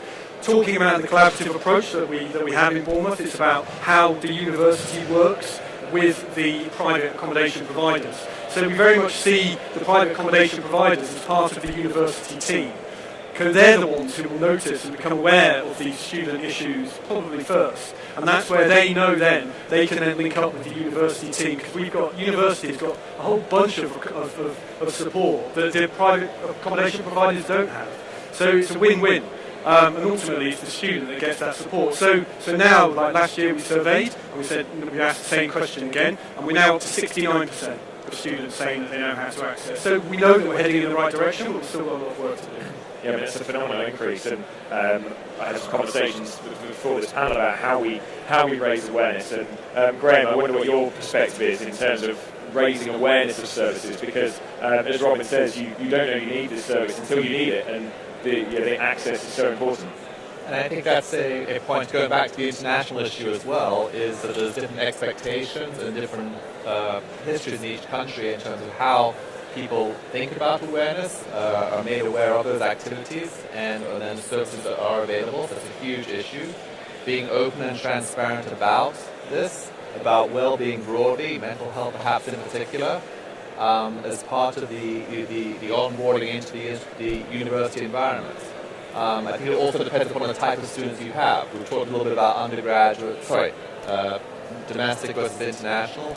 Are you long-term international or are you a short-term international? Depending upon where you come from, you may be used to having more services readily apparent than in a place that you're visiting for a short period of time as well. So I think in terms of bringing people into the institution, if you're an undergraduate, you may be coming in as a big cohort of several thousand students. If you're a postgraduate student, you may be coming in as a cohort to the department of 20, 25 students. It's a very different sort of way in which you approach this issue and make sure it's available to all the student populations that you have. I think it's emphasizing well-being as opposed to, for example, mental health considerations as well. Looking into it in a broader context gives you a broader opportunity to make it perhaps less threatening or less difficult to approach as an opportunity. And we do see amongst the surveys that we've done within our alliance, greater awareness leads to greater take-up of services. Not surprising, but there is some data now that indicates that's happening as well. And I think the two really important things there around international students, but also seeing it as an approach to well-being, and that plays back to Sarah's data, where the importance of things like sleep and eating healthy food, it makes such a difference. And I think we're probably all guilty of that, perhaps particularly on a week like this, of neglecting some of those aspects. And students are always the same in that side of things. So building that narrative around looking after your own well-being has a huge impact. I wanted to talk for the audience to kind of really have some ideas of things that work and things they can take away and different models that have had success. So, Robin, I wondered if you could talk about the peer support model that you've introduced at Portugal University and how that has been taken. Yeah, so it's again. So going back to kind of the model that we have at Bournemouth, where we don't have any of our own accommodation. So we work with 5 different accommodation providers who deliver our portfolio for our first year students. Now it's it comes with its challenges. I mean, the difficulty that you have when you're working with that kind of a portfolio, it'd be very easy as an institution to just farm our students out to these different providers and sort of wash our hands and say, they're your problem now. But actually, but as an institution, that just doesn't make any sense whatsoever, because we know that accommodation and the academic experience are so closely connected. And success in the classroom requires going back to the point around having a good night's sleep. If they're not getting a good night's sleep, then they're not going to be performing well academically. So it makes complete sense that as institutions we need to work much more collaboratively and closely with the private sector and the private providers. Now, in order to do that, it's easy to say that. It's really easy to say that, and I don't think anybody would disagree with that in the room. And I know that a lot of private accommodation providers, I hear them talking, they say, I want to work much more closely with the institutions whose students we're housing, but I just see barriers and challenges. And there are a lot of barriers and challenges to this. But I think if you just start having those conversations, it can be done. And I'm not saying that what we've got at Bournemouth is a perfect model, but we're heading in the right direction. But it really comes down to there's a lot of different things that you need to talk about to start with, and really it's about how do you work together as one team. So that comes down to a willingness. You've got to kind of have a really good relationship. You've got to kind of speak the same kind of language. You've got to understand each other's strategic goals and aims. But then you've also got to have the people. So the people who are working together as one team, being able to share information.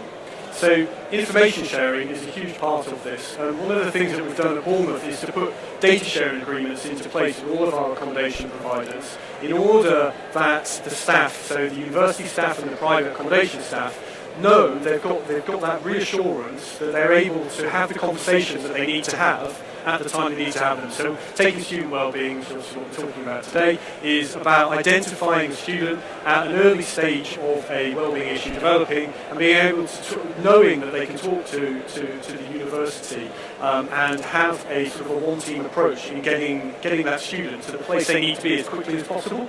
And that's what you need to do, is to get that student to the support service they need, rather than trying to duplicate support services,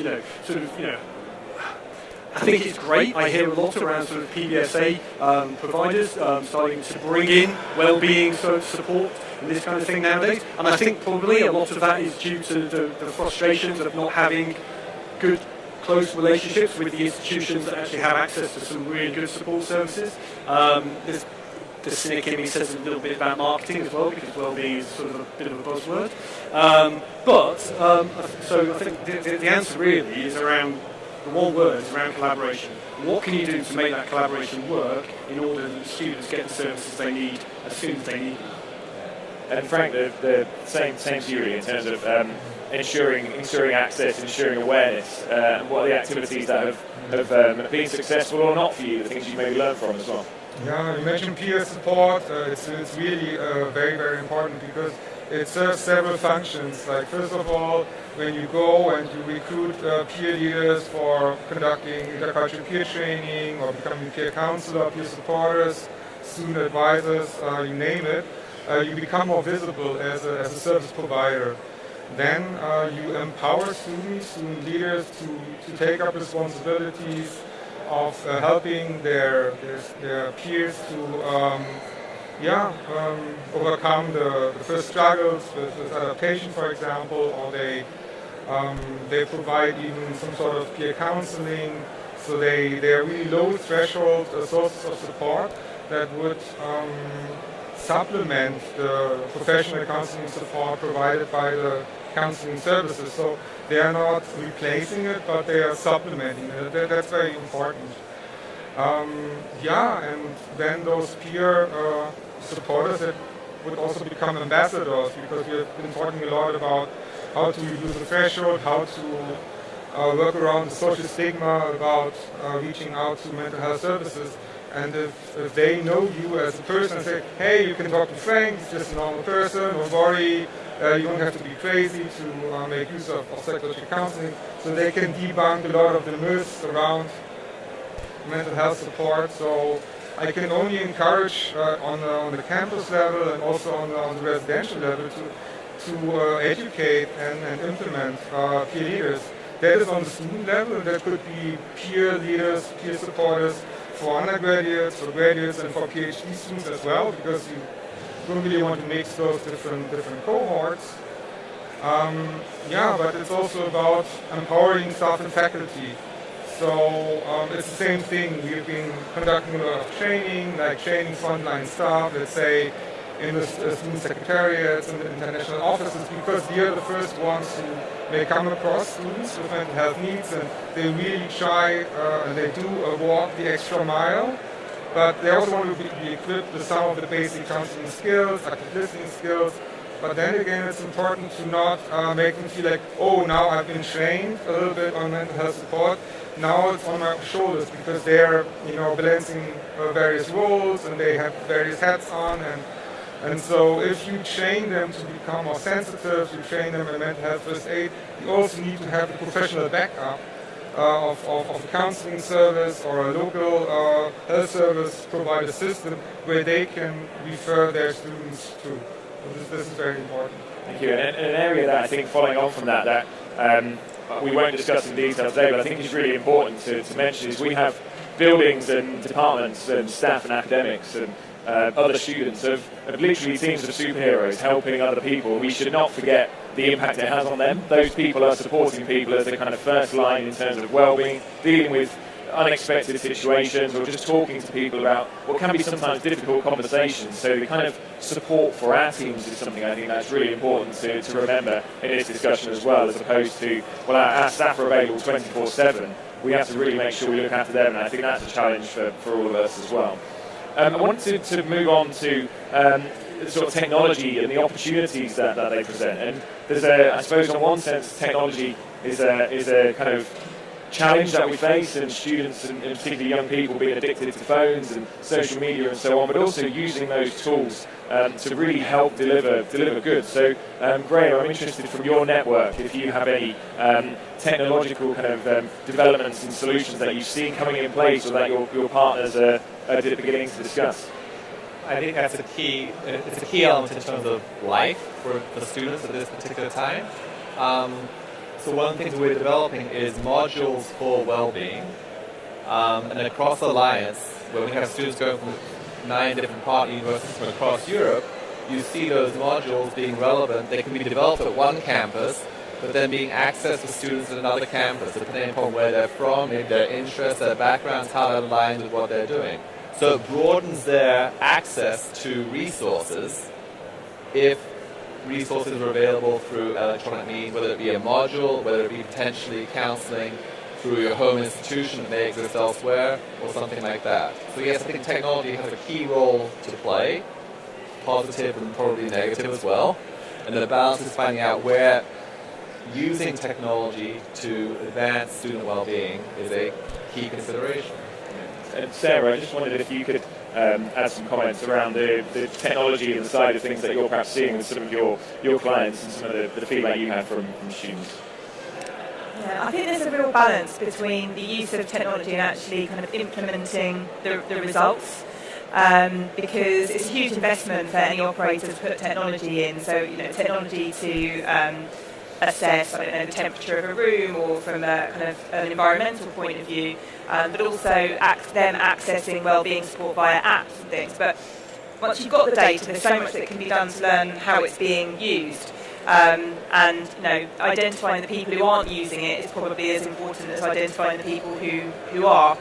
One thing that we found in our research, though, that should be considered is this cohort of young people have got real concerns about their privacy and technology, and whilst they're really supportive of smart technology, it comes with a big caveat, which is their concerns over privacy. And I guess whilst most of these young people we're talking about are in high-density buildings on university campuses in PBSA, on the big Wi-Fi networks, they are still concerned about that. So I think there's a lot out there that can be used. It just needs to be used in the right way, and reassuring students of how their data is going to be used. And I think the sort of final aspect of our session, we've talked, and I think talked a lot about the impact the pandemic has had on mental health and young people's mental health and the university experience. But I think the important thing to remember at this stage is we now have students back on our campus who started university in unprecedented circumstances and will be with us for some time, and this kind of continual shift really that I think the pandemic has had. So without going through the impact of the time and what we all did at those times, but I wondered what sort of trends you're starting to see through accommodation offices and through your teams with your students now. So Robin, if you just comment around things you're seeing this year that perhaps are different to the previous. Yeah, it's interesting. I mean, picking up on Tim's data that he just presented, again, we do a very kind of rough and dirty kind of survey ourselves around our students' well-being, and sort of the kind of things that they experience often a lot, never, that sort of approach. And what's interesting is that we, in pre-COVID 2019, we had sort of a baseline. 2020 we ran it, and it just went off the scale. All of the sort of the weighted averages of students responding just went through the roof. However, the top three sort of conditions that people were experiencing the most stayed the same. And now we've come out of that. Last year, 2021, again we saw a slight bounce back in a positive direction, but yeah, nowhere near back to what it was beforehand. So I think we're certainly dealing with a new cohort of young people who have come through with the baggage of COVID. Again, we was interested this year to try to understand what our new students were feeling before they came, what was important to them, what was most concerning to them. So again, we asked them before they arrived, what was sort of we gave them 10 things of what were the most concerning things for them. And we did this in June before September, before they arrived. And our home students, they said that actually the most concerning thing for them was budgeting and finances, which is something else altogether. But their second biggest concern was around communication. And around some verbal communication in particular. They were really concerned that they didn't have the wherewithal to have the verbal communication that they felt they needed. Overseas students, very similar. Their top thing that they were most concerned about was networking, closely followed by, again, same as home students, communication, verbal communication. We then provided sort of opportunity to have a bit of qualitative data behind that. You read into that qualitative data, and what you're seeing there, for again going back to the original question around is this difference between home and international, and it's just it's not, but it's a human condition that they're genuinely concerned about engagement and about socialising and about connecting with each other and finding their tribe, finding their group. And again, that goes back to peer support that we were just talking about. Ideally, what we really want is students to be able to arrive and meet others who they are going to connect with, and they will support each other. So, so there would never be a need, in an ideal world, there'd never be a need for any kind of sort of support network because they would be supporting each other. And obviously, that's not going to happen. But the more students that we can help to give them opportunities to meet the people who they are going to click with and connect with. And allow them those opportunities, and it's going to be different for different types of students. So you're going to have the more kind of outgoing students who want to go to the big events, and they will find each other quite quickly. And then there are students at the other end of the spectrum who will sit in their rooms panicking that they're not going to meet anybody because they've got such a niche interest. And I think it's up to us as accommodation providers to help them with that landing into their new accommodation and provide them with different opportunities. And again, that's kind of what we're trying to do, working with our private accommodation providers, is to give them those opportunities to meet people. And where we then notice that where there are students who are really struggling with that, that's where we will then get involved and we will sort of bring them out and help them, so sort of give them opportunities. So we do an initiative called Buddy Up, which is where we take somebody who's really struggling, and we've got kind of a bank of people who are really struggling. We will take them out for a coffee, and we will introduce them to each other and get them chatting. We'll try and match them up with different interests. And we find that to be a really, really quick and easy way for them to get to know each other. Once they know each other, then there's two of them, and then they're more likely to then start doing things together. So there are lots of different things that you can do, but yeah, I think that's an area which we're sort of really focusing on at the moment. Thank you, Robin. That's really, really great insight, and I think an important thing for us to consider as we look ahead. I'm going to unfortunately have to kind of pause the panel there because we're running out of time. And I did a similar event in London back in September, and we probably could have done half a day of just talking through these issues. There's so much to cover, so I'm sure the panelists would love to talk to people more with any thoughts you may have. And we've covered a number of topics which I think are very relevant at whatever stage of sort of providing wellbeing services and looking out for your students that you may be at, or how you're kind of looking at this market. But I'm keen for us to have an opportunity for questions. So if there are any questions from the floor, we have just a couple of minutes to do so.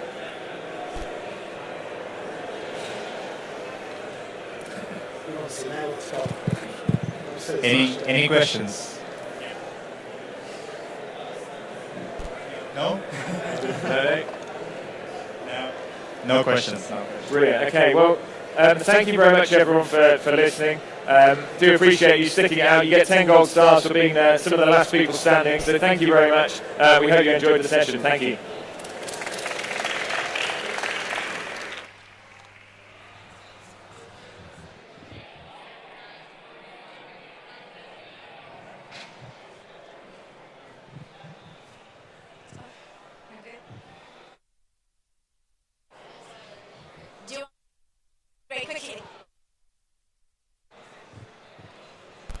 All right, thank you so much.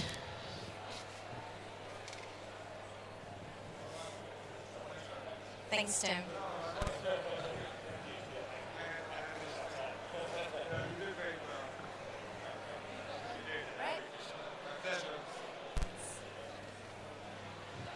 right, thank you so much for sticking around. So we're done at the Academy stage. We would have the closing remarks on the main stage, on the Plaza stage, so you could either tune in or you could join us at the Plaza stage. Thank you.